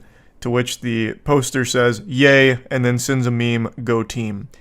I really enjoyed working with you. You seem like a very sweet and smart girl, and I'd love to take you out sometime. To which they say, that's very kind of you, but I have a boyfriend. Oh boy. She said the phrase, I have a boyfriend. There is no phrase more powerful in the English language than that. The strongest sentence ever constructed. That's like the nuclear bomb here. I have a boyfriend is a phrase, nay, an incantation, more powerful than Avada Kedavra from Harry Potter. And it's just been deployed. So you can already start to speculate where things are going to go south. He responds by saying, heh, well thanks for leading me on. Which catches her off guard. She says, I'm sorry, but I don't think I've done anything to imply I was interested in dating you, to which he responds, it's just funny how you never brought up that you were taken until now. Which is an interesting thing to respond with, because that makes it seem like he expects every girl that's taken to immediately state that upon starting a conversation with a man. Like they need to wear some kind of sign or some kind of label on their forehead that says, currently in relationship, not available, thank you. Try again at later date. Although she does say that she mentioned her boyfriend. Actually, I did. When I was at your house, I told you my boyfriend was picking me up. Which he's able to counter beautifully by saying, I thought you meant a boy that you were friends with. Because why would you go over to a guy's house if you're dating someone? And she says, because you offered to host and we needed somewhere to work on our project together, my boyfriend knew and didn't care because all we were doing was working. I'm sorry if I did anything to give you the wrong idea. And then he says, you let me buy you a pizza. Now, admittedly, I understand where the guy's coming from here. We all know about the law of equivalent exchange thanks to Full Metal Alchemist, and we have something like that in the real world. If you buy a girl a pizza, she is obligated to have sex with you. It's the pussy for pizza transaction. It's as old as time itself. So the fact that he was able to buy her a pizza and he didn't get his winky stinky is shocking. But yeah, anyway, he seems to really put a lot of stock in the importance of that pizza, like that was going to carry them all the way to marriage, like this is a moment she'd remember for the rest of her life or something, that pizza that he bought her. But I'd like to backtrack a bit just briefly. Let's go to the previous chapter where he said, I thought you meant a boy you were friends with, because why would your boyfriend be okay with you going to a guy's house to work on a project? And I feel like that's a dogshit perspective that's not unique to just this guy in this situation. I've seen a lot right now where people work under the assumption that if your significant other is doing anything in any capacity with someone of the opposite sex, it means that they're unfaithful to you and they're cheating. But I just don't really subscribe to the belief that most normal, sane people think that way. Of course, there are extenuating circumstances to that, but in this scenario, and in most scenarios like this, where it's just she's working on a group project with a classmate, I don't know why you'd immediately jump to, she must be a whore who's going behind my back to fuck this one goofball in her class and pretending that they're working on a group project. I just don't think that's something most ordinary people jump to immediately, and in this case, the guy views it as weird that she ever even agreed to go to his house to work on this group project if she was in a relationship, but I just don't understand why that would be viewed as weird. Like, where else are they going to do it? Like, if they go to her place and do it, it's the same problem, right? Now, she has invited a guy over to her house and she's in a relationship to work on this group project. Wouldn't that be the same issue? Or if they go somewhere in public and do it, like a fucking Starbucks or whatever, it's still the same issue. Like, oh, now they went to a public place where people go, like, on dates sometimes to do this group project. So you can always make that argument no matter what. So just, I don't know, it just doesn't compute with me. But anyway, back to the pizza. I offered to split when you told me you were ordering a pizza and you said it was your treat. If you'd like, I can Zelle you for half of the cost. Yes, I'd like that. And you ate more of the pizza than I did, so you should pay for like 2/3 of it. Now we're getting into the nitty-gritty math calculations here. Like, well, actually, listen here, Harpy. You ate more of the pie than I did, so you're gonna need to reimburse me more for it. And you know what? It wasn't my treat, because this Halloween there was only tricks. You tricked me. You lied by not telling me that you had a boyfriend. So give me extra cash for that pizza, you disgraceful harlot. She's being as gentle as possible here. I imagine she's scared of this individual, and she said as much in the comments of the post. She said that she didn't want to, like, get too aggressive back because then she'd be, like, afraid of what he might do. So it's just, like, I understand where she's coming from. You don't want to, poke and all of that. So she's just like, okay, that's fine. And I'm sorry again if you got the wrong idea, but I thought I made it clear that I viewed this as a professional relationship. Well, you didn't. And then he comes back and says, don't leave me on red.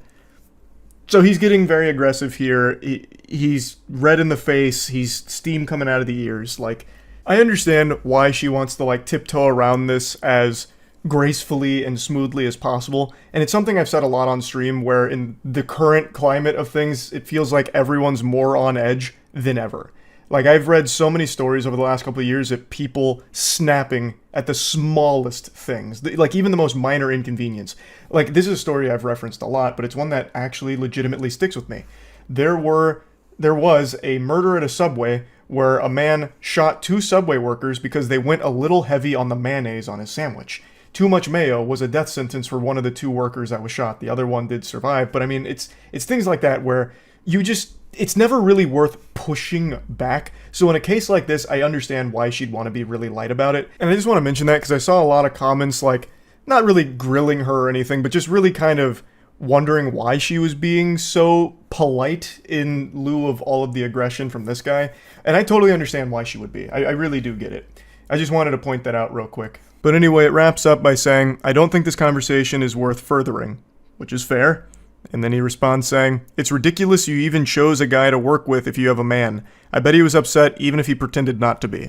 Now, she explained this a little further in the comments. She didn't even choose him to be, like, her group project partner. Apparently the way the groups were chosen were people chose topics, and whoever had similar topics worked together. So these two just happen to have the same topics. It's not like she went out of her way to choose this, benevolent angel to work with or anything. But anyway, I understand this was like a very short text exchange. It's only like 3 screenshots here, but I just think there's a whole lot to digest and analyze here.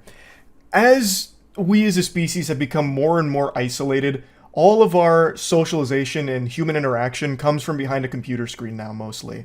Almost all of our interaction with each other is through the internet. So it's leading to a lot of people not knowing how to socialize or not knowing how to pick up on, like, social cues, and I don't even really blame individuals for that. But it's led to situations kind of like this, where this guy really views that her being off the market, having a boyfriend, should mean that she shouldn't do anything at all with another guy, even work on a class project with another man. And also, something as simple as buying a pizza shows some kind of romantic interest between the two of them, some kind of mutual romance. So when it turns out that she wasn't interested and it leads to a rejection, it's something that he doesn't know how to handle appropriately. And overall, it is just pretty sad. Yes, it is like equal parts entertaining with some cringe text messages, of course, but at the core of it, there is a problem where people aren't going out in the real world and making genuine human connections. It's all through computers. So when you are in the real world with real humans, you don't really know how to handle things super well. So something as simple as getting like a rejection is a much bigger deal than it used to be. And overall, like I said, it's just kind of sad. I wanted to just talk about these text messages because I got real deep on why. Why would this be the response to something so simple? And of course, the text messages are very silly, like with the whole fucking pizza side quest thing. But anyway, yeah, I just wanted to talk about it a little bit. That's it. See ya. Speedrunning an intro here. I just learned about some of the most entertaining drama of 2024. I saw it through Evil Pineley's video covering the situation 2 weeks ago, and it is still going currently today. It's about the CEO of a parchment paper business losing his mind and having this whiny temper tantrum meltdown, all because he watched a TikTok video of a girl being cooked a meal by her father. When I told my dad I was going to be getting him the same pans that Gordon Ramsay has, he was so excited. I'm talking about the hex-clad pans, and today it's a super innocent video of this girl's dad making a meal, and the CEO of parchmentpaper.com was angrier about this than he would be if he walked in on his wife having sex with another man.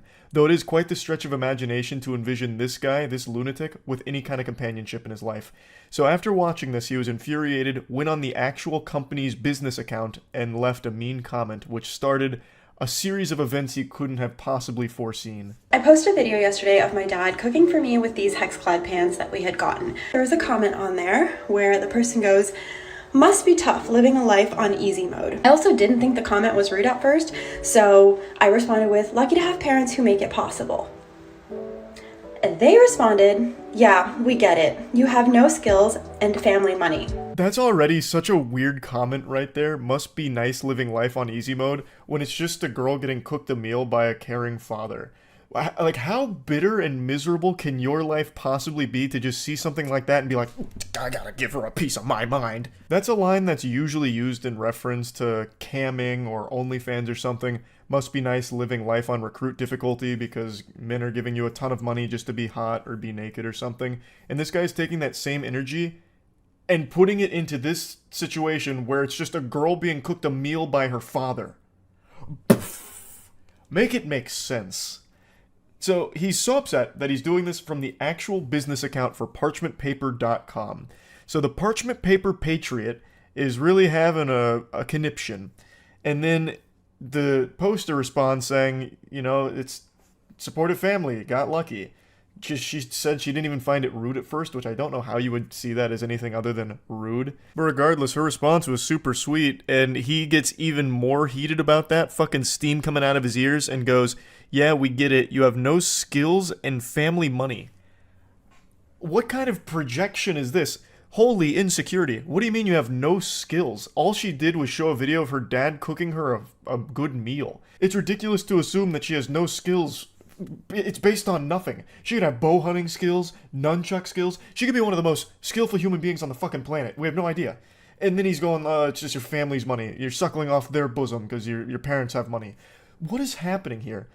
Do you have no skills because you probably order Uber Eats all the time? Is your skill just ruining businesses? That's a pretty cool skill, I guess. But anyway, this is only the beginning of his rampage, and he just fully self-destructs over the course of the next few hours. It's like Chaozu from Dragon Ball Z, when Chaozu latches onto Nappa and blows himself up, but the sacrifice was in vain because Nappa barely felt anything, really. That's what happens here. Parchment Paper Patriot blows up, and the girl, totally fine, and makes an absolute clown out of this guy. Dunks on him. She obliterates this man. And at that point, I'm just like, okay, what the hell? Like, maybe this account is hacked, because from a business account, that seems kind of weird. So I send them an email and I'm like, hey, I think somebody's on your business account, leaving cyberbullying comments. Didn't say anything else. That was it. And then I get an email from the CEO of I think anybody in their right mind would assume that that business account is hacked, because what little toddler would be shitting their pants, soiling their diaper over something as simple as watching a TikTok video of a girl being cooked a meal by her father? So I think that's very sound logic. Oh, this account must be hacked. I'll let the business know. So she reaches out, and the CEO himself, Brandon Howard, steps forward saying, I don't consider stating factual information is cyberbullying, but if you're offended over a comment about having no skill set while getting to frolic through life with family money as bullying, I'd call the cyberbully police. Delete the comment and move along. Cheers. Brandon, I think the department we need on this case is the cringe police, because Jiminy Christmas, holy cannoli. Oh, he tried a facts don't care about your feelings moment there. What facts are we talking about? Her having no skill set? You have no idea who she is. You know nothing about her. All you watched was her get cooked a meal. I'm sure your parents cooked you meals at some point, right? Maybe they don't anymore because you're probably insufferable to be around, so they probably cut you off. I imagine that's the case, which is why you're so upset over this moment. I don't see at all how this would be indicative of her just frolicking through life, coasting off of her family's money. That's a unreal leap in logic based on nothing at all. And honestly, she was like a good Samaritan here, like looking out for your business, thinking that you might have been hacked because of how awful this behavior is and how terrible of a look it is for your business. And then you double down and make things significantly worse by being this big loser. Also, I love the chutzpah here from Big Baby Brandon to claim that she was offended over his comment, when this sensitive worm was offended first over her being made a meal. This guy needs to call the wambulance because he can't stop crying about this video of a father making a meal for his daughter. Considering my parents literally grew up in mud huts, worked their ass off to get out of India, get us here, and get me into the position that I am and able to have a full-time job and a side career. Then he goes back to the page and goes, cyberbullying is even more funny, and the fact that you emailed us to tell us is actually hilarious. Enjoy frolicking through life and leave the rest up to us adults who create actual economic value without a trust. Yeah, leave the heavy lifting up to the real adults, like Brandon Howard, CEO of parchmentpaper.com. It's comical that the parchment paper guy is trying to act hard here. Like, I don't know what he expected to happen. He just looks so stupid, claiming that she's like a trust fund kid based on nothing. Literally nothing. All just gobbledygook here. All you saw was a video of her getting made a meal by her father. How could you possibly connect all of these weird dots? To me, it seems like the person who's really frolicking through life on easy mode is you, who has unlimited time in the day to respond to random people on TikTok and leave comments that just let everyone know that you're an outrageous asshole. Like, you must not be doing that well business-wise, if that's what it's boiled down to here. They did send me a legal notice. It came from info@parchmentpapers.com, and it says that they are really worried about the safety of their team, and if I don't remove the defamatory posts on TikTok, they will be taking legal action, which I don't believe it's defamatory because it's not defamatory at all. All she did was share his comments, which are public, in that email, his statements, all from his mouth. This stupid douchebag is just doing one of those desperate Hail Mary maneuvers when they have nothing else left and trying their absolute best to save a sinking ship from the holes that they themselves have poked in it. And it doesn't work, and it actually leads to him looking like even more of a clown, because she points out some pretty interesting things about this cease and desist. So yeah, like, I don't believe it's defamatory. I also don't believe you have a legal department because you signed it incorrectly. It says legal department at parchmentpapers.com. You forgot the dot. Did you forget to delete the part where it says like your contact information because you're using a template? And also, what's with the cease and desist? I thought it was CEASE. Who's doing your spell check? Good heavens, Brandon Howard did some ayahuasca and tried to send a cease and desist and lost himself somewhere in the sauce. So apparently it was signed incorrectly from legal department at parchmentpapers.com. And then here's some more information on it, I suppose, where he left in your contact information in brackets.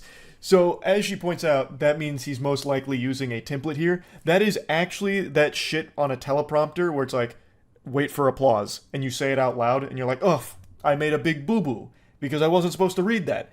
He fucking left that in. This absolute buffoon. And the goober doesn't even know what a cease and desist is. He did seize and desist. Holy shit. I think he's the only one that works at this company. Nobody else saw this before the email got sent out. His supposed legal department okayed this. If he does have a legal department, they need to be fired right now. They need to get fired yesterday, because that is a disgrace. That is not a legal document whatsoever. Fucking your contact information in brackets, cease and desist. You couldn't have made that any worse. This legal document he tried to send over is now more worthless than the parchment paper that he's built his life upon. Another day, another email. This time you decided to fix the typos. Congratulations. And you also told me you're fixing the typos. Very interesting thing for your legal department to say. Oh, brother, this guy stinks. She is cooking him harder than the meal that her father cooked her in the first place that started all of this. I love how he proudly calls attention to fixing the typos. Like a student in class, like, excuse me, teacher, I fixed the spelling mistakes in the cursive. Fix the typos just in case you couldn't figure out we're very serious about this issue, as your direct actions to intentionally harm to us. Oh my god, the grammar is diabolical as well. And our company is not being taken lightly. We expect action to be taken within 48 hours. See attached. It's probably a picture of Brandon Howard's butthole here going spread goatsy on her. So, this is clearly, again, written by someone that is lacking a 4th grade education. Brandon, I think your first hire at parchmentpaper.com should be an English tutor for yourself here. This is bad. How you even attempt to run a business is beyond me. I guess they just let anyone into the parchment paper industry these days. But, yeah. So, Brandon again tries to strike back here. And, again, looks super dumb for it. But congrats on fixing the typos, idiot. But your cease and desist at the bottom, I saw that it said rocketlawyer.com. So, of course, I had to call them and ask them, is this a real legal document? And they said no immediately. And they said this looks like a phishing scam and you should probably not respond. Oh, God, even rocketlawyer.com's shooting spitballs at Brandon now. Just saying that, no, it's definitely not real. It's probably a phishing scam. Don't respond to it. Oh, what do you use the parchment paper for, Brandon? Honestly, it's almost poetic that the guy who owns a paper business can't read or write very well. I think that's poetic almost. Anyways, then you decided you're going to start using my work email, which is public, to sign me up for corn sites, for Scientology, but you forgot that those companies will actually send you the IP where the accounts were made from. And it's funny because it's pinging in California, and I'm not in California, so... But I do remember that on Trustpilot, when you had your address up, it was coming up in California. Suspicious, huh? Brandon's out here collecting L's like they're the Infinity Stones. He is greedy for that shit. He can't stop losing. And I can't stop thinking about how he signed off that legal document about, like, having 48 hours to comply or whatever. Trying to give it, like, a deadline. Like, this is the ultimatum. You've got to do it within 40 hours or else. It's gonna get serious if you couldn't tell. That's just so lame. Like, I feel like he must have just watched Mission Impossible at some point. This message will self-destruct upon finishing. That kind of thing, and he tried to channel that into this document here to give, like, a sense of urgency, but it falls so flat. But you want attention so freaking bad because you will not stop talking about this. You are basically the only one who is still talking about this at this point. Since my initial email to you where I thought your company was hacked, I have not tried to contact you. At first, you were laughing and sipping Mai Tais on the beach, and then you were having crybaby sales because this was drawing you so much attention. So this video is only 3 days old, which is weeks after Brandon's biblical meltdown, and he's still going on about it. So this is a screenshot from his crybaby special, which, oh my god, the irony almost makes me sick.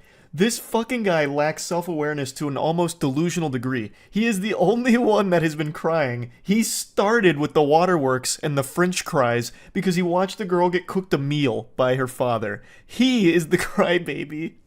And yet he's still trying to push it on everyone else like they're the problem. Our thousands of real customers will appreciate this. On sale, custom dimensions on demand. Boy, howdy, Brandon. Custom dimension parchment paper? I'm out the door. I gotta get on that right now. All these real customers are probably just so excited by this. Nothing makes me believe in a company quite like them referring to their customers as the real customers. I'm sure there's There's probably dozens of them. Dozens. Your fake legal letters were not working. You thought it would be a smart idea to reach out to my boss at the agency that I work for and ask him to remediate the situation for you. You thought you could tell my boss to tell me to delete my videos. Just because you involved your business by commenting from your business profile does not mean that you get to include my place of work. Pathetic, slimy tactics from an absolute greaseball here. So he apparently contacts her boss to try and whine to him to fix it, which obviously didn't do anything. Brandon, this is so sad. This is so embarrassing. When all of this failed, you thought it would be a great idea to send me one more email stating that you will deal with it as you see fit, whatever the hell that means. And then you decided to add this banner to your website. I'm sure you think that This is when it gets so spicy. We do not support woke feminist cancel culture hate mob groups who do nothing positive in our community. On his official parchmentpaper.com website, this guy has lost his marbles. He's off his gourd right now. He's going sicko mode. Brother, what are you even talking about? All she did was showcase your comments and made fun of you. What is the woke feminist cancel culture movement here? You made yourself look stupid and people clowned on you for it, rightfully so. You are the problem. And also, didn't you just try one of those cancel culture maneuvers by contacting her boss and her place of work to get her in trouble because of you and your beef with her? How can you lack self-awareness to this degree? It's almost criminal, I would say. It gives me the heebie-jeebies. So he's got this now proudly posted on his website at that point, and I also love how he says that she does nothing positive for the community. When you came out of nowhere, the negative Nancy, just saying that she lives life on easy mode and has no skills and relies on her family's money, all just because she had a video of her father cooking for her. What are you talking about? What positive shit do you bring to the world, Brandon? Now, I will say, that section right there is just so outlandish with the woke feminist cancel culture mob being on the paper's website. It's so over the top that I half believe that might actually be faked by somebody, and I also struggle to believe that Brandon would be competent enough to even put that on his website in the first place. I just don't think he has the capability to do that, and I really don't think he has a team around him. I think it's just him. So I think that one might not be real, but to argue against that point, his statements on the official Black Label Paper Instagrams echo that same sentiment about like the woke cancel culture mob and all of that shit. So there is a chance that it's real. There is a very good chance that it's real, but I do want to put it out there that I haven't been able to 100% confirm beyond a shadow of a doubt that it is, because as of right now, it's not on the website. But he could have just deleted it after backlash. But you continue to talk about it, you continue to make stories about it, and you continually want the attention.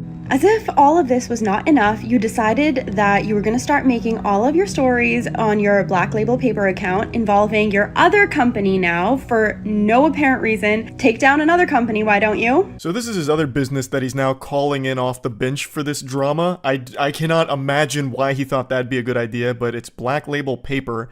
So all of his businesses are parchment and paper related, and I would wager a guess that the quality of his product is most likely atrocious, probably not even like worthy to be toilet paper if I had to guess. So he goes, all you fucking losers need to stop messaging us about a fake TikTok account made by then her and her dumb-ass minions because her fragile little ego couldn't handle a couple smart-ass comments on IG about skill set and money. I've never had the commie bullshit app TikTok in my entire life. A bold-faced lie. Also, why would you be posting this on your business account again? Like, your real customers that didn't know about any of this are now being made aware of it, and you look so weak and pathetic in all of it. And tell that little... Oh my god. Oh, what? Oh, I can't even read these. Holy shit. Fucking losers, I swear, it's been 2 weeks almost and still have to deal with this childish bullshit. You are the only one keeping it up, by the way. You are the only one that still is doing this and engaging with it. No one else is talking about it. This drama it's dried up. It's gone stale. But he keeps putting it on people's radar. He keeps serving this up on a plate to us. He's cooking it for us. And we're eating it. He's doing it. He's the chef. She is too immature to settle this privately, and I'm not going to let some woke hate mob ruin my reputation because they live in some mystical fairyland of make-believe and think because they have 20k followers they're doing something in life. Clown emojis. I also can't help but laugh at how much he keeps trying to throw out woke, cancel culture, all of that kind of shit. Just a bunch of buzzwords that don't even apply here, because all that happened was she showed these comments from a laughably embarrassing CEO that he publicly made and then shared his email where he doubled down on it. That's it. It's all his fault. There's nothing else beyond that. And he just can't accept it. He can't come to terms with reality because he lives in the mystical fairyland. Like, he's in the fucking Narnia. Nobody else. It's just him. Here's another one of his posts, this time on a really cute background. He talks about Business Insider and some articles reaching out for a comment. Some fragile ego wannabe influencer IG about their lack of skill set and frolicking through life, where she got so offended and cited the woke hate mob smear campaign against me to get me canceled. Fake accounts were made by her delusional woke followers. He just keeps sprinkling that in there as much as possible, just trying desperately. I cleared up the reality of the situation with all three media outlets. It didn't fit their narrative either, which was to further extend the adult children drama. God. So after 9 years in business, 3 business publications don't care about the good I've done and the help I give to people on a daily fucking basis. Yeah, I'm sure your parchment is invaluable. I'm sure you're doing a great service. You really seem like a stand-up gentleman. Their entire goal is just to hate people who try and do good. You really seem like you're striving to do good, Brandon. You really fucking do, brother. Yeah. What a saint. Oh, they demand respect yet do absolutely nothing to earn it and hate every person who doesn't bend over for their spineless agenda. If you're going to try and shit on me, my brand, business, and companies, you losers need a job, hobby, life outside of TikTok. Fucking losers in their 20s with an 11-year-old intelligence, but yeah, I'm the asshole. Yeah, you are the asshole, Brandon. Also, you're the one with the 11-year-old intelligence. You can't even read and write properly. You tried to make a legal department, like to cosplay as a legal department, and couldn't even get the emails correctly. Typos out the wazoo, and even in the ones where you fix the typos and even proudly proclaim that you fix the typos, you still make a typo. You suck. Like, you are the one with the child brain. Sure what your end game here is, and I'm not even sure that you know what your end game here is, but in your own words, I don't have time to bicker back and forth about some nonsense comments, nor is it my problem that you're offended over them. Yeah, that about sums that up. I think she did a great job of just closing the book on it with that final statement there. Fucking fire. I think this whole drama has been so wacky. Like, entertainingly silly. All over nothing. It started over nothing. Just a really insecure, sensitive guy who lost his mind. And couldn't help but do as much damage to him and his business's reputation. And very impressive stuff. I had to talk about this when I learned about it. Huge thanks to Pinely for showing me this, because this is gold. This is some of that, like, top tier drama. You know what I mean? So I had to talk about it. That's about it. See ya. A couple months ago, there was a massive story that blew up and became more popular and more well-known than the Bible for like a week or two. It was a police cheating scandal where a woman was accused of cheating on her husband with multiple officers on the force, and they were going hog wild at like the headquarters while on duty, at the gym, also having girls gone wild style hot tub parties or something. You would have been hard pressed to find a location they weren't having sex in. There was more DNA throughout that headquarters than at a goddamn sperm bank. You could have cloned all of the officers with all of that. I bet if you brought a black light to the headquarters, you would have had that shit lit up like it was a game of Splatoon. And she kind of became the face of cheating for a little while, like the mascot for extramarital affairs. This story actually had a pretty big plot twist not too long ago where she came out and said that everything isn't as it appears. She was actually groomed into it and forced into it. I don't think there's been any updates since that statement came out, but that's kind of where the story's at. And now the same thing is happening yet again at a different department. It really seems like police headquarters are like frat houses at this point. So let's go over this news story where a 911 dispatcher is accused of sexting with 7 men and having an affair with at least 2 of them. And some of the text messages have been released, and holy shit. The amount of refined, pure cringe is admirable. Just to give you the quick and dirty, a 911 dispatcher has been caught sexting 7 other officers while being married herself. Some of the officers are also married, so it's a big, wild, wacky web of cheating that's unfolded here. And 3 of them are being put up for potential termination as a result of all of this. It's still unclear if a lot of the affairs and all of that shit were happening while on duty, like on the clock. Though it does appear to be the case occasionally. So definitely a not great situation here. So now let's dive in and take a closer look at what's been said and exactly what was going on. According to Sheriff Javier Salazar, the employees deny having sex or doing anything inappropriate while on duty. However, two spouses who shared the texts with Internal Affairs and with News 4 claim the messages show otherwise. The shamelessness to not only cheat but then deny that it happened in the face of overwhelming evidence is almost comical. It'd be like me trying to deny that I'm 5'6", or trying to say that my cat Io isn't the cutest goddamn thing in the world when you can clearly see that not only is she the cutest cat in the world, but I'm 5'6". There's no getting around that fact. There's just not a whole lot of wiggle room for this to be some kind of misunderstanding or a lie, because the spouses are the ones that came forward with all of the information and all of the text messages, which is a heartbreaking betrayal, but it is pretty much put in the books as a fact that the sexting is real, as are the affairs. So I believe they're trying to, now deny that it happened on duty as opposed to just denying that it happened in general. Overnight 911 dispatcher Crystal Perez has been placed on unpaid administrative leave, along with Bexar County Sheriff Sergeant Ronaldo Salinas and Deputy Juan Leal.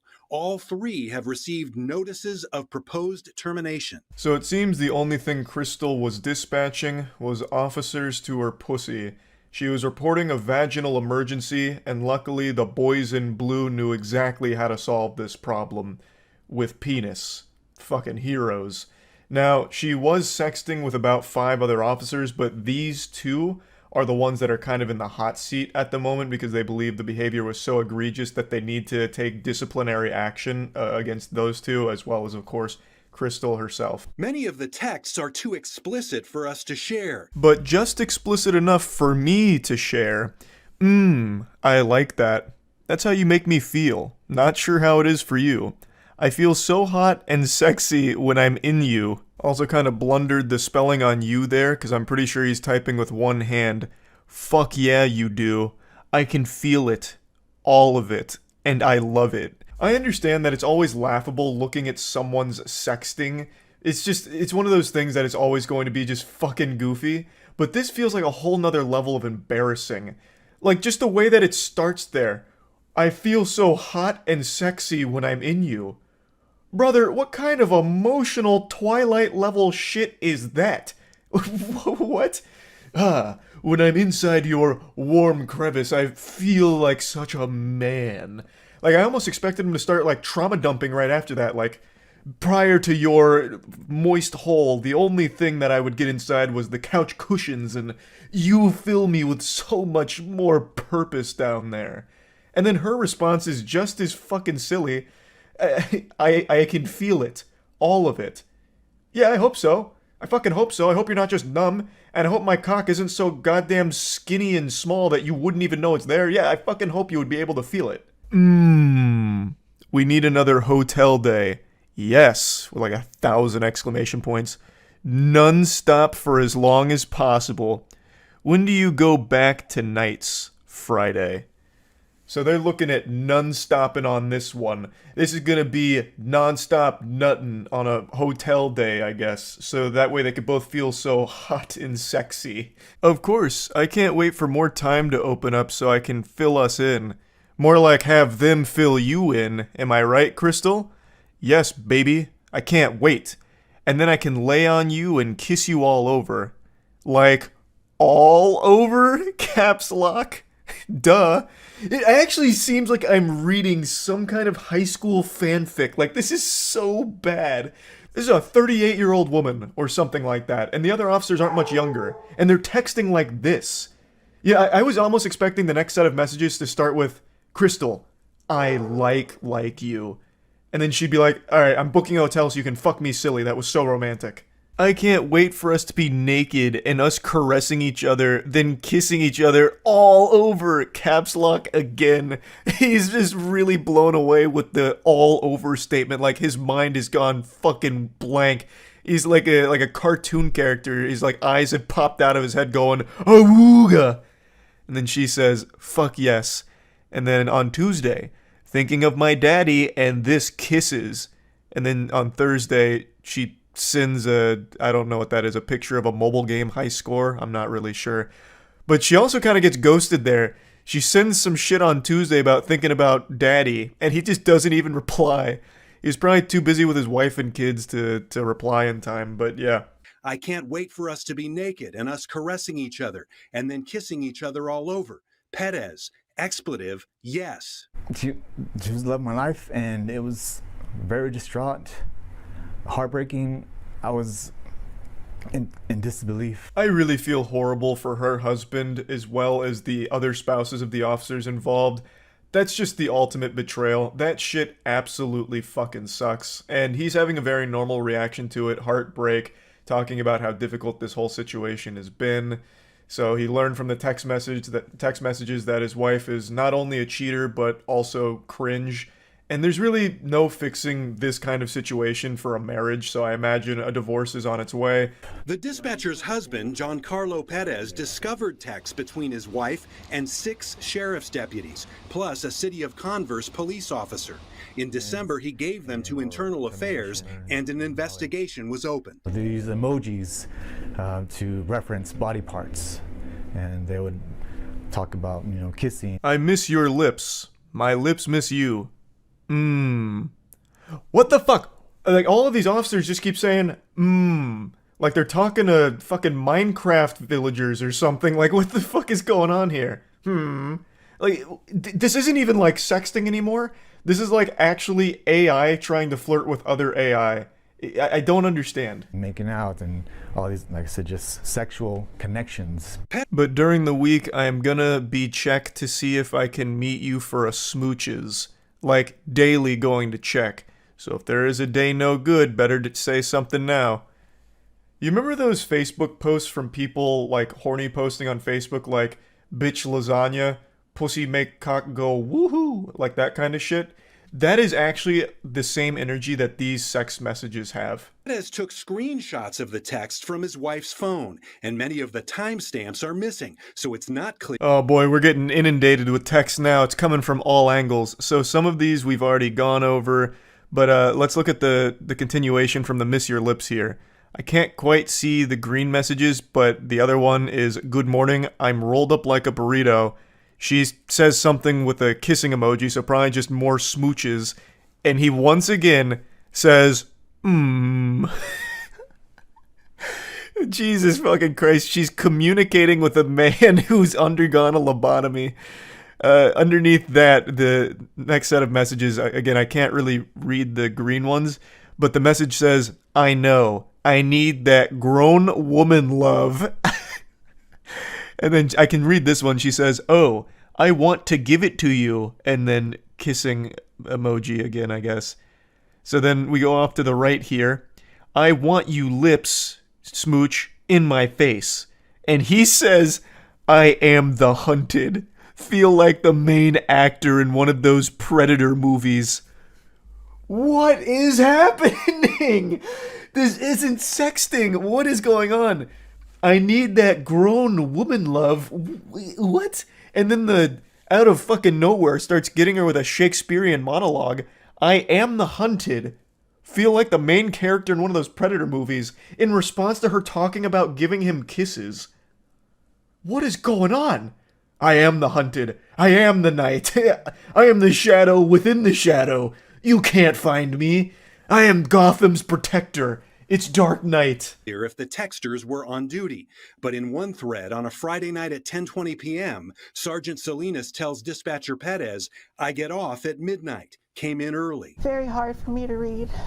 It really does seem like some of this cheating happened while they were on duty, which is of course a big no-no, and what had led to a lot of the officers being fired in the last police cheating scandal.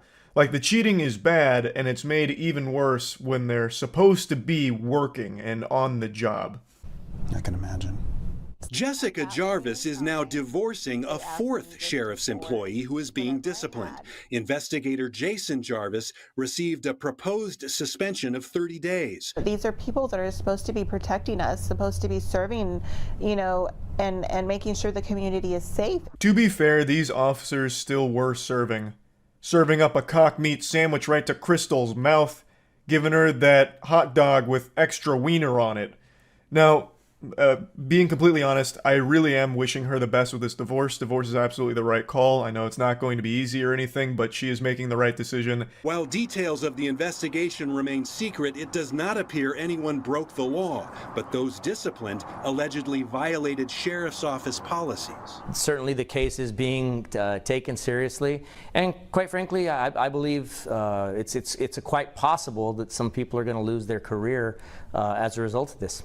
So while no laws were broken, this is still very heavily frowned upon. Not just at, like, police work, but any work. Fucking on the job is always going to usually lead to a termination or, at the very least, some kind of disciplinary action like, hey, maybe don't do that. So that's not surprising to hear at all. I'm gonna keep my eyes on this story to see how it all develops. And yeah, that's really about it. So yeah. Last night I had a little trouble falling asleep. I think what I needed was a good bedtime story.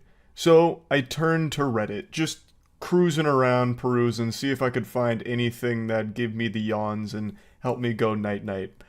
But I found something extraordinary. Something so stimulating I stopped any attempt at going to sleep and I just sat there bewildered by what I had just read. For at least 40 minutes, I just sat in silence, truly stunned, like a child who had just watched his first episode of Chris Angel's Mind Freak. My brain was blown out my ass. I couldn't imagine a world where this was real, but all of the evidence pointed to it being a genuinely true story. I did eventually hit the hay, and now, a full, 9 hours later, I'm still thinking about this, so I figured, why not share it with all of you? Perhaps this will have a profound effect on your life, or maybe it'll do something to help motivate you to not be like the guy in this story. It's a series of text messages between a man and a woman. And that's all I'll tell you for now. I don't want to get in any spoilers. I want you to come into this as unsuspecting as possible. Let's dive in. Previously on Dragon Ball Z, the two people in this text conversation were close friends for about 9 years. The Reddit poster is the woman in this story, and her male friend here had recently professed his love for her in a pretty creepy way. The feeling wasn't mutual, so it led to a bit of a disconnect between the two of them, and in an act of desperation, the male friend calls in the cringe artillery and starts bombarding her with memes, to which she finally responds, "Hey, I appreciate the memes." Real quick, I'd like to come in here with a PSA. I recognize that in the current climate of things, there's a lot of people that have lived their entire lives online without any actual social interaction, so I want this to be a teachable moment. Don't send memes as some kind of last-ditch Hail Mary. Like, if you let something rip and it's not reciprocated, spamming memes isn't going to salvage the situation, it's only going to make it worse and even weirder. Her saying, "I appreciate the memes," is just a lie. No one's ever going to say that. Those words have probably not left a human being's mouth ever. "Ah, good morrow, sailor. I really appreciate the exquisite memes you've shared with me today.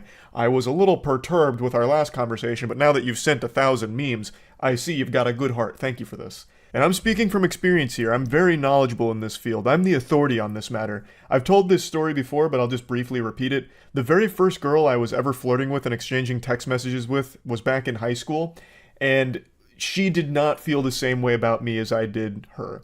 And in my weakest moments, I turned to the dark side and consulted the Sith Lords, and was advised to try and maybe send goofy memes and ASCII art, because that was big back in the day. So I did. And guess what? It didn't fucking solve anything. It just made it even worse. I know how uncomfortable that must have been for her. So yeah, that is not the right play, to just start spamming memes and shit. But anyway, she continues the message by saying that she's only ever thought of him as a close friend and never really viewed him in a romantic way. So when he professed her love, it made things a little weird. They grew distant, they grew a bit hostile, but she thinks they can be friends again just as long as it's very clear that there is no romantic feelings in this relationship. She's just laying down the brass tacks and making things very clear, to which he responds, "I certainly had my head on backwards, but as my friend, I really think you're fucking adorable, and every trip I've ever taken with you is so fucking precious. I've heard of a Japanese word called shibumi, and it's basically authority without dominance. Call me a simp, but I really think you have that." Code red, he's not taking no for an answer. Jinkies, we're going too deep. He just busted out Shaboomy. Jesus Christ, we're in the in-game now. Lord help us. He continues to spaghetti dump here for the novel that he's writing her. There's steam coming off of the touchscreen pad as he's writing. The most important takeaway here is a very specific line, a buzzword that gets dropped that I think is very important that we highlight. He says, "Sometimes it feels like my chivalrous interest with you is underappreciated or just unappreciated sometimes." The reason I point that out is because I'm pretty confident that the word chivalry is used exclusively by creeps. I don't think there's been a documented case of a normal person saying chivalry, especially not in this context. It's just like an immediate red flag word to drop, especially when saying that my chivalrous interest is underappreciated, it's not valued enough. It's just some certified weirdo Redditor energy, like tip in the hat, "M'lady, it's no problem, you're welcome for holding the door open for you. Chivalry isn't dead, am I right? I'm the perfect example." No, of course, I'm just kidding. I jest. Chivalry can't die, because to die, it would imply that it was ever alive in the first place. Only a living thing can experience death, and chivalry is not a living thing. It's an idea, more of a social code, per se. He continues on, and then eventually tells her that she should like one of them so he doesn't feel crazy, to which she says, "You're not crazy, I just need some time to think." Which I think is a perfectly reasonable response to all of this, but he gives her no time to think and immediately just comes back to, "Please, please, let me find favor in your eyes." I'm assuming he heard that in some kind of like indie song at some point, so he tried to throw that in here to see if it'd work. So he's going full-blown Robert Frost now, even then drops a picture saying, "Daydream with me," and it's like the sun rising. So it's getting very emotional in here. I'm going to skip ahead a little bit because it's him once again just begging for any kind of reciprocation, to which she just keeps saying she just needs some time to process all of this. But he's extremely impatient. His foot is fully on the gas and there's no turning back now. He is full throttle invested in all of this. He's using every possible cliche line imaginable, but he's not finding any favor in her eyes. It just keeps going. "You're valid, never really heard the extent of why I'm your friend," so now he's like interrogating her. "Why am I your buddy? Why am I your pal, huh? Tell me. I could tell you all day why you're my friend. Your voice is fucking music. I think you're brilliant. Just a brilliant person to be around. Really wish I could hug you. Fuck, this hurts." And again, she reiterates, "I need time to think. I will reach out when I'm ready." And now we've finally gotten past the introduction here and we're entering the climax. Welcome to the wacky zone. He once again gives her no time to reach out or process any of this. He reaches out pretty soon after everything, only a couple of days, and says, "So is there any chance as your friend I could send you something explicit?" She says, "What do you mean?" And then he goes, "NSFW," which I'm sure all of you know what that means, but I'll break it down anyway. Not safe for work. Of course, she wasn't expecting this curveball, so she says, "Are you trying to make a joke right now?" And then he goes, "No, kind of a gamble." I will say this is a historic moment. You are witnessing the worst gamble in history. Congratulations, we all got to be a part of this. This is, by far, the absolute worst possible fucking gamble you could ever make.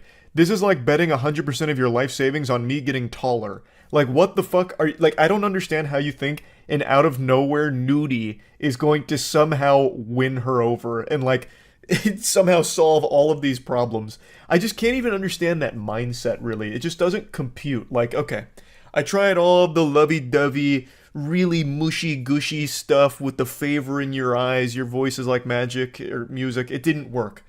So let's try something a little more primal. Wiener. What about penis? Eureka! This might be the answer. Let's try it. She's once again just trying to make sure she fully understands the lunacy going on here, so she says, "Are you asking me if you can send me something sexually explicit? Respectfully." What a gentleman. A fedora tip to you, my gentle sir. That is sophisticated. Very respectful.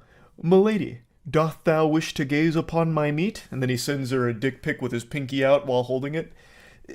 An incredibly interesting play here, as if somehow his cock was going to hypnotize her and make her fall in love with him.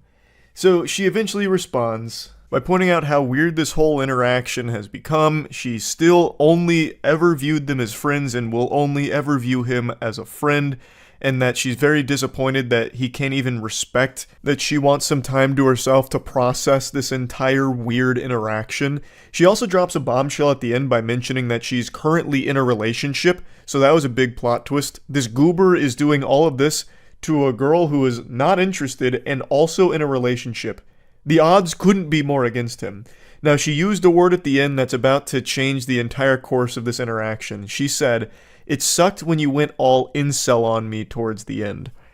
That word, I had a big voice crack there, that's how powerful that word is.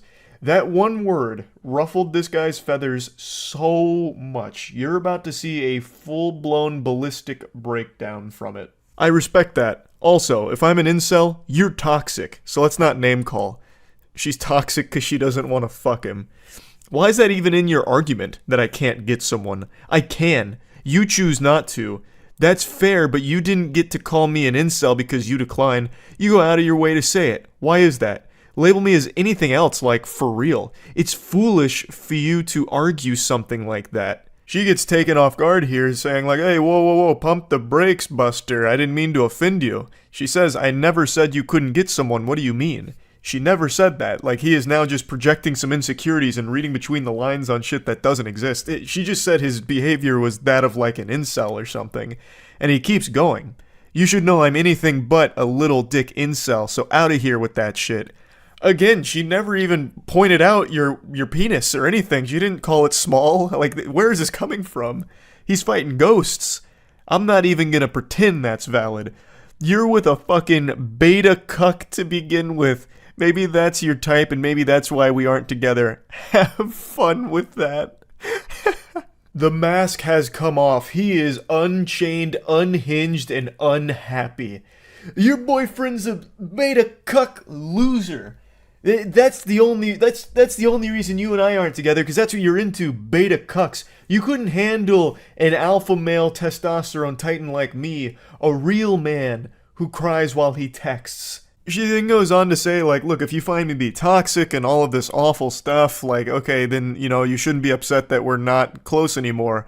And to this big message, he just responds by saying, "I'll see you in hell." And then she says r/nice guys, which this very much is an r/nice guys moment. You know, keep in mind, this is still only a couple days after the whole poetic, "Allow me to find favor in your eyes, miss. Your voice is music, sweet music." And now it's, "What an excellent take on a 7-year waste of my fucking time." To which she responds, "So you're just waiting around until I'd eventually date you? That's on you, man." She's absolutely right. That is entirely on you. This dude played the long game, almost an entire decade of pretending to be her friend in the hopes that eventually you'll get to fuck her, I guess was the plan. That is a long commitment to a deep cover operation to stay in disguise, faking friendship, hoping that eventually you'll be able to have sex with her. Then he says, "How was I supposed to know you're only interested in half men?" I've never even seen that term used before. This guy's pulling all kinds of Insano-style phrases out of his ass now. "I spent 7 years just waiting for you to notice the difference, but I guess I bet on the wrong fucking horse." This goober spent 7 years pretending to be her friend, hoping that somehow she'd fall in love with him? This is craziness. This is a longer time spent undercover than Rob Lucci and the gang during the Water 7 arc of One Piece. Like, this is outrageous how long he committed to this ridiculous, diabolical plan. And now he's just full anime villain mode. "I'm over you. That's why I asked if you needed a visual definition of the word endowed, because I bet you're never going to get that with the life you choose to live without me. Motherfucker, I grew this dick for you, you ungrateful clod." We have to pause here for a moment. Wow. "I grew this dick for you, you ungrateful clod." That is one of the most powerful sentences I've ever had the pleasure of reading. What does that even mean? That's not even possible. How could you have grown your penis for her? Was there no dick there to begin with, and then you just started, planting the seeds and then taking care of it like summertime gardening? Like, what does that mean, you grew it for her? Is it a laboratory experiment like the Cybermen? Like, I don't understand. It's just such a bafflingly amazing sentence. She's also stunned, saying, I refuse to believe that these messages aren't satire. And then that sets him off even further. This entire relationship is satire. A joke. Your interest in men is a joke. The wambulance is coming in hot. He's Squidward, you're Squidward, I'm Squidward, we're all Squidward. This whole relationship satire, it's all a joke, you're a joke. Fuck you. My interest in you is a joke. This is the first time I wanted to show someone my dick because I hate them. Fucking brilliant. r/nice guys, these nuts. She waits a while and then says, I think enough time has passed and I just genuinely want to know if you've had any remorse for the shit you said to me or if you truly believe it was all valid. And then he responds 7 hours later saying, let's find out if you're still seeing the Hat Man first. I don't know what that means, but then he comes back 2 hours later and said, I'm over you. You're wasting your time. So he's trying to flip this around on her like, you missed your opportunity with the golden goose. You missed your opportunity with the alpha. I've moved on, you harpy. I don't need you anymore, harlot. Listen, I've matured a lot. You clearly haven't. So you're wasting your time trying to talk to me now. You had your chance, you blew it. I'm sure you're kicking yourself now for this, but hey, that's the way the cookie crumbles. But then just to finish it off with the cherry on top, he quotes from before where he was offering to show her his wiener and says, I still mean this if you need clarification. And then comes back and says, except don't even bother asking for nudes. I have a girlfriend. Okay. I mean, this is quite the ride. What an adventure. She eventually just says, what's wrong with you? We were friends for almost a decade. And then you go into this shit. Which is a reasonable response. Like, how did this happen? We have been friends for like 10 years. We've known each other for so long. Where did this come from? It is crazy. This whole situation was wild. And also, I'm calling fiddlesticks on that last statement from him. I don't believe he has a girlfriend. If we go back to like chapter 7 of this meltdown, he said that she was the first girl he wanted to show his penis to. So, I'm under the impression he's a virgin. And I don't think enough time has passed between those messages and these that he would not only lose his virginity, but then also have a girlfriend, especially given all of the behavior we're seeing exhibited here. So, I think he lied about that. That was probably just once again some kind of Hail Mary to make her jealous. Like, hey, listen, Toots. Got a girlfriend. Stay off of me. Can't send you nudes anymore. You blew it. Nope, can't do it. Sorry. That's on you. Yeah, you'll regret this for the rest of your life, clearly. Sorry. Have a girlfriend. Even though it's most likely a lie. But yeah, that's all there is to the story here. Overall, I think we can all agree that nice guys really do finish last. It is insulting that these two didn't end up getting married. This guy is a real catch, and it's just a shame to see that it didn't pan out. But yeah, overall, dropping the sarcasm, I actually feel really bad for the woman in this situation here. This is someone who was a close friend to her for a fucking decade, only to then find out that that close friend was actually just a complete piece of shit, loser, degenerate, who was only being her friend, trying to have sex with her down the line. I can't even imagine that kind of betrayal. That must have been fucking awful. But yeah, anyway, I just wanted to share this because I've been thinking about it like all day. So yeah, that's really about it. So yeah.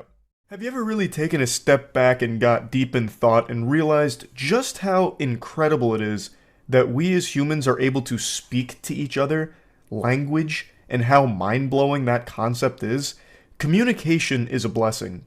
But today I almost feel like it's a curse. I just read legitimately the worst thing ever, and it makes me regret that our ancestors at one point when they were still cavemen started grunting at each other to communicate, and then it eventually led to this existing.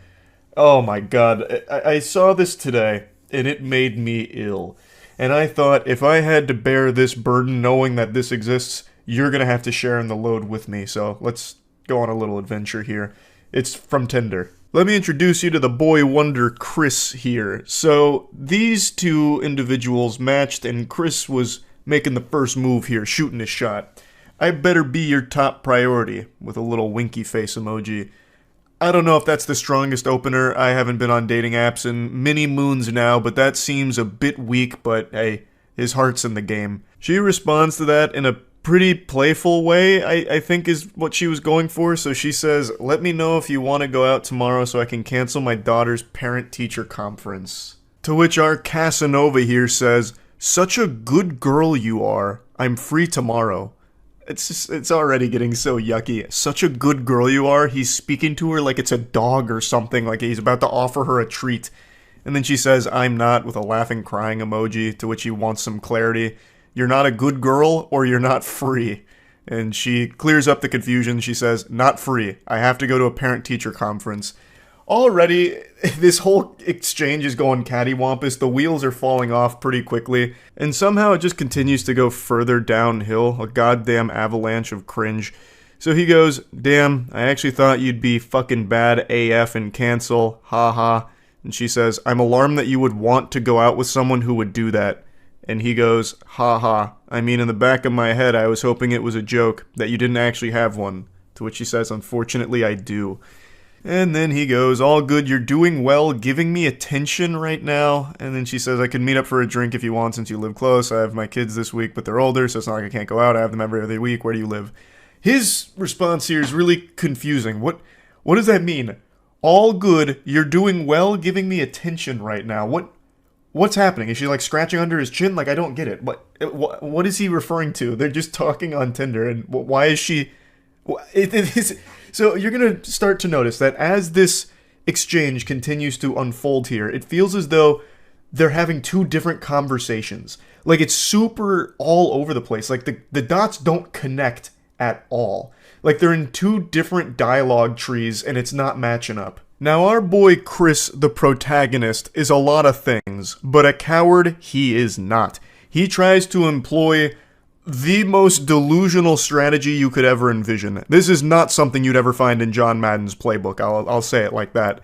So, after he asks which part of downtown she's in, she replies, not saying. He then tries to, like, assure her that he's not gonna, like, go out of his way to find her. He's not, like, a stalker. He's not weird or creepy. He says, I'm not gonna go find you, lol.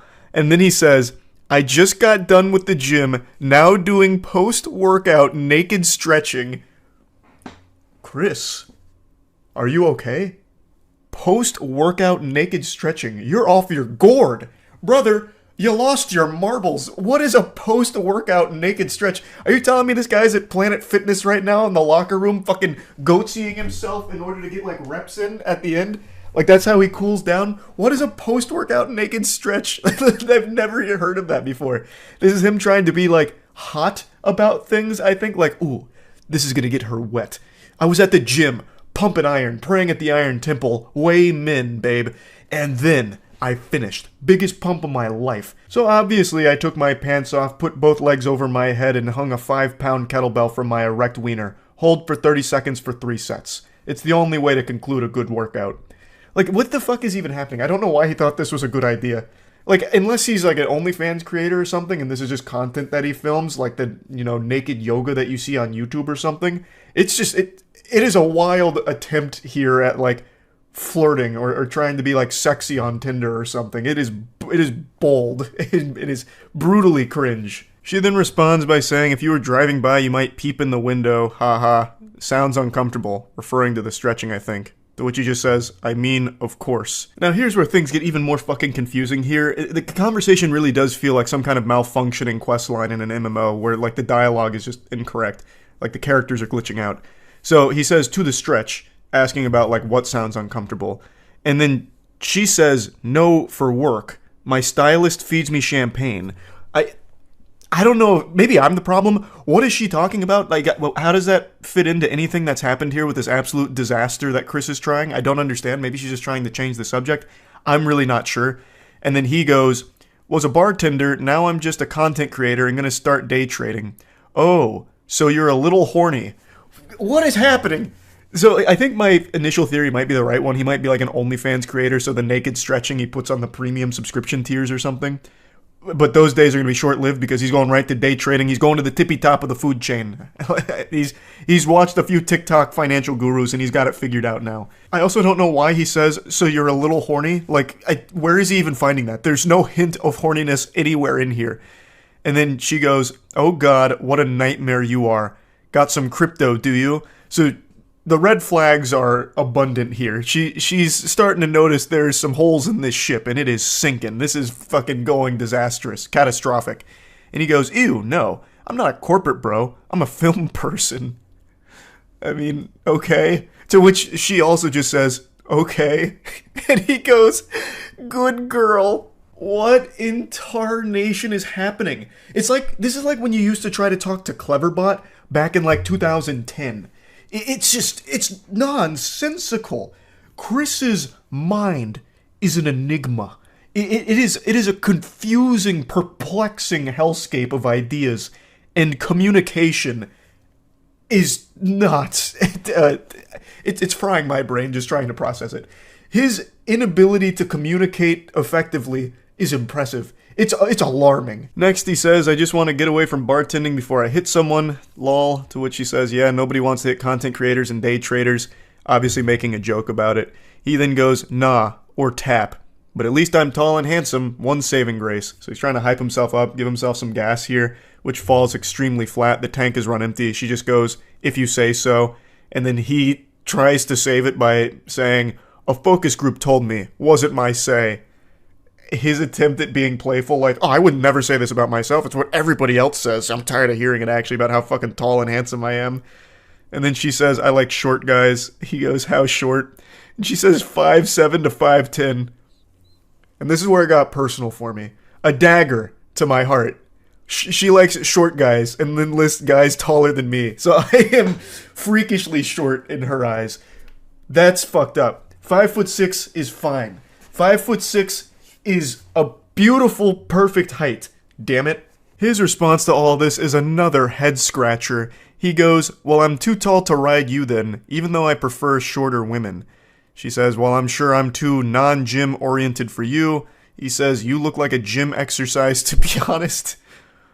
Yeah, you look like a good barbell curl. You look like a lat pull-down machine, babe. Yeah, fuck yeah. Nailed that. A wonderful line from him, really. I walk my dog slowly around the block twice a day. He says, I'll be the dog. This guy is so horny. This guy is criminally horny. Like, his arousal should be studied because it is on a whole different level, a whole different dimension. Everything he is reading is making him hornier, and he's saying goofier and creepier things each and every time. She goes, no offense, but you might be the fuckboyest fuckboy I've ever talked to on Tinder. And he goes, damn, you must not get many guys on here then. You could get 1 million guys, and I still think this guy would be up there in like the top 0.001% of outrageously horny weirdos. This is impressive. She says he's her first match in a year and a half, and he says, because this is light news compared to the shit I've heard, talking about like war stories, about to have a PTSD episode about the shit he's read on here.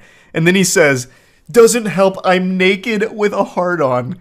And then her response is, I don't feel like I'm being very flirtatious. And then he says, the stretching and stroking while talking to you helped. What is happening? Somebody save Chris from himself. What is going on? This could be its own fuel source. Like, his sexual arousal, his non-stop, never-ending horniness on a conversation that has gone nowhere, talked about nothing, and yet he is still beating his meat to it, choking the chicken to what? To what? Like, there's not even, like, an imagination you can make out of this conversation that would be even remotely associated with something sexual. And he just keeps going. He's talking about being naked with a heart-on. What happened to your naked stretches? What are your stretches? What are those naked post-workout stretches? Does he put a butt plug in and wiggle it around or something to stretch out his ass, and that's why he's so horny now? Is hitting his G-spot? Like, what is going on? All she says to that is, okay. And then he goes, do you mind? I'm doing it whether you mind or not. I don't really care, but do you mind? Is that cool with you, you think? And then she goes, mind what? Me stroking myself while we chat. Oh, it's so yucky. Oh, it's so foul. Not at all. Can I tell you a story about last night when I was alone in my bed? Sure. My cat jumped up next to me and started hacking, and then she threw up in my hair. So this is her attempt to try and gross him out to ruin his mood, but she doesn't realize the raid boss of cringe that she's up against. He even calls her bluff. He goes, not gonna get me soft. Literally wiggling his finger saying, nope, that's not gonna stop me. I'm squeezing my hog no matter what. I've had my cat vomit multiple times. I had to get up anyway because I perioded all over my sheets. And he goes, yum, nice try. And she goes, through the mattress cover. He goes, bleach helps. Were you naked? Oh my god, he's still in it. He's still in the zone. He's in the flow state. He's in the mainframe. And she goes, I was wearing my hoodie-footy pajamas that have toasters on them. To which he says, with an ass flop. And he comes back to clarify that he meant flap, because ass flop makes no sense and wouldn't want to be rude. That'd be ridiculous. To which she also says, no, that's ridiculous. And he goes, of course, I'm harder than ever now. She just sends an emoji. He goes, yep, I'll leave you alone unless I can show off. So he's finally saying, all right, I'm out of here. I've had my fill. I've done what I needed to do. I'm good. And then she closes this all out by saying, why do you even need to get a woman on the other end of the conversation? Just put a wig on a stuffed giraffe and show her your stuff and talk about how hot you are. So this whole conversation is one for the books. This is something special. This is so fucking weird. On every possible level. A part of me thought that it was him just trying to be weird on purpose, just to like, I don't know, gross out a stranger on Tinder or something. But the more I read about it and read it itself, the sacred text here, the more I'm convinced that this guy is just an actual fucking freak. Like, just an actual lunatic. So yeah, I just had to share this. That's about it. So yeah. Rejection never feels good. It always hurts. And rejection comes in many different shapes and sizes, many different forms of rejection. Maybe you're like me, 5'6", playing a pickup basketball game, driving down an open lane, about to get this easy layup only for it to be swatted last second by a 6'6" freak athlete. And there's nothing you can do about it. It's embarrassing, but it happens. Or maybe you're finally shooting your shot with this romantic interest you've had for a while, only to find out they're not interested and they turn you down. I'm not gonna sugarcoat it. I won't pull the punches here. It sucks. It feels like shit. But learning how to handle rejection is a necessary part of life. So back to my basketball example. What do I do when my shot gets blocked? Well, I get tears in my eyes and come up with as many excuses as possible, and I try and call a foul if possible, so that way we can run that back. So it's not my fault. It's they played dirty. And what happens when you get rejected by a romantic interest? You move on. At least that's the healthy way of doing it. Let me show you 2 unhealthy ways of handling rejection. This girl and this guy were communicating under the impression that maybe this leads to a long-term relationship. That's the context going into these text messages, and it starts, I love it. Oh, baby, I'll service you and your car from now on. Straight up Brazzers storyline type shit. And she responds, ha ha ha ha ha ha ha ha ha ha ha ha ha ha. Let's go on a date before I get serviced. I'll be there Saturday, lol. I'm actually staying the night there too. And then there's a lot of like redacted information here, like a CIA document, so I don't exactly know what was being said in between these, but she says, where do you live? Oh, okay. Got it. So far, things seem to be going well enough. They're making plans. She says, do you have plans for when you're here? And he says, hopefully just you, but no plans other than that. Just needed a breather from my son. I'm going to book a hotel room tonight when my check hits. Which is starting to give off a bit of a weird vibe there. She says, oh, how old is your son? 13. And then he says, maybe you could stay the night. She responds, I don't do that the first night. I'm sorry. And he goes, I don't mean all night, lol. And she's as confused as everyone else would be. So she says, ha ha ha ha ha. What?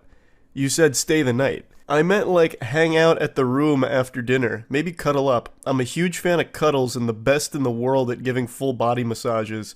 I highly doubt that. I'm going to need some citation for that. Like, I don't believe you. That's not what I usually do after first dates. I just don't think we're on the same page with dating. That's totally okay, just not a match. So she's taking this in stride, she's like, hey, is what it is. And then he keeps going. Exceptions could be made. What? Lol, what do you mean? I mean dinner, hang out, and eat between your legs like a Sunday lunch buffet after dinner. Lol. Clap them cheeks too. So she's very gently saying no to this guy. And this is the approach that a lot of dudes take with the car salesman type shit. Don't take no for an answer. So he continues to just keep pushing like, no. What if I, the world's best full-body masseuse, give you a happy ending? Where I eat your pussy like corn on the cob. I'll chew on your clit till it bleeds and I bust. How about then? How about that? How does that sound? I'll even clap your cheeks too, as a little added bonus on top of my service. So, when are you coming over? Are you at the door yet? Unsurprisingly, this last-ditch effort didn't work, she says, so you don't know how to listen, cool. Don't make exceptions for men who don't respect my boundaries. Fair enough. She said no, and he continued to be weird about it. It's a really fucked mentality to not accept a no and keep pushing. It's just creepy behavior that's never going to amount to anything positive ever. When someone declines something or tells you no to something, you should really accept that, respect that, and just move on. It's not like you're going to change their mind by being an annoying pest about it. Like, oh, wait, what? Rejection? Wait a minute. You're not thinking this through. What if I clapped your cheeks? You failed to think about that, didn't you? Yeah. So if I clapped your cheeks, now I assume you won't be rejecting me? What do you mean you're calling the police? This one's a masterclass on how to respond to rejection like an unhinged lunatic, so this one's getting extremely angry when getting told no. I don't know what the conversation is here. These two had met on like a dating app and they were talking. He says Mario, so perhaps the question was, who was Luigi trying to save in Luigi's Mansion? I don't know, maybe they were playing a trivia game. She says, okay. She doesn't seem super enthusiastic about that response, so maybe she's not a fan of the Super Mario Brothers. Who knows? But anyway, he says, how was the mall? Get anything good? She says, no, I didn't look. I was just returning something. And then she sends a picture of herself in an outfit. And he goes, oh, that looks really good. Gotta get you some lingerie. Admittedly, I don't exactly know what happened in between the last text we just saw with him flirting and then these. He goes nuclear here. He goes full fucking scorched earth out of nowhere. So I'm thinking that there's some text messages that were exchanged in between these two, so we're just missing an entire chapter of this anime arc that he goes on to reach the villain status. So she says, I don't want to drive to blank for blank, I don't have enough gas. And according to the context she provided, they had apparently had a date scheduled, but she had to cancel last minute because of something school related, and now she was texting him back just to talk today. And there must have been something in between him saying, we gotta get you some lingerie and this. I just don't know what it could be. Maybe he invited her, like, to another place, and she just said, no, I don't have gas for that. But anyway, he responds, oh, alright, that's cool then. Didn't know all that, lol. You said you had some school stuff the other day. Now is gas, lol. You dirty, fat, sloppy, broke piece of shit. You got no gas, but got gas to go to the mall window shopping, lol. Thanks for making my morning, lol. And she just responds, lol. He just desperately tried to spam as much hurtful shit as he could think of quickly, like in a League of Legends game when you get mad that your bottom lane's feeding or something. How else are you going to respond besides just laughing at this pathetic tantrum? So she hits him with a lol, which only sets him off even further, so he sends her picture back to her in order to keep insulting her. Yeah, this shit is funny, lol, fat ass bitch, you pushing what, almost 190, 200? I almost find it fascinating how anytime one of these weirdos gets their feelings hurt, they always resort to just like, well, you're fat anyway. You're fat. Like, it always comes down to that. The second that they get rejected or told no or something's not going swimmingly in their eyes, less than satisfactory, they always default to fatty, that kind of shit, and then just go on this, like, long-winded rant about, like, actually, I'm the nicest guy the world's ever known, and I was doing you a favor by showing interest. You're fat at the end of the day. That's the big... I didn't want you anyway. I'm not crying, you're crying. This one's just a little bonus, a cherry on top of the rejection cake. It's not exactly rejection per se, it's kind of adjacent. So this is somebody's ex who just texted her out of the blue. He says, you dead yet? That 4:22 a.m. crack pipe's hitting a little different today, so he gets bold and brash and says, you dead yet to her? And he doesn't get a response right away, so then tries to get a little more edgy, and then says, I'm going to fuck on top of your grave and smear dog shit on your tombstone. And this does get a response from her. She just says, get a hold of yourself. That line from her made me giggle so hard I had to throw this in here. You have this unhinged weirdo texting at 4:20 a.m. asking if you're dead and then saying that he's going to smear dog shit on your grave while having sex on top of it. There's so many logical inconsistencies with that. A, who's going to agree to have sex at a cemetery on top of a gravestone? That's just guaranteed to get some, like, demons and spirits haunting you for life.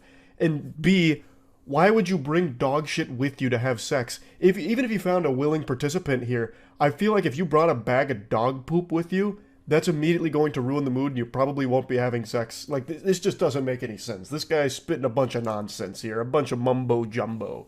And she just immediately calls him out on it, saying, just get a hold of yourself, you weirdo.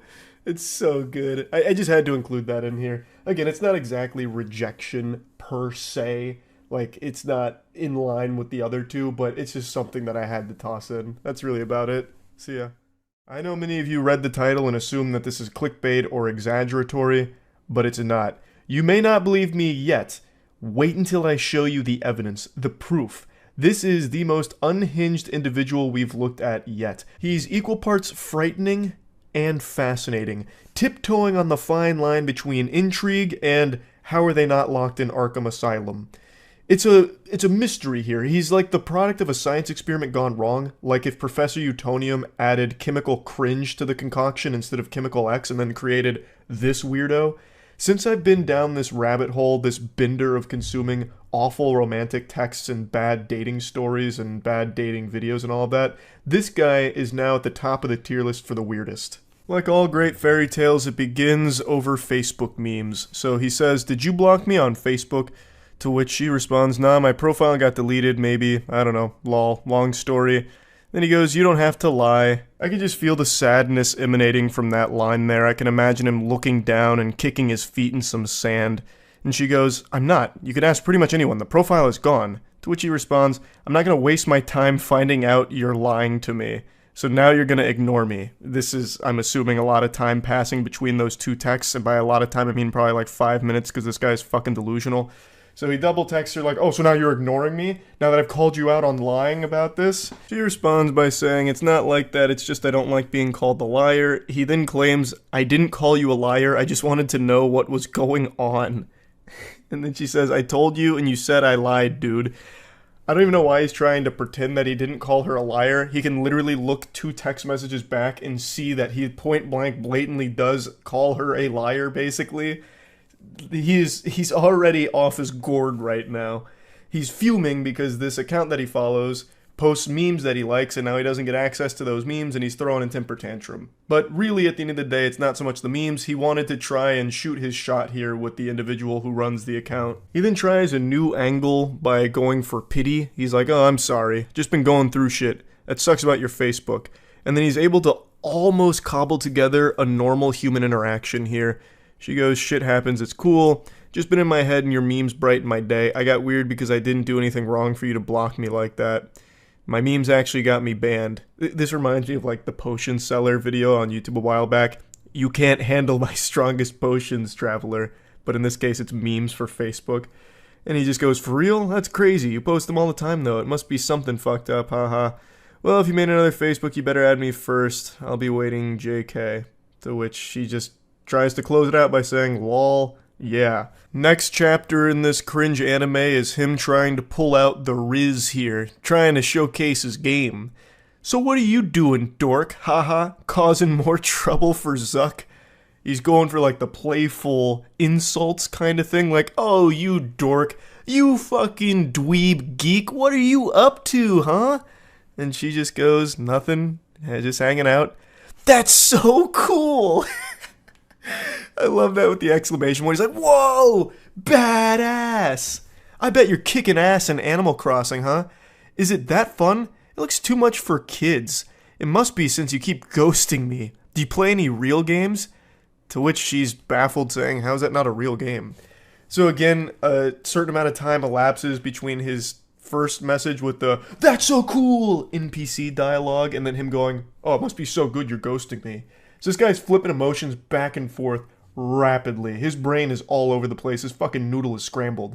And then he tries to like make an argument out of this, successfully making an argument out of this, by the way, by calling Animal Crossing not a real game. So he tries to get like this sort of elitism about him when it comes to gaming. So I'm assuming he came straight from Reddit and was just ready to get argumentative about like what a real game is, and Animal Crossing doesn't fit the criteria. "Yo, you serious?" Laughing emoji. "It's dumbass animals or some shit being your friends. No real gaming, you know that." Oh, it hurts me to even just read that. And then she goes, well, what's a real game then?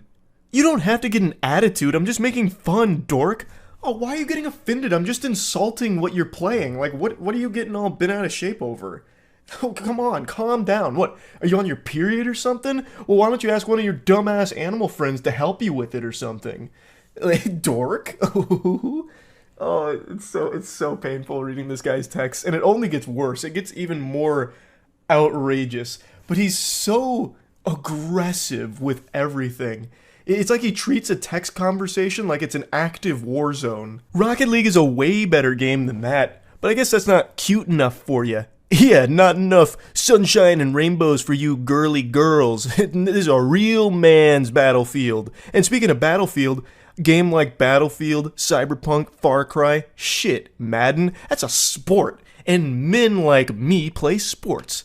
I could help you play them. What a generous offer from this guy. Wow, tell me you're a basic white guy without telling me you're a basic white guy. You got jokes. Double laughing crying emoji. All that is casual shit. Pick up a real game, get on my level. I really appreciate that now she's just making fun of him directly to his face. I have no doubt she was laughing while writing all this shit just to string him along and continue to watch him embarrass himself like the clown he is. What the fuck are you talking about? I'm playing around, dork! Every game I play is so much more hardcore than what you just said. Witcher, Shin Megami Tensei, fucking Fable even. And that was the straw that broke the camel's back. She started to insult his gaming choice, insinuating he's not playing real games and she's more hardcore. And he does not take kindly to that. Now he gets exceptionally whiny. Why are you being such a bitch? I'm literally trying to have a convo, that's it. And oh brother, it's the worst conversation ever attempted. I feel like I should have blocked you even if I did have Facebook. You're insulting my game choices.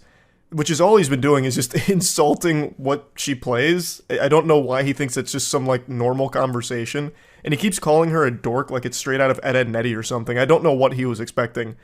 Because they're weak AF and you're being a cunt over nothing. Whatever. She really hasn't even been even close to mean. Not an iota of malice from her here. All she did was like defend her game choices and then joke about what he's playing being casual. Which it is. Fucking Rocket League, Madden, Battlefield. Like, what are you talking about? It's not like you're some kind of hardcore gamer playing some niche shit. You're playing the most mainstream games ever. Like, it's so silly.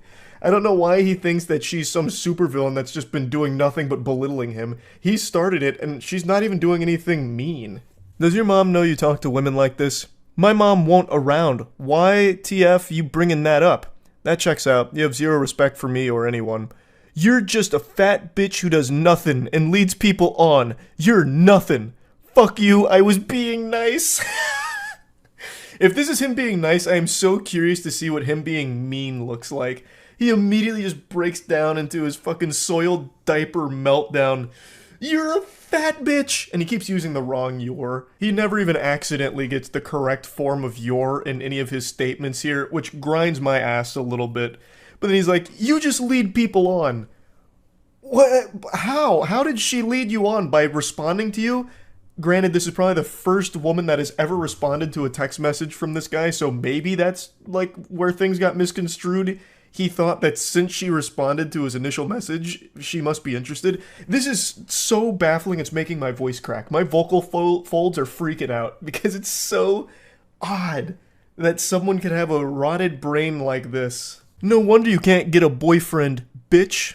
I don't settle for trash like your baby moms. You called me a liar, shit on my games, play even more trash games.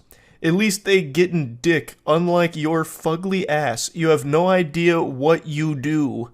What does that mean? You have no idea what you do? I don't even understand what that statement's supposed to mean. Bet you have fucking herpes, you fat piece of shit. How many kids do you have custody of again, lol? How many of your boyfriends died? Which, I'm guessing these two must know each other through Facebook mutuals or something, so he must see like some of the stuff that she posts, because that sounds legitimately extremely personal. And if that is a real situation that one of her partners died, that is one of the most vile fucking things you can say to somebody, and this guy is an irredeemable, insufferable piece of shit. Wow, so this is what you do to get girls? Insult them? Again, I was playing, but you had to be a cunt. What do you mean you were playing? Your whole thing was just being aggressive from the start by just constantly spamming the word dork while insulting her playing Animal Crossing. She then continues to just take the piss, so she goes, okay, I'm sorry, I've been going through shit too. How are you at Rocket League anyway? And then immediately he just simmers down, he's back to like good boy status. I understand, I'm sorry too. Going caveman mode. I'm pretty good, I can show how to level up. What's your ranking? Platinum. So you're mediocre at best. I'm fucking Plat 2 and Diamond 2. And I'm trash. In Rocket League, Plat isn't very high. That's where the majority of players end up. So he's not good. He's not good at all. What's your gamer tag? Y. So it also seems like he's lying about this because no sensible person would brag about being Plat in Rocket League. So she's starting to catch him on a bluff where he's puffing out his chest and just lying about his Rocket League rank, which is even more pathetic. I want to see for myself. What console? What's the matter? You don't have an Xbox. I play on Switch. It's on all consoles. So he's starting to sweat a little bit like he's pressed against the wall. My gamer tag? Why? Why? Why do you want to know that? He tries desperately to turn this around into a situation where they can see each other, which sounds like it'd be downright dangerous to be around this guy. Why don't we hang and I can show you? What's your tag? I got trust issues. It's not that big of a deal. I mean, yeah, what is your gamer tag? It shouldn't be an issue, right? You're Plat in Rocket League. You're a big guy, a big man. What's the gamer tag? What do you mean you got trust issues? Again, ignoring that. I'm just curious. It seems like you're lying. I'm not. And then she drops a meme. It smells like bitch in here. Which is just genuinely a normal, silly meme. It's not even like mean. If anything, it's clearly meant to be like a joke. And for some reason, this sets him off in the biggest way yet. A fucking atomic bomb in his brain here. And he unleashes the Godzilla heat breath. Cunt. Fuck you. Fat piece of shit. You have no idea who you mess with. Go die. Everyone at Dress hates you and thinks you're a slut. I thought differently, wanted to give you a chance. I thought you were a nice girl and want to be your friend. I'm sure this was the best way you can do it. By the way, I have a fresh meme. Taking care of my kids, lying to women about my Rocket League rank. So she's just dropping some memes on him at this point here, just adding insult to injury. To which he responds, just kill yourself already. He's trapped in 2009 Xbox Live Gamer Zone. He's really fucking struggling here, treading water. I can hear the tears in his eyes right now. Literally feel them through his sad texting. Forever hard-stuck Plat in Rocket League and forever hard-stuck being alone in life with an attitude like this. What an absolute curse. He just continues speaking like an anime villain. Fucking with me, you slut. Wait, can I not get dick, or am I a slut? Pointing out a contradiction because he keeps calling her a slut and then also saying that she can't get any wiener. So he's all over the place. He's scrambled. Yeah, I'd bet you'd want it after this, you whore. Choke on a dick, whale. Just continues having a fucking conniption. Can't believe I wanted to build something with someone so dumb and nasty. And then again, she just responds with another meme. Like, what do you mean you wanted to build something with her? You reached out about feeling like you'd been blocked and immediately started calling her a liar. What world are you living in? What fantasy land? What? You immediately start by calling her a liar and then insulting her choice of games and talking about how you're like a real alpha gamer, not like an Animal Cross gamer like she is. It's fascinating. This is what I mean. Like, it's actually intriguing how someone's mind could end up so poisoned. Like, it is hard for me to comprehend it. Like, I don't get it. He is so all over the place. Like, he starts by getting really mean and aggressive, insulting her games and all of that, you know, then gets really personal, and then she's able to de-aggro him by talking about his Rocket League rank, which it calms him down, feeds him a warm bottle of milk. And then the second she drops a meme making a joke, again, he explodes once more. It's just so peculiar. Anyway, though, here's the finale. Everyone knows you're a slut. A little fat slut who uses people. Again, this comes out of fucking nowhere. She didn't use you. She didn't lead you on. She didn't do anything besides just respond to your initial unhinged messages. Couldn't get a boyfriend for years. That's because everyone... She keeps going. Got too much time in your hands, but I bet your mouth is filled with someone's nasty dick. And she just goes, yep, not yours. That's the end of their exchange. I imagine she probably blocked him again, which is the safe thing to do. What a creepy lunatic. An actual fucking unsafe to be around individual. Like, this all happened over nothing. Actually nothing. Started because of not having access to some memes that he liked. Oh, painful. I had to share this one. I think this is now at the top of the food chain when it comes to like creepy people through, you know, romantic text that I've been diving through. This one is a rough one. So yeah, that's really about it. See ya. Santa Claus came early with the cringe. His little helpers were cooking up something fierce, and, well, it got gifted under my tree a bit early today, and I wanted to share it with all of you. It's definitely different than the normal things we've been covering when it comes to this romantic rabbit hole of tragedy. The worst text messages, the worst flirting, the worst dates. This one is different from all the others I've covered, actually. So, cozy on up with your favorite Christmas sweater, get under the mistletoe, and get ready to kiss your sanity goodbye, because this one is a real head-scratcher. For the first time in this goofy little series history, we're getting the perspective of a man talking to a woman here. Usually it's the other way around, where a woman has a really creepy encounter with a man and things go cattywampus, shit pops off, tits up, it's all over the place, it's a catastrophe. This time, we're going Freaky Friday mode, we're switching bodies here, so we're on the perspective of a man who has just matched with a woman from Tinder. They've been talking for a little while and it leads to this. I'm jealous, I want ribeye. I'm assuming they were talking about ribeye. I'm quite the detective, I know. I just have a hunch that that's what the conversation was about. She then continues, "Lol, I'm glad you liked that." To which he says, "I would happily cook for you. What's your favorite food?" "Oh, you will? I love baking, so maybe I'll bake you a cake or some bread, lol. I love steak, rare or medium rare." I love that idea.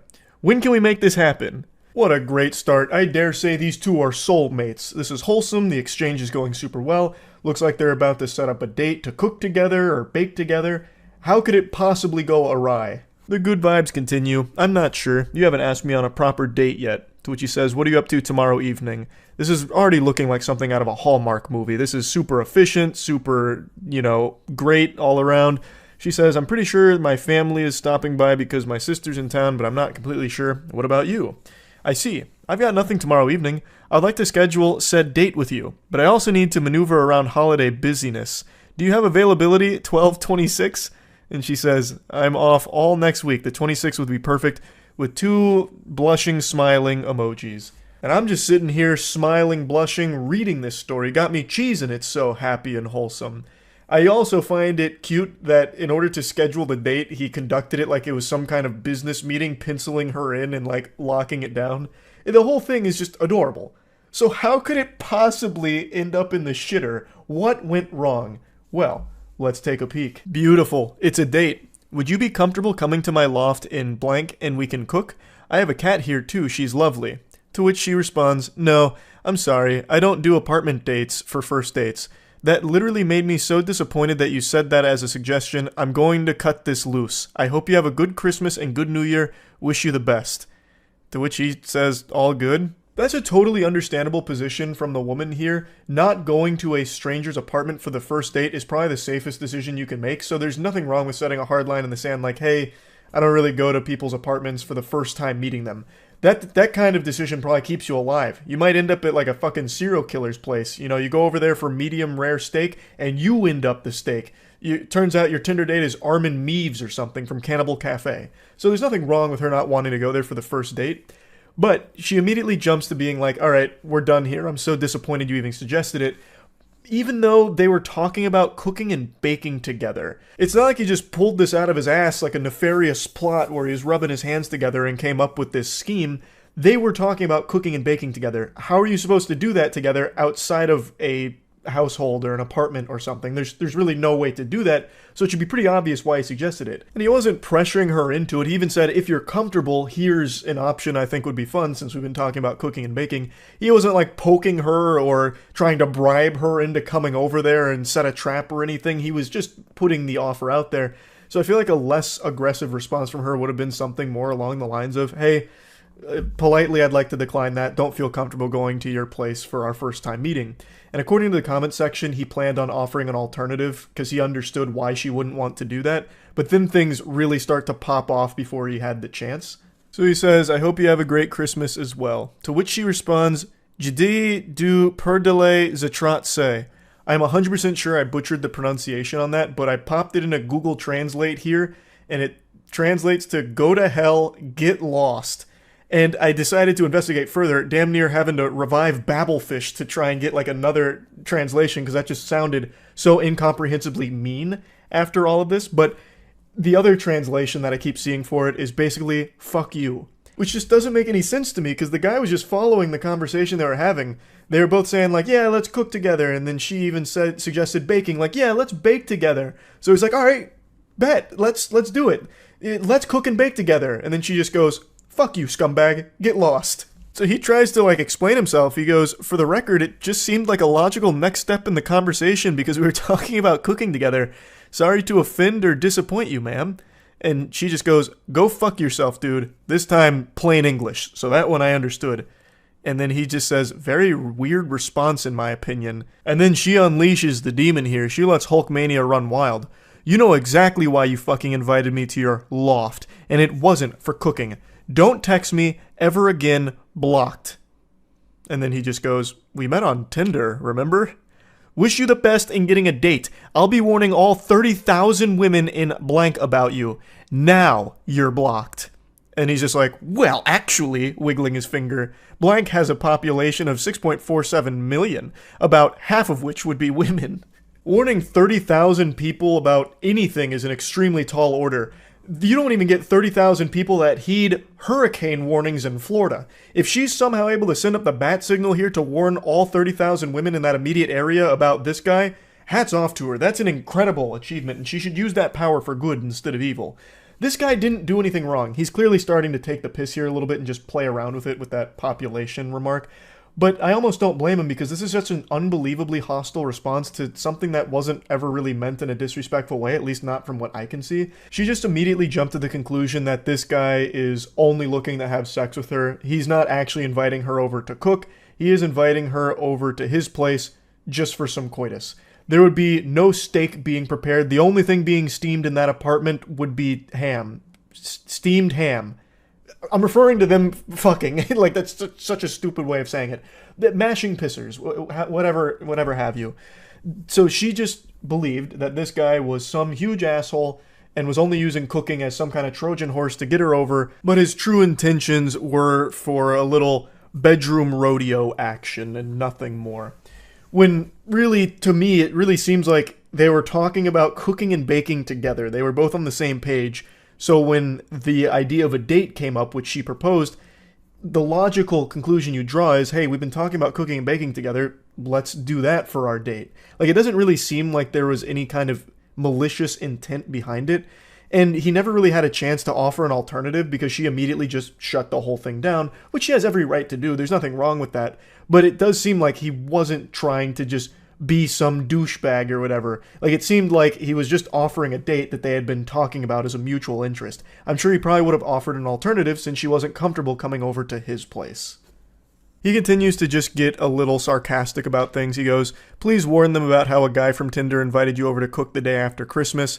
To which she says, dude, I'm in multiple groups totaling over 500,000. With your face, LMAO, you won't be getting no play unless you pay. Good riddance, roach. Honestly starting to sound like the Navy SEALs copy pasta. I've got over 500 confirmed blocks, and I will have your face plastered in the papers for 500,000 people to see. I'm part of every goddamn Facebook group on the East Coast, and they'll all know your name, villain. He just says, lol, roach. She continues, and I will, 2 exclamation points. It's like she's giving like a big speech in front of an auditorium. I'll let them know you tried to fucking invite me to your pathetic-ass apartment for an easy lay masquerade as a cooking date. Yeah, we aren't stupid. Even your fucking hairline ran from you. Now sit back and enjoy being alone. And he just goes, I hope you find peace and love. Yeah, I mean, what else can you do except pray for happiness for her? Like, this went south so quick out of nowhere, and I don't think it needed to. They could have just said, like, not comfortable, are you open to anything else? And if he tried to be pushy about it, like, no, you have to come to my apartment, then all of this is a totally reasonable thing to say. Like, no, you clearly just want to fuck, get out of here, get lost, scram, Buster, you know, hit the road, take a hike. But she didn't even get that far. She immediately just jumped to this assumption that this guy is a piece of shit and he needs to go to hell and get lost. And now apparently she's going around putting up wanted posters like it's One Piece with a 5 billion berry bounty on this guy's head, all because he had the gall to invite her over for a cooking date that both of them were discussing together. I just don't really know how she'd even frame this as a bad guy to her 500,000 person group that she's a part of. I don't even know what group that would be. That's like a wildly large group to be a part of, and I can't imagine she has like a power position there where she can put out an APB on this guy or something. But even still, I don't really know how you could even spin this guy as a horrible person. But yeah, anyway, just wanted to cover this one. This one's different from the norm that we usually go over here, so that's really about it. See ya. Hello, and welcome back to Weirdos in the Wild. The best way to start your morning is with a big frown on your face, so get ready to wear that with pride. We've got some really interesting specimen here today, so let's go ahead and take a peek at our first one. Our first journey begins with a cold call here like a telemarketer. This guy reaches out saying, "Hey, remember me?" And get used to seeing me spelled that way, because he only speaks about himself as if he's talking through the We Me channel from back in the day. And she responds by saying, "Hey, I think so," from blank, which is middle school. So they knew each other in middle school, and I'm assuming it's been quite some time since then, because then a couple months later he reaches out again saying, "Hey, you have kids yet?" It's already off to an odd start. They're clearly in their adult years here, and this guy's thinking about her from middle school, and then reaches out a couple months after making initial contact just to ask if she has kids currently. And it only gets more strange from here. She responds saying, "Hey, I don't have kids yet, why do you ask?" He goes, "Just asking, you have a boyfriend?" "I do have a boyfriend. Do you have a girlfriend? Can I tell you something?" And that's how you know this is about to go straight into the shitter here. That question, "Can I tell you something?" always seems to precede the most foul thing you'll ever hear in your life. I've read so many of these texts and watched so many bad romance videos recently that this is one of the more concerning questions you could be asked. Can I tell you something? Or some variation of it. I'll also just never understand the purpose of typing something like that. Just fucking spit it out. Say it with your whole chest here. What's the point in acting like some kind of shy anime girl? "Oh, can I tell you something?" Like, what's the response going to be to that? No? You've made it impossible for someone to shoot that down, because then the conversation immediately gets hostile. So everyone has to say, like, "Yeah, I guess you can tell me something." So just do it. Rip the band-aid off. You're going to say something ridiculous anyway. Just say it without asking for permission, because we all know you're just going to fucking blabber about it anyway. She says, "Yeah, what's up?" However, even if she declines saying, "No, you can't tell me anything, leave me alone, bozo," it wouldn't have stopped this maniac. He goes, "No grill frimmed." So I believe he has entered this like flow state of horniness, and it's clouding his vision so he can't type properly. "When we was in middle school, I wanted, period, to do this to you." And accidentally drops like a fucking hyperlink here. Do what? Like, "When you were in skirt, I want to make you mine. Hope you don't get mad." What an outrageous creep. "Hey, was just thinking about you in middle school, and how in middle school I wanted to make you mine. Don't get mad at me. Tee-hee." Clearly caught off guard and uncomfortable, she goes, "Oh, it was a long time ago, no reason to get mad." And I think this emboldens him, because she says, "There's no reason to get mad." So he starts rubbing his hands together. Oh, okay. And then he sends a message that he deletes. He unsends it. So there was something so bad there that even this shameless sack of cringe was like, "Ooh, no, that's too far. I'm using my mulligan." So he unsends it. But the original poster here, she apparently saw it and said that the message he unsent was saying that he wanted to pull down her panties and put his fingers inside of her. And then he goes, "If I were to do this to you, what, you let me?" The way he talks is so frustrating. It's so broken and disjointed. It's like communicating with Dobby if Dobby was hitting whippets. Clearly, she declined such a generous offer, saying, "No, I have a boyfriend." I mean, back in middle school, I wasn't interested in dating or sexual activity when I was in middle school. I wanted you really bad. Oh, okay. Gets him with the Eeyore really sad. Oh, okay. This is the craziest red flag conversation ever. This should be like a self-report straight to the authorities. This man is like dangerous, it seems. Perhaps that hyperlink he accidentally dropped in the beginning was a link to the sex offenders registry with his name and face on it. This is an adult man who's fantasizing about middle school. He's not even saying like, hey, I used to know you back then and had a crush on you. He is literally fantasizing about her in middle school and him wanting to finger her. That's concerning. And that's when all hell breaks loose. The mask fully comes off, the dam breaks, and he unleashes the demon. She says, I'm a bit confused as to why you're telling me this now, because obviously anyone would be confused getting this shit out of the blue. It's really creepy. And then he goes, 'cause dear. Oh, it's already such an awful fucking start. Dropping dear like this, it gives me the heebie-jeebies. In those days, I want to pull down your panties. Not even a little bit, dear. Or excuse me, not even a little bite, dear. You there, lol? Can I ask you a personal question? When you were in middle school, you there? He is so fixated on middle school in particular. That's the big thing for him here. And he keeps talking about pulling her panties down. It's so unhinged. You there? He keeps checking to make sure there's a pulse here, that she hasn't abandoned him and called the police or something. Can I tell you something that I want to do to you in middle school? Or you mad at me, Lou, lol. If you didn't have a boyfriend, you let me do things to you? You there? Surprisingly, she was still there and hadn't blocked him yet. So she says, no, because I'm not interested, I don't really know you at all. Somehow, she was able to resist his charm. I can't believe Casanova's silver tongue here was powerless against her. He says, I know, lol. Also, it's a bit weird that you're talking about a 12 to 13-year-old me and still being sexual about it. Exactly. It's so fucking weird. And then he just goes, hope you not mad at me for this things. And she says, please don't contact me again. The vibe I get from this guy is Freaky Fred from Courage the Cowardly Dog. Just reading what he keeps saying to her is so unnerving because he's talking about a middle school version of her. He's trying out that sexual predator riz here, I guess, and it did not work at all. I'm gonna bless you with a little bonus one here. Let me show you how not to flirt with someone you're interested in romantically. So it seems like they were talking a little bit before these screenshots were taken. He says, you play video games? Like, other than Candy Crush and Pokemon. And she goes, yep, what gave it away? Cool. Not many chicks that are, like, into real games. This is just your classic flop from a Redditor gamer, bro.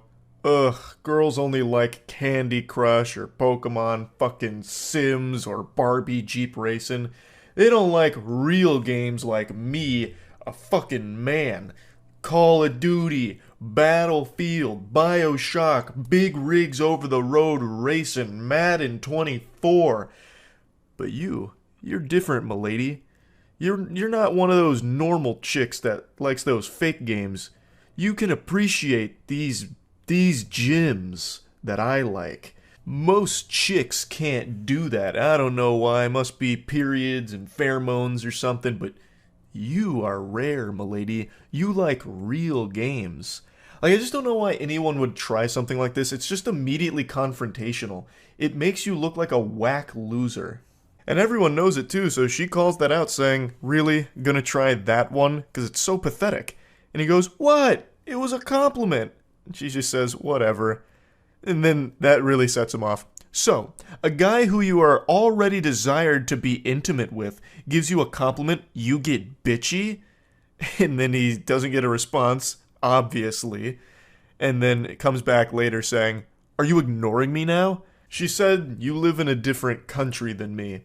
But the fact that he immediately just gets this out of control, like, what? It was a compliment. What? Most girls are stupid. Girls go to Jupiter to get more stupider. You didn't go to Jupiter. You stayed here with me, playing real games. Why are you getting so bitchy about it? I was being nice to you. Oh my goodness, nice guys never win. And now you're ignoring me? Oh God. He also just types like a Redditor. Like, his response being, why? A guy who you already desired to be intimate with shows you a little affection and gives you a little compliment and you get bitchy? Like, that is the actual quintessential Redditor response right there. Just go full Poindexter on it. A man who you had already desired to be intimate with gives you a compliment. Then the whole conversation goes cattywampus and he decides to bring out the claws and just get mean. You're a fucking cosplay girl. It's not like it's real work. You get paid to be hot for people. And then she just goes, yeah, it's not gonna work. Don't text me back. Goodbye. Totally reasonable response. This guy's just immediately shitting on her for nothing she did wrong. She's done nothing wrong at all. This guy's just a loose cannon.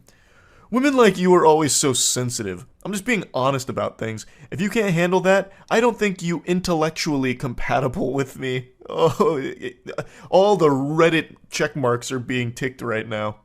I'm very sorry that you feel like I was being mean or sexist or whatever, but I wasn't. I hope you learn to be less bitchy. Men don't like that in women. And you're already past your good years. And they say chivalry is dead. That's how you do it, gentlemen. Excellent work here, and I have no doubt they're getting married soon. So he blames her for everything that went wrong. He seems to think she was being unreasonable and that he was just being honest, which is crazy. It's so sad how a conversation can go from seemingly normal to just being extremely combative because this guy is very insecure, I guess, about his video game taste or something. I have no idea. But he brings up video games in a hostile manner, saying like, oh, most girls don't play real games, but I guess you're not like most stupid girls. Like, I don't know why he can't see how no one would ever respond positively to that. And when she didn't respond positively to it, he immediately says that she's being bitchy. Just the slightest sign of her not really feeling what you just said there, and he just gets aggressive, and then gets even more mean and rude and nasty, and then still probably walks away from this thinking it was her fault. It's craziness.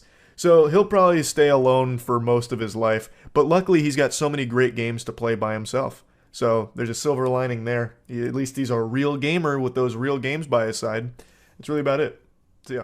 Over the last couple of months, I've analyzed more text messages than the FBI.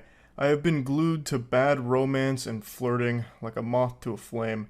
I've been wandering the deepest, darkest pits of filth. It's like in Space Jam when Michael Jordan gets sucked into the golfing hole. I've been sucked into the asshole of the internet, and all I see is cringe down here. But today there's a new ingredient being added to this concoction. The recipe had a chemical X.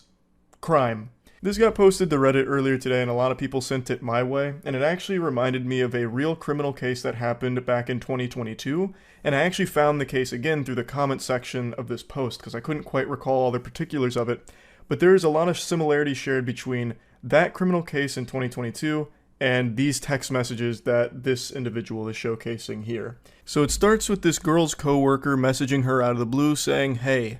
He receives crickets, no response, silence. And you know what they say, if at first you don't succeed, try being weirder. So he comes back around within 3 hours saying, hello, is this blank? She says, who is this? And he goes, it's me, with a smiley face. I just wanted to text you and see how things were. Oh, things are going all right, I suppose. Not to come off as rude, but how did you get my number, dude? I mean, I don't mind you texting me, but I've never gave it to you. And that's when he lifts up the curtain and breaks the magician's code, revealing his secret method. I just grabbed it off the contact sheet in the office room. Hope that's alright. To which she says nothing in response because that is fucking creepy. She never gave him her number. He just went out of his way to find it from their workplace. Yucky. But he comes back around saying, how's it going? And he just keeps going, throwing questions at the wind here, hoping to receive even the slightest semblance of life on the other side, not realizing that he has already scared her by snooping around tracking down her phone number without ever getting it from her directly. So it's already super creepy to do that. So he says, how was your New Year's? No response. 2 days later.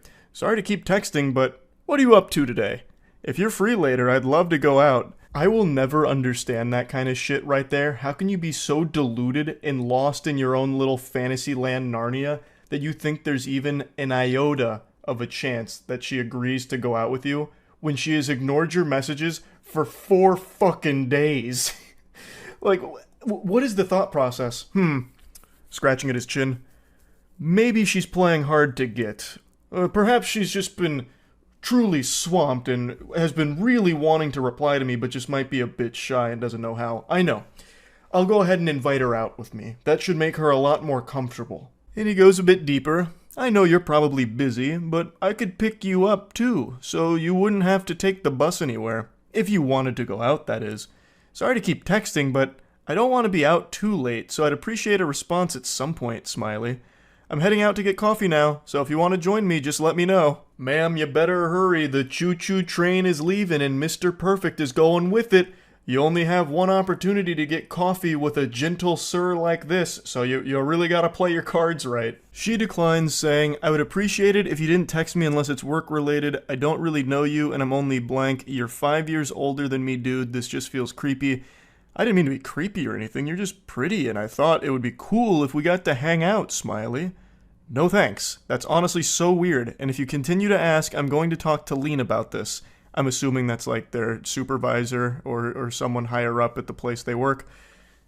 And then he goes in deep. He says, I'm not gonna lie. I've been thinking about you a lot, and I just want you to spend time with me.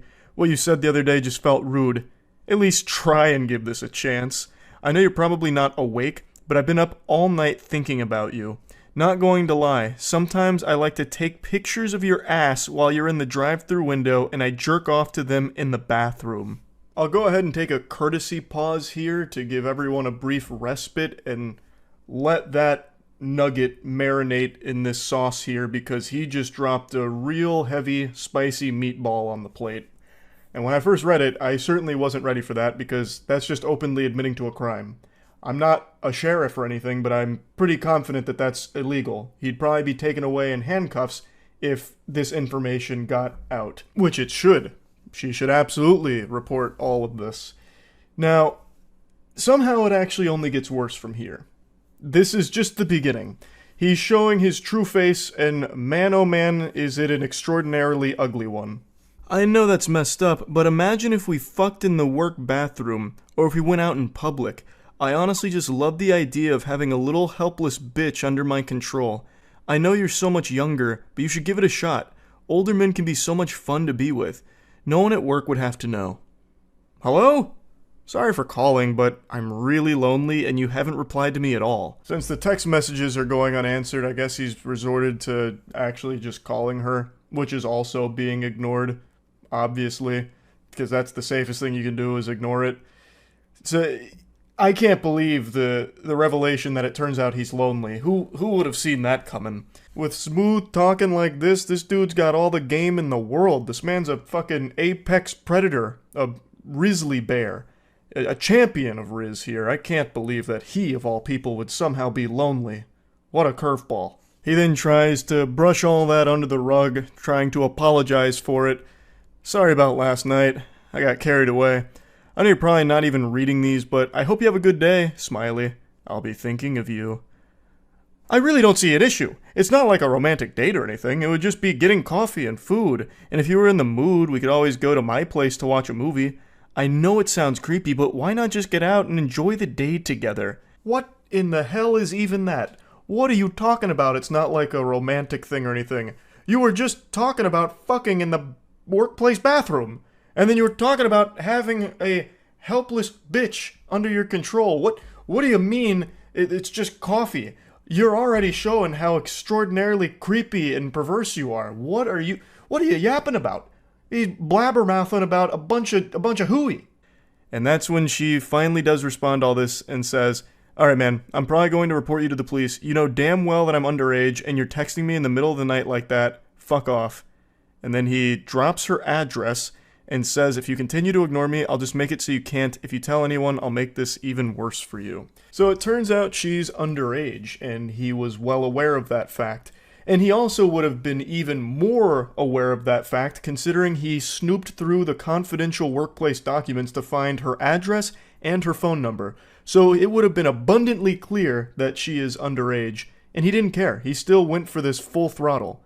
So he's also a pedophile on top of all of this. Now, he concludes their conversation by dropping her address to obviously try and scare her, letting her know that he knows where she lives and he can always pay her a visit.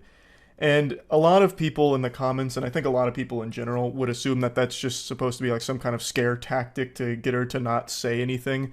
Not necessarily that he's going over there right this instant to do something, but that is still a legitimate threat, and I imagine an actionable threat that the authorities can use. This is one of those situations that really shouldn't be taken lightly, and it seems like it isn't. It seems like she's taken the proper measures here, like contacting authorities or contacting workplace staff and all that, which is what she should be doing, because this is just legitimately dangerous. I mentioned at the start that it reminded me of a case from 2022 where a man killed his 17-year-old coworker because he had a huge crush on her, and since he couldn't have her, nobody could. Her name was Riley Whitelaw, and she was murdered at her place of work by this individual. He recently got sentenced in October of 2023 for the murder, and it is just horrifying. Now, Riley had previously made a complaint to the employment about how uncomfortable he made her with like the advances that he would make on her and all of that, and even asked to like have her schedule changed so they wouldn't have to work together. And despite all of that, they still worked together. The place of employment did not change her schedule around to get her away from him or anything like that. They continued to work together despite all of her complaints until it eventually culminated with him killing her. It's a tragic story. Fucking horrifying. And it reminds me of the text messages we just read right there, where a coworker becomes infatuated with someone and then eventually does something disgusting like that. So reading through these text messages, it is a concerning individual in a scary situation. And it's something I think about from time to time about how awful it must be to just be doing your job, doing nothing wrong at all, and then still ending up in a situation like this. This girl never made any advances toward this guy. She never even gave him her number or anything at all. And yet somehow he still became obsessed with her and then stalked her company documents to find her phone number and her address and all of that. It's just so awful. She's literally just doing her job and then gets put in a situation like this because of this absolute lunatic. So yeah, just wanted to talk about it a little bit. I think situations like these should always be taken seriously. Like if a coworker or anyone for that matter starts to get like a level of obsession with you that it becomes a bit palpable, that you can start to see it, it immediately needs to be something that you take very seriously because you never know where it could lead. And I think that is just always something that needs to be handled with real care. So just wanted to go over this a little bit. That's really it. So yeah. The specimen I'm about to expose you to is extraordinarily cringe, like this SCP weirdo that I'm about to unleash before your eyes. But I want you to take this as an inspirational motivator because somehow this goober was able to get into a serious relationship for the last 7 months. And if he can do it, anybody can. Alright, now let's begin our journey. This is a 26-year-old woman communicating with her 29-year-old boyfriend. Now, the previous night they had an argument, which we'll get into in a moment because it's crucial to the lore here of what unfolds. Now, this is the next day. She says, "Had some honey chicken with rice and broccoli from blank. How about you?" He responds with a Naruto gif, which is already an incredible start here, and goes, "That sounds good. I had a muffin and cheese, lol, by the way. The call yesterday really sucked, but the New Year's Eve call was very nice." She says, "I know, lol." And then for some reason he decides to pour salt in the wound. He just digs the knife a little deeper, letting her know that it was probably the worst call he's had, lol. To which she responds, "Alrighty. Well, that makes me feel great. I'm heading to bed. Love you, good night." For some reason he thought it was a good idea just to remind her how much he disliked talking to her last night about what they were discussing.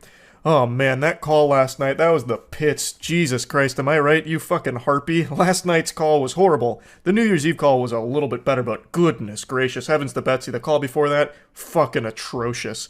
And then he'll probably drop another Naruto gif. This time it's like an Itachi one casting a genjutsu. Don't ever do it again. But anyway, the argument they had on the call before these text messages was about her mentioning that she might want to try shrooms at some point. It was basically talking about drugs and how she's not interested in drugs, but the only one she has even an iota of interest in trying is shrooms like one time. And he took a very hard stance against that. Like it was like he was a fucking DEA agent here. I'll drop the information right here if you want to pause and read it, but the gist of it is She mentioned that shrooms at least sounded somewhat interesting to try at some point, though she was never really being serious about it, and if she ever did want to try it, she said that she would talk to him about it first before doing anything. It wasn't going anywhere, and eventually she just said, "You're right, I'm wrong, sorry," and tried to move on from the whole conversation. But it looks like that was never in the cards. It's weighed heavy on the mind of her boyfriend, who brings it up out of the blue again, just to remind her how awful the conversation was. In the follow-up message, he decides to just go whole hog and let it all hang out here to just reignite this argument. He says, "Yes, I say wrong stuff to you sometimes. I know I make mistakes, but not this time. I stand by what I said yesterday, and this time you were in the wrong. But I'm heading to bed. I love you. Good night." And she reminds him, like, "Hey, we fully discussed this last night. There was no reason to bring it up again except to attempt to make me feel bad. Just because you're in a bad mood doesn't mean you should try to bring me down with you." She's 100% right. They had already discussed it. There is no reason to keep doing this again, this song and dance. Just let it be. But he just can't do that. "I know, but this is serious shit." And then he censors the word shit. He puts stars on his swear word, like he's a 12-year-old in Twitch chat that has the language filter on. This is a 29-year-old man who is censoring the word shit. And we've only just begun with the exceptionally wacky stylings of this 29-year-old fucking goober. If you use any substitute, I am done with you. And I'm sorry I say this because I care about you too much, and you're much worth more. And you're much worth more. I don't, that's all over the place. I think he was just so angry. I mean, he dropped the word shit. You could tell his temper was flaring up. He used a naughty word, so I think he was just scrambling to say words in a panic. And then she just goes, "I'm not talking about this." It's fine if you don't have the mouth of a sailor, but why censor it? Just don't even use the word. You could have said poop. This is some serious poop, m'lady. You're talking about drugs. Unacceptable. Why even bother censoring yourself? Oh, it's so cringe. And we've only just begun. She says there's no reason to go over this again. We talked about it. It's over. Drop it. Really just trying her best to move on from this because it's only going to get worse. But he's already too deep. He's already made his bed and it's time to piss his pants in it. "Okay, but promised me you won't do it and I will drop the whole thing." She again reminds him, "I already fucking told you I wouldn't do anything without talking to you first. Leave it alone. I'm done with this conversation." But it's just not registering in his mind. His neurons are just firing and he's going into flight or fight mode and he's fighting his own demons here. Don't get angry at me just because you had a drug problem in past. That's not my problem. That's your problem. Which is a crazy fucking thing to say to your significant other. Jesus. And she goes, "Bro, you're being dense right now. Just shut up and leave it alone. This isn't a conversation to be had over text, and we already talked about it on the phone. Just drop it, dude." Now, if you pause to read the explanation for the context around these messages, you'll know that the drug problem he's referring to is her smoking weed when she was 19, and the one time she tried cocaine. That's the drug problem to this guy. He speaks as if he's like a 14-year-old boy who just had a class on Dare, and now he is scared. He can't sleep anymore. He has to go to bed with one eye open and Narcan on the dresser next to him, just in case a burglar comes in and tries to force him to OD on drugs. Like drugs are out to get him and everyone he cares about. And he just keeps spiraling. You have to change that blank. He's literally beeping himself with a sensor. You have to change that beep, stupid attitude. And I'm not your beep, bro. And I'm not your beep, dude. Maybe that's why wow, that's hard to read. The grammatical catastrophe that he's unleashed upon my eyes is really fucking with my brain. I'm not your beep, dude. Maybe that's what you'll call your beep friends. I don't give a beep. I'm not your beep friend. I'm not your beep. X is beep. Remember that. Like, what in the world is happening? This is the most childish text message I've ever seen in my life. It's like a kid melting down on League of Legends. This is a 29-year-old man. And he's speaking like this. He's a fucking boy. He's a baby boy. Why is he censoring his texts like this? Oh, it's so awful. It's so bad. I can't even parse what he's trying to say with his last statement there at the end. I'm not your fucking friend, which is, again, a wild thing to say to your significant other. You're supposed to be their best friend, basically. That's the whole point of being in the relationship, but whatever. But this is where it gets extraordinarily confusing. And I'm not your fucking ex's blank. Remember that. Your ex's what? Your ex's fuck? Remember that? Is that what he's saying? I don't know. What does that mean? And she says, I don't know what your problem is, but directing at me is not going to help. I'm not talking about this. I'm done responding for the night. Have a good one. And he just goes, we done. If you keep going. So full-blown caveman mode now. I will drop it now. Anyway, how's your day? From all of this into like immediately de-aggroing like an NPC in a video game. And he's like, oh, so how's your day? Did you have a good day today? I bet you did. I bet it's better now that you're talking to me, right? And then her response is, it was better before you started this.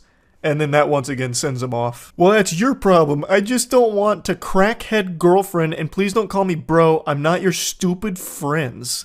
What the crackhead girlfriend? What are you talking about? She mentioned that the only drug she'd be interested in trying is shrooms, and she wouldn't even actually do it because she doesn't have a real interest. That's just the only one that even sounded somewhat appealing. He's lost his marbles. He's off his gourd for this. And eventually she's like, just go to bed. You need a nap. You're not you when you're tired. And then he hits her with like a threat. It'll be really funny when you're 6 feet under. And she goes, oh boy, here we go again. And he says, anyway, enough of this. Now, I think he's referring to, if you try drugs, you're dead instantly. You'll instantly die if a drug touches your body. It'll put you 6 feet under instantaneously. Like, I don't know if he's actually threatening that he'll put her 6 feet under, but that is kind of how it reads. But I think what he's trying to say is that the drugs are going to kill her. And he's the only one that can save her from going down this destructive path. Now, obviously, and here's a hot take, drugs aren't good for you. But what he's doing here is an outrageous overreaction, and the way he's treating his girlfriend is unacceptable. He's just yelling and screaming at her like it's an episode of fucking Scared Straight. All over her, going over a hypothetical of if she was to ever try a drug, she'd want it to be shrooms because that's the only one that sounds even somewhat interesting, but she doesn't even want to do it. She's not saying she's going to go do shrooms or anything like that. She's not going down this path to being a crackhead like he thinks she is. This is just ridiculous the way he's treating her over this. And don't even get me started on his potty mouth, all those nasty words he's been using here. But luckily for all of us, he's tastefully censored all of them for us. Clearly don't respect me. You think I'm a joke when I'm saying the truth. I wish just once you just listen to me. I think you're a joke, buddy. I'll say it. She won't, but I will. I think you are fucking cringe incarnate. She says, I'm listening. I'm just tired of you repeating it over and over when this whole thing was finished last night. Of course I don't want to hear it again. I dropped it. You should too. Leave it alone. And then he tries to play the saint again, like he's just looking out for her and it's all for her benefit. He's the angel. You know I say this because you are very important to me. Maybe no one tells you this, but I'm the first to tell you. And I always stick with my words. That's what I have to say. And I'm sorry if you hurt, but I had to say it. What a fucking hero. There's better ways of saying it. And apparently you'd already had this conversation the night before. And everything was settled then, but you just keep going. And she said, you didn't have to say it, lol, but okay, whatever makes you feel good. And now the demon comes back out again. Fuck do that. Beep attitude. I'm telling you, if you keep doing this, I'm trying to be understanding, but you give me beep disrespect. Answer, I'm done with you. Fuck off. This mumbo jumbo nonsense. Like, it's the episode of SpongeBob with the sailor words, basically, and he's censoring it in the text. It's so awful. And she goes, just remember, you brought this up, you started, I told you I wasn't talking about it anymore, but you're pushing it, I don't know what else to tell you. She is trying so hard just to move on from this, like, just give it up, just stop. Why does he keep going? Just stop. And then he drops another extremely mean, nasty insult, saying, no wonder your friend left you and your exes left you. What a huge piece of shit, just a horrible thing to say to anyone, let alone the person you are dating. And then she just goes, ouch, yeah, fuck you. And then he comes back with another confusing head scratcher. I was ready to drop it, but you keep fuck give me bitch, just stop now. What am I reading? What is that sentence? Oh man, oh brother, this guy stinks. And then he's like, ooh, that wasn't nice and I'm sorry. So he has an immediate change of heart within 2 minutes. And then he's like, he goes full apology mode here to try and save this, even though it's unsalvageable. This is where the relationship should end 100%. He goes, I'm sorry for being an beep. I should have never said that. That was my fault. I really apologize. And thankfully she shoots that garbage down. I really don't want to hear from you. Good night. And then he tries again to go really sweet talking, like, oh no, it's all a misunderstanding. Baby, I'm really sorry. That part I said, I didn't mean it. I'm really sorry. Anyway, baby, I'm so sorry. I should have thought more about your feelings, and at that time I wasn't thinking, in that part I said was really not nice, but I love you. So he signs off with yet another completely incomprehensible, dumb, stupid text. But at least there was no censoring in the last part. He didn't use any foul language that needed to be, censored, because he's a classy guy. He wouldn't want any of those yucky words being uncensored in these texts.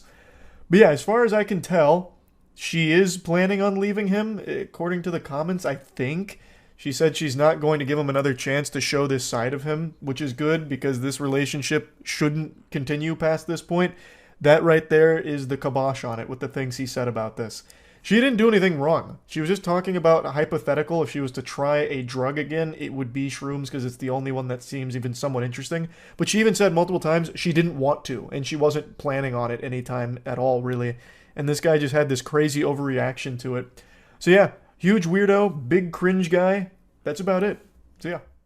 It's been a little while since I dropped some hot, steaming, creepy text messages on all of you, and I think we were long overdue for some more. So Coach called me off the bench and I'm about to provide. But something a little different here. The text messages I'm going to show aren't like the standard weirdo, unhinged, lunatic type behavior.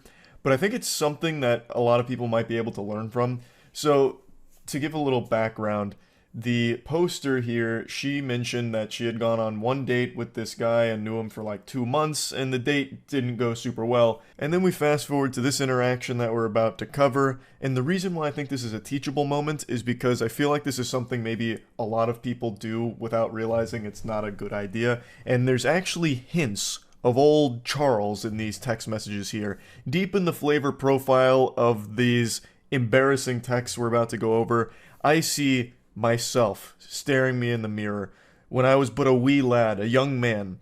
The very first time I got a girl's number that I was interested in, I was giddy. It felt like I had just won the Super Bowl, and I couldn't stop texting her, even when I wasn't getting responses, which is a big no-no. That is a huge, unforgivable sin. You don't do that because it's annoying. And sometimes if I didn't receive a response after my fourth text in a row within a 20-minute period, I'd just be like, oh man, shucks, she hates me, zoinks, I blew it. And then I'd still send another 3 texts. And I know I mentioned this before at one point, but sometimes I'd get so desperate and begging for a response that I'd send her little ASCII art of stick figures. It's so bad. Actually, that was worse than the guy in the messages we're about to cover.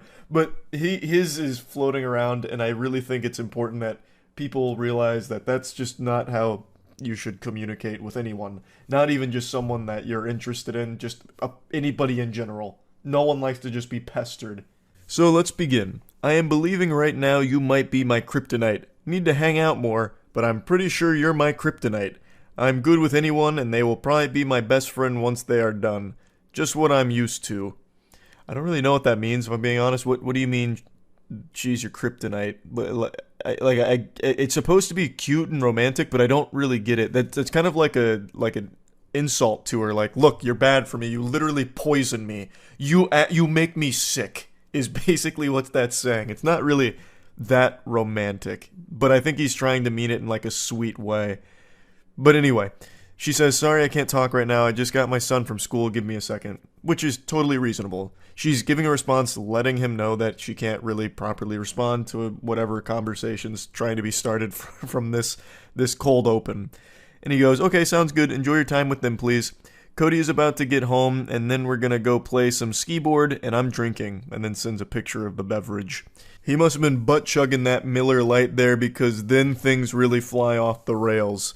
Feels kind of weird being in Wichita Falls. I love it though. Let's have a good time. Can I call you? I miss you already. Sorry to call, just wanted to talk to you. I'm guessing he tried dialing her there and didn't get a response. I don't want to be one of those guys that just be passionate about anything, but in the instance, I was passing about you, there's a couple things in society that you go through. I don't know what type of Confucius wisdom he was trying to drop there. There's a whole lot of words in that vomit, and none of it translates to anything in that sentence. I don't know what was even said there. That is a real head-scratcher. Where's life and just live, but nothing truly measures to you meeting up and having a good conversation. I like you. I like you a lot. My friends coming from all destinations have a party tonight. I hope you're there. I hope you have school, please deem that necessary. Please deem your boy necessary. I love our conversation, but I'm probably the best dude you ever know. Big red flag. Anyone that identifies as a nice guy or the best guy you ever know, hey, probably not gonna be the best guy you ever know. Yeah, I'm not gonna beat around the bush here. If you're tooting your own horn, that horn's gonna be stinky most of the time here. But me saying that, I don't know. But you are a princess to me. Sorry to text you so much, as I'm not a texter. Do you need to call me? I'm there. I'm leaving Cheddar's now, about to hang out with one of my friends. He's meeting me here. Heart. And she finally responds saying, I'm sorry, I have class in a minute. I'm trying to rush through everything quick as can be. Again, totally understandable. She has already said that she is busy. So it's probably not a good idea to just fucking flood her phone with all this spaghetti that's fallen out here. So let's break this down. He's clearly very excited. And there's nothing wrong with being excited. Being excited's great, but maybe dial it back when you're not getting responses. He talks about loving their conversation. Brother, there's no conversation except for the one you're having with a ghost right now. There's nothing happening in these messages. You are speaking to yourself. To me, it seems like he started panicking when he wasn't getting a response in a time period he felt was acceptable, so then just kept sending more and more text messages on top of it, just bombarding her. And then he sent another picture of, I believe, them out and about. Another thing is, I don't think just sending a bunch of pictures is a good idea either when you're not getting responses. That makes it seem very desperate. Just let this sit for a bit. Just let it ruminate. Let her marinate on this and get back to you when she's not busy. You don't need to keep sending these text messages, which is a lesson that I and many others have learned. You don't want to just keep texting endlessly if you're not getting responses.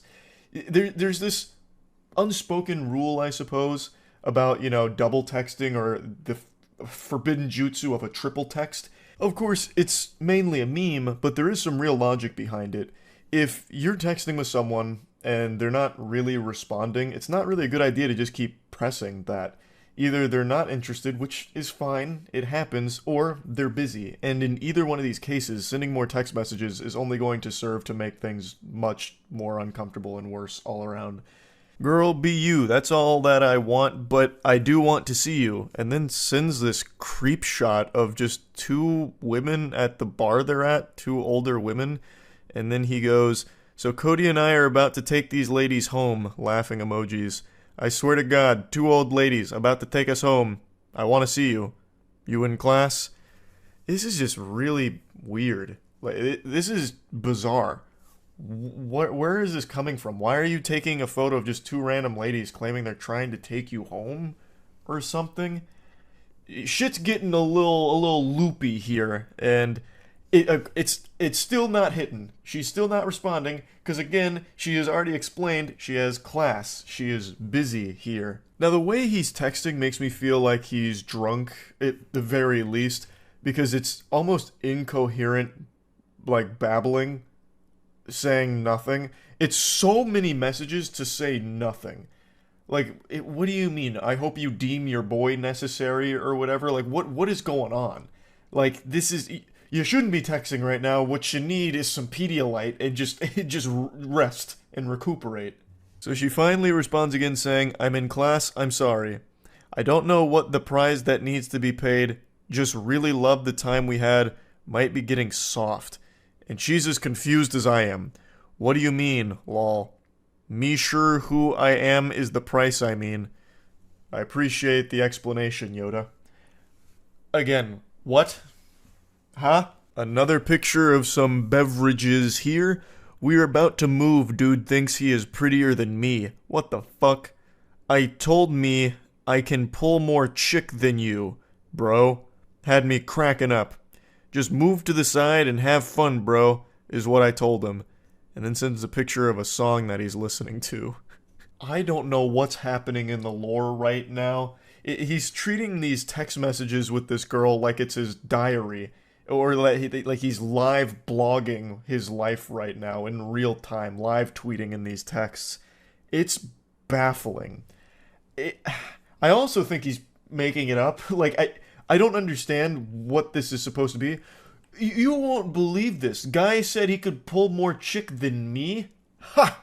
I couldn't stop laughing. It reminds me of that really shitty advice that people used to preach about, you know, convince a woman that you're desirable by making it seem like other women are vying for your attention and time. Like, fake a phone call or something.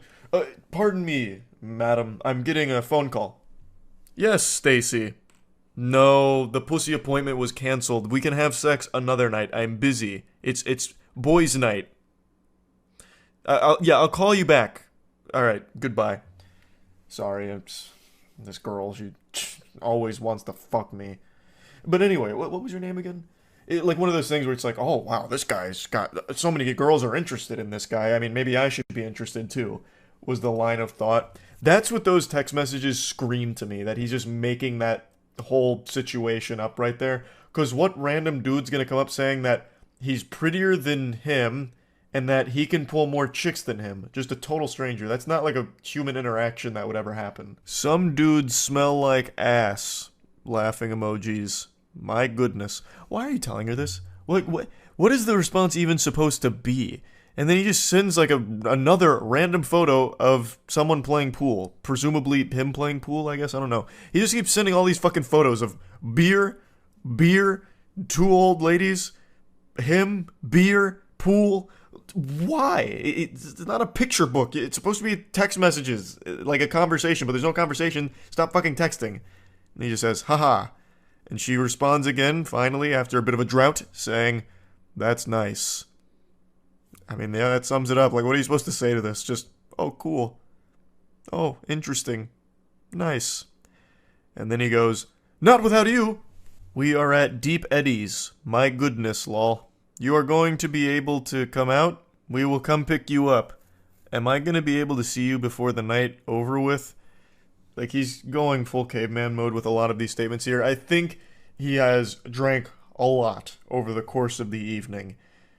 And still, after all of these messages, nothing of value was said. It's just been weird. You've sent 30 messages to almost no response ever. So let the lesson be learned here to not just keep texting into the void. If you're not getting responses, don't force it. It's a bad idea to just keep sending text after text after text. This fool. And then she finally responds and she just gets right down to business. I don't want to be rude, but you knew I had class. I made it clear. I've been here an hour and a half and you have texted me 33 times compared to my 5 times. This was all... I bet a lot of you watching this thought that these text messages had come over the course of like a day or something. An hour and a half. Jiminy Christmas. I'm sorry, I do not want to pursue this any further. You don't understand boundaries or when someone isn't answering. Be safe. Have a good night. I think that is a very understandable, reasonable, and respectful way of just getting this across here. He clearly did not respect boundaries or respect that she was busy, so I think this makes complete sense. And he says, I won't text you anymore, nor will I ever message you again. Have a good life. My apologies did not mean any disrespect. I hope you climb mountains. I truly like you. Glad you disrespected me now so I know. I get it. Wow. And then that emoji, I don't really know what that emoji's supposed to convey here for the emotion. Told me that you would keep me updated. We have a good life. And then some more hand emojis. I mean, it could have been worse, I suppose. Yeah, anyway, just wanted to share this. Hopefully you learned something from it. That's about it. See ya. Normally when I cover text messages, it's about really creepy guys doing unhinged things to women through texts or videos, whatever. Today's a little different. This is only like the second time I've covered a story like this, where a guy encountered a woman, and it was very different dynamic of things that happened. However, what I want to talk about here is actually the way that this guy handles the situation, because I actually think it's a masterclass in how to communicate effectively. I'll bring you up to speed on the lore that lead to these text messages. The original poster here on Reddit is a man who has been talking to a woman for a couple of hours, and then he receives these messages. Hi. I've been thinking about you all evening and can't get you out of my mind, handsome. I know it's a little early to say this, but I have such a special feeling about you. And he goes, oh wow, that's really nice of you to say. I appreciate that so much. She says, you're welcome. While you've been away, I even told my mom and my friends about you. It truly takes a rare kind of guy for me to be able to say those things so quickly about. I feel so lucky and honored that the stars aligned to have us match when we did. You feel too good to be true, and I want you to know that. And he's blushing here like an anime character. Oh gosh, wow. Gee willikers, goodness gracious. That's super nice. Thank you. Out of curiosity, what is it about me that stands out to you? So, again, they have only been talking for a couple hours in total, and she's already basically planning their wedding. She's telling all of her friends, her family about this guy, despite not knowing shit about him. Prior to this, they had only talked about their pets. At least that's what he said, mainly their pets. So this is a lot to take in here. She's basically creating this Hallmark movie out of nothing. Off rip. We only started talking a couple hours ago and only shared a few texts back and forth so far. So I'm honestly just curious what caught your attention about me, because that's very, very sweet of you. This may sound crazy, but call it a sixth sense if you will. I can read people like a book, and I already feel like you, I've known you forever. I don't know if you believe in past lives or not, but if stuff like that exists, I had a weird feeling about 30 minutes ago that we knew each other in a past life, and I have to get to the bottom of where and how. Damn, that's really crazy.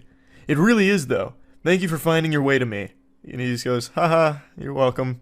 When asked what about him exactly drew her to feel so strongly about him so quickly, she says that it was a sixth sense. Basically, it's her superpower. She's one of the Avengers, and she has the ability to find her soulmate after only communicating with them for a couple of hours. She's like a vibe sorceress. She's able to pick up on vibes and figure out who's got the best vibes for her, and falls in love very quickly. Nothing here seems malicious, and in a vacuum, it's pretty sweet messages, but these are messages you'd expect from someone that you are actively dating or someone you have known for a long time and are progressing to that stage. This isn't something that you would immediately dump on someone's plate after only knowing them for a couple of hours.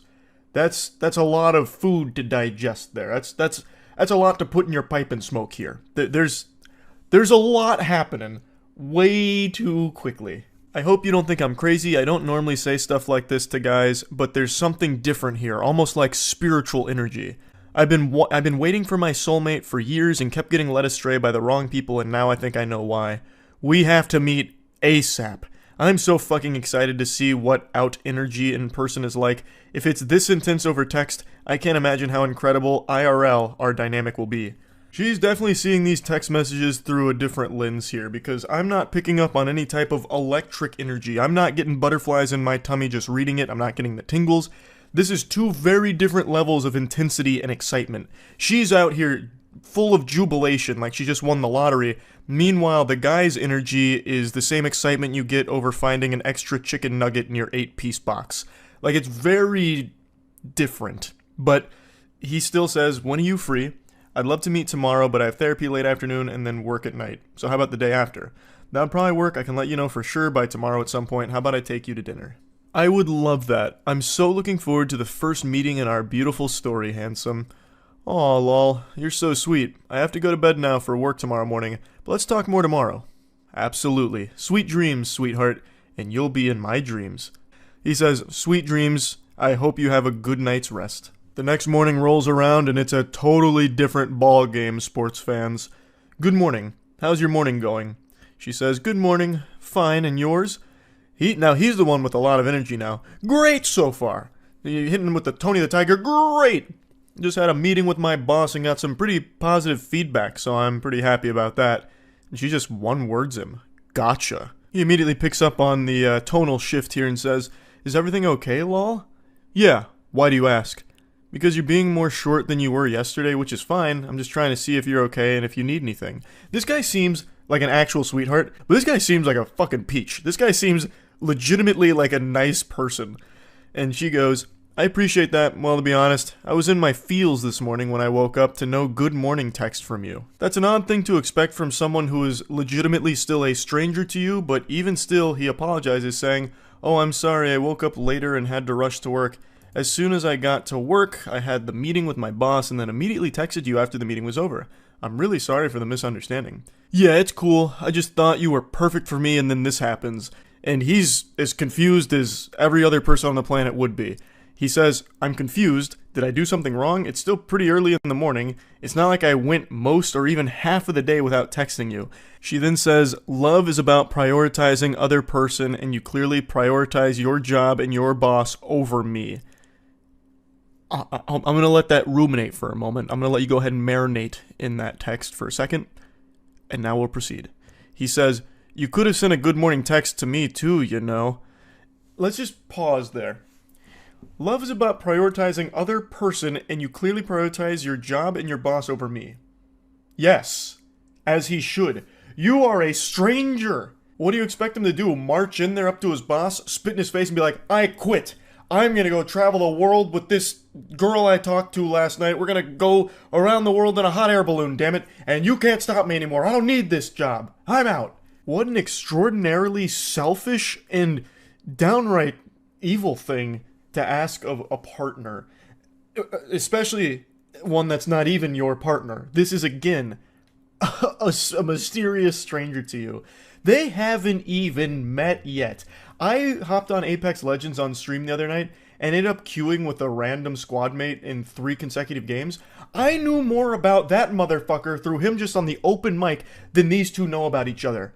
And it's not like I'd send him a good morning text, but like she's making this huge issue about not receiving a good morning text in a timely enough fashion for her expectations. He still sent a good morning text, mind you, when he didn't need to, since again, they're not dating and they really don't even know each other at all, but he still sent one. It just wasn't fast enough for her, and that right now is a massive problem to her. That is shocking. Why does it automatically have to be me going first? Plus, to be honest, we barely know one another. I don't think it's fair that there are already these expectations. Super reasonable from him. And he's right. If it really is a huge deal to her, she could have been the one to send the good morning text, and then he would have known and been able to respond when he could. She then says, dude, you are the man here. You're supposed to be winning my heart. That's your role. I don't want to chase someone. I deserve someone who will romance me and win me over. Waiting to text me until you get to the office shows your priorities are not what I thought they were. What the fuck? What are you talking about? He's already won your heart over by just existing, it seems like, since you... Oh, I'm farting. Yeah, that's how much I think of that statement. I rest my case. I'll let my asshole do the talking on that one. Not much more needs to be said there. He then responds, I'm sorry, but this is crazy. We are practically strangers and you're already making demands.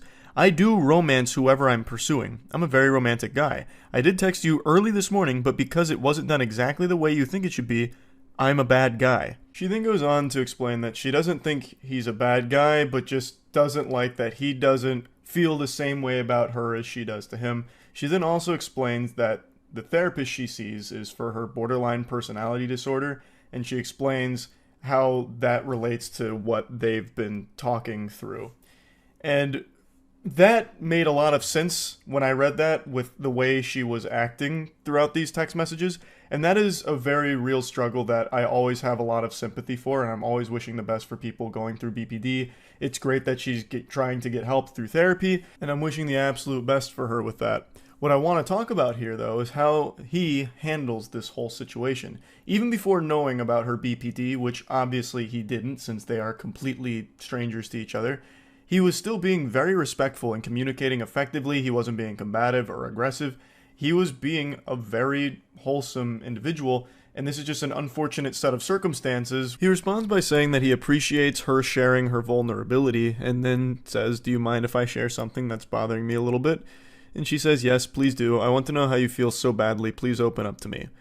Well, I'm a little scared that you're already using the word love in regards to us. We are still basically strangers and have been texting for less than 24 hours. And she just says, Kay, should have known you weren't special after all. You're a normie, a basic bitch if you will. Normies don't understand or appreciate love. They will never know what we do. He says, who is we? She says, empaths. I am an empath and feel things more strongly and deeply than regular people, something you clearly don't appreciate and take for granted. One day someone will see my gift and cherish it. He says, I mean, I wanted to take you on a date. If it went well and we were compatible after a while, I was definitely interested in a serious committed relationship, but I do have to meet someone first to know that and hang out a bit first before I make that commitment, which again is a totally understandable thing. And she says, fuck off, bro, you're disgusting. I can't believe I ever saw something in you. You are not the one, you're just another schmuck in a long string of disappointments. Schmuck is a word I haven't heard since the Stone Ages, and I really appreciate that she dusted it off for this message. Schmuck is something that used to make me giggle every time I heard it when I was a kid. I deserve better. Fuck you. You thought I loved you, but I don't, bitch. Don't ever contact me again. We are over. I never loved you. You lost the best girl. You'll never meet someone like me again because you're a normie who can't see or identify a gym. We are not the same. Love is not a lie. You were. You're the problem. Don't contact me again, basic bitch.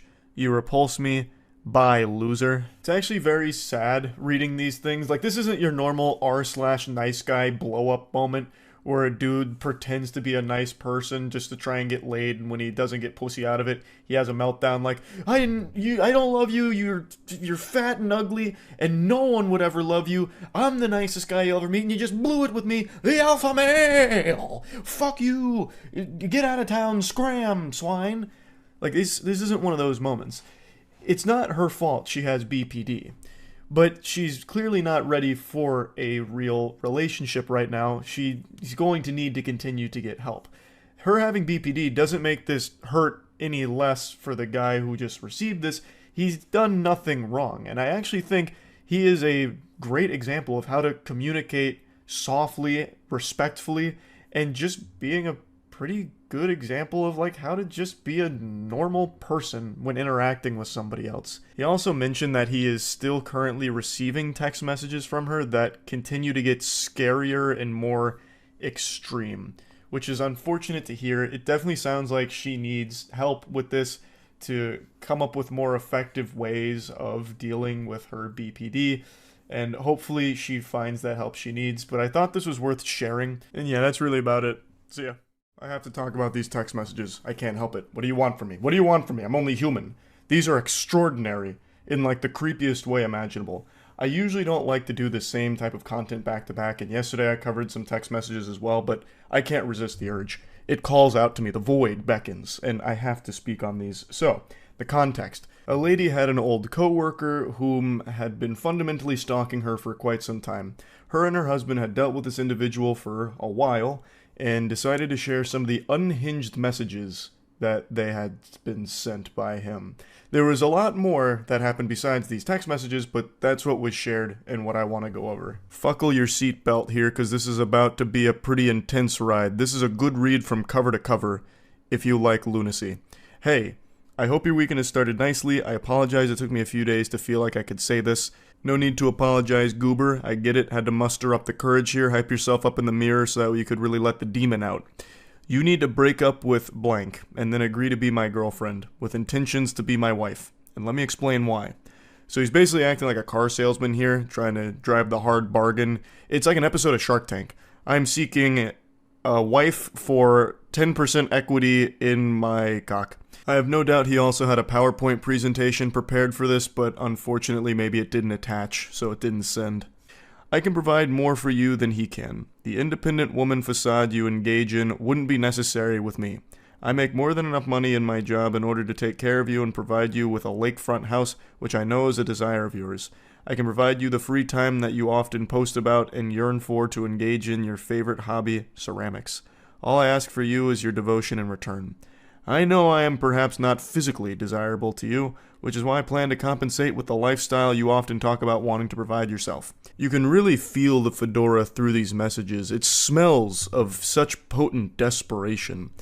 It's also very interesting that he calls attention to not being physically desirable to her. It's an interesting negotiation tactic. Excuse me, madam. I know you may not be physically attracted to me, but here's how I can make up for my face looking like turbo ass. I know if you could be given an opportunity, you would take it because you mostly desire to be able to experience freedom in life. It is something painful for me knowing you could have everything you wanted if you would simply agree to be my wife in the future. I could also pay off your student loans and car loan, which I know you've expressed desire to have those completed in the next 6 years. I could do that today, with a simple call to your loan companies. All I need from you is to immediately move to my property and begin your new life with me. Jesus Christ, that is concerning. I can pay off all of this. Just come join my cult. And I promise I am not a rapist or a creep. Nothing screams good guy quite like needing to clarify that you are neither a rapist nor a creep. I mean, would he lie to you, right? I mean, that's what a normal person says, like, by the way, miss, I am neither rapist nor creep, so you should feel safe around me. Now come live on my property immediately. I am not going to imprison you, or shackle you, or enslave you to a basement. Well, alright, breath of fresh air. I was a little concerned about that, but now, luckily, he explained it. Now there's no reason to feel alarmed anymore about that being a possibility. You are free to continue your friendships with your womanly friends and your relationships with your family. I would never take this from you. I would never force you into sexual situations you do not want to be in. I know it must sound so strange hearing this, but I feel I must make it clear to you that this is a dream opportunity that will not harm you in any capacity other than dropping your current life, boyfriend, and job, and immediately begin pursuing your hobbies while we plan our wedding. I've got a sneaking suspicion that this guy would absolutely shackle her and imprison her in the basement. But I imagine she wouldn't be alone down there. There's probably quite a few other victims that he has in that basement. This is a fucking unhinged creep. Now, it's important to mention that this isn't just some random person sending a bunch of nonsense. This is a very credible threat to the safety of this woman. So, according to the husband, they had been dealing with this individual for quite some time. And they even went to court over it. There's a lot that this individual has done, aside from just these creepy messages. And it had been a huge problem for them for a while. This is a really dangerous person to be around. I hope you're not overwhelmed. I know we have not spoken very much in the last 6 years we've known each other. I've always known you were supposed to be mine as soon as I met you on March 3rd, 2018. He's got that shit marked in his calendar as the most important day of his life. I've never once inserted myself into your life. I haven't pestered you for your phone number, and we have an occasional chat on Facebook now that we're not in the same office anymore. I've been satisfied with this level of acquaintanceships for years, and I understand that you have been with blank since 2012. I understand you were committed to him prior to us meeting, but blank, you must agree that we have something special. We share so many interests, and we were always able to have great natural conservation. When we would attend lunch together during the workday, it was an effortless and relaxing experience to share those 40 minutes with you once or twice a week. And don't think I forgot how often you paid for yourself, a trait I knew was you trying to assert your independence in front of me. Oh, the delusion. Oh, the delusion is sickening. That's an example of something I've talked about quite a bit on stream, where no matter what, there are people that will view things in an entirely different lens that make no sense. Something as simple as her buying lunch for herself was interpreted, misconstrued by this fucking menace as her trying to assert her independence in front of him. So it's just like this honestly scary situation where something totally innocent, like just buying yourself lunch, has now completely been lost in the sauce of this dude's noodle, where he thinks it was all about him. It's so weird. I knew then you were trying to show me that you'd love for someone to take care of you. I'm ready to settle into a family-oriented life, and I recall you saying you would have children if you had the financial capital to do so. I know you desire to be a mother, despite your current male partner not wanting them.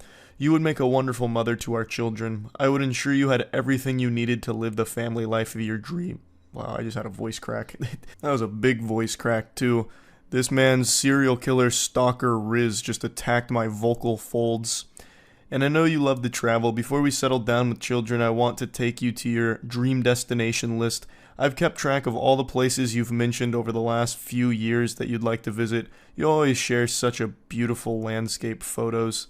He's like the Zodiac killer here. I bet if this wasn't over Facebook Messenger or whatever, it would have been sent via postage, letters in the mail, using cutouts from magazines for the letters.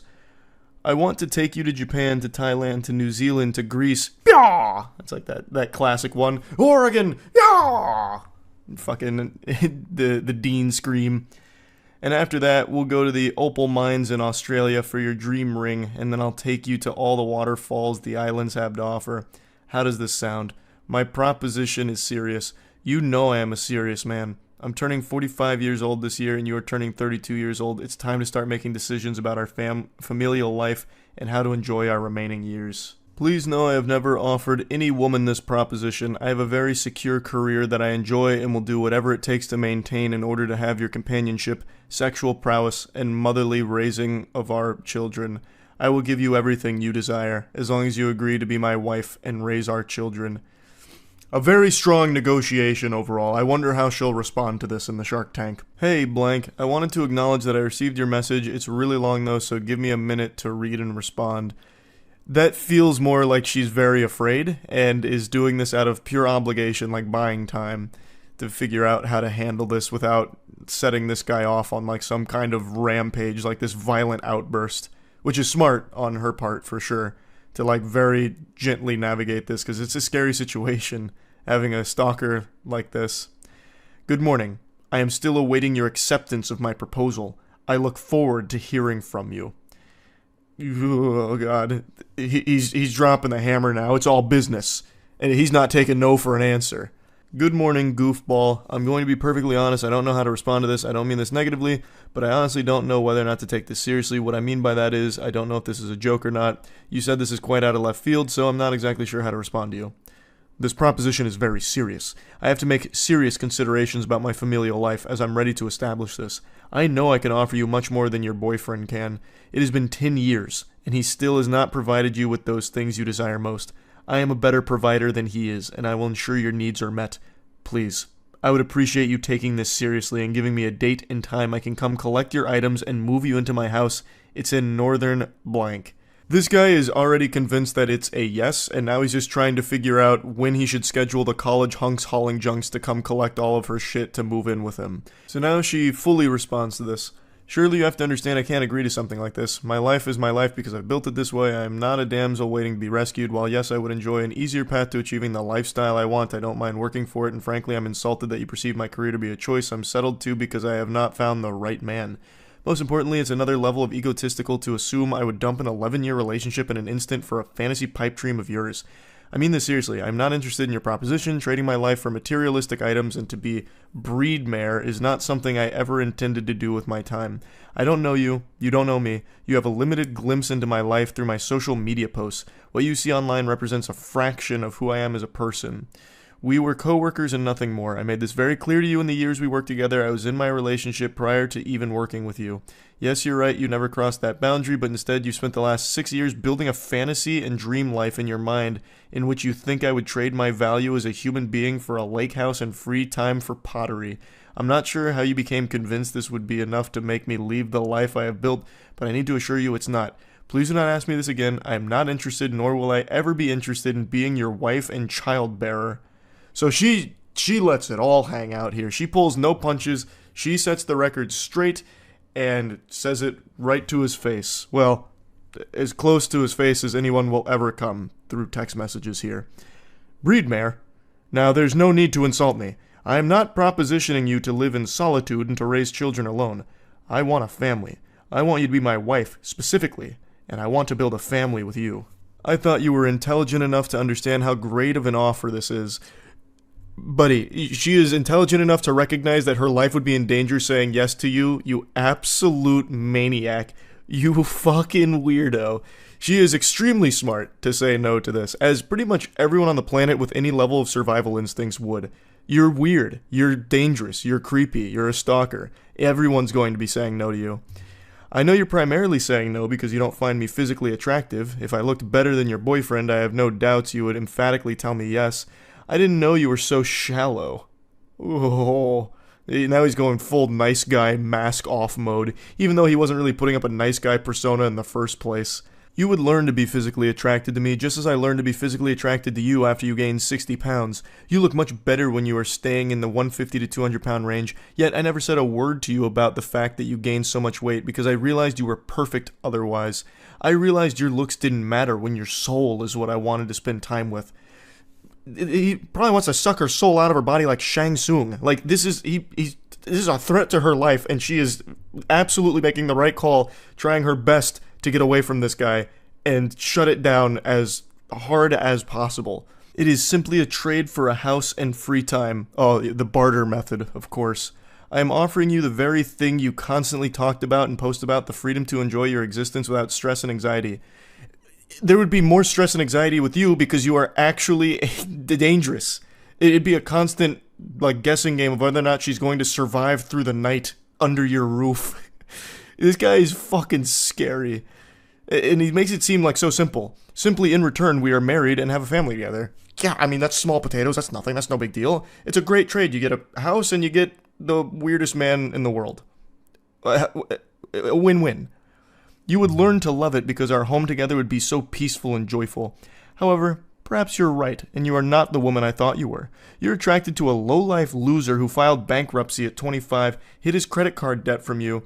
You pay his bills while he job hops because he doesn't know how to stay at a job for longer than a year. You cried constantly at work and had panic attacks not knowing where the money was going to come from. And what did you do? You worked a second and third job to make ends meet while he piddled away at putting in applications and not manning up to do what he needed to do. Why are you choosing this weak boy over me? I am mature, career-oriented, family-oriented, and I am a devoted partner. I would never force you into a position to make up for my shortcomings like your boyfriend does. I am better than him in every way, and yet you still choose him. It is baffling to me why young women like yourself want to be with the losers and drug dealers who will end up beating you silly. Keep in mind, this is coming from the same worm, the same specimen, who had to assure her he's not a rapist and wouldn't imprison her and shackle her. I think this guy is the one that most likely would beat a woman silly, because he has all of the red flags you could possibly fucking imagine about a man. I'm going to fast forward through the second paragraph meltdown here, which is just a teary-eyed tantrum with him shaking his fist saying, I thought you were different. You must stay with him for his penis size, because I can't even begin to understand how someone as intelligent as you are would turn down my offer. A luxury life free of stress turned down for a life of second-guessing and financial strain? Why? What good reason do you have to turn down my offer? He immediately goes to wiener size. Just another huge insecurity here. So I'm guessing not only is he physically appalling, but he also has a tiny cock. She says, I'm not even going to entertain that message with a response. I don't owe you any explanation about why I'm still with my boyfriend even after all his shortcomings. I don't owe you an explanation on anything, ever.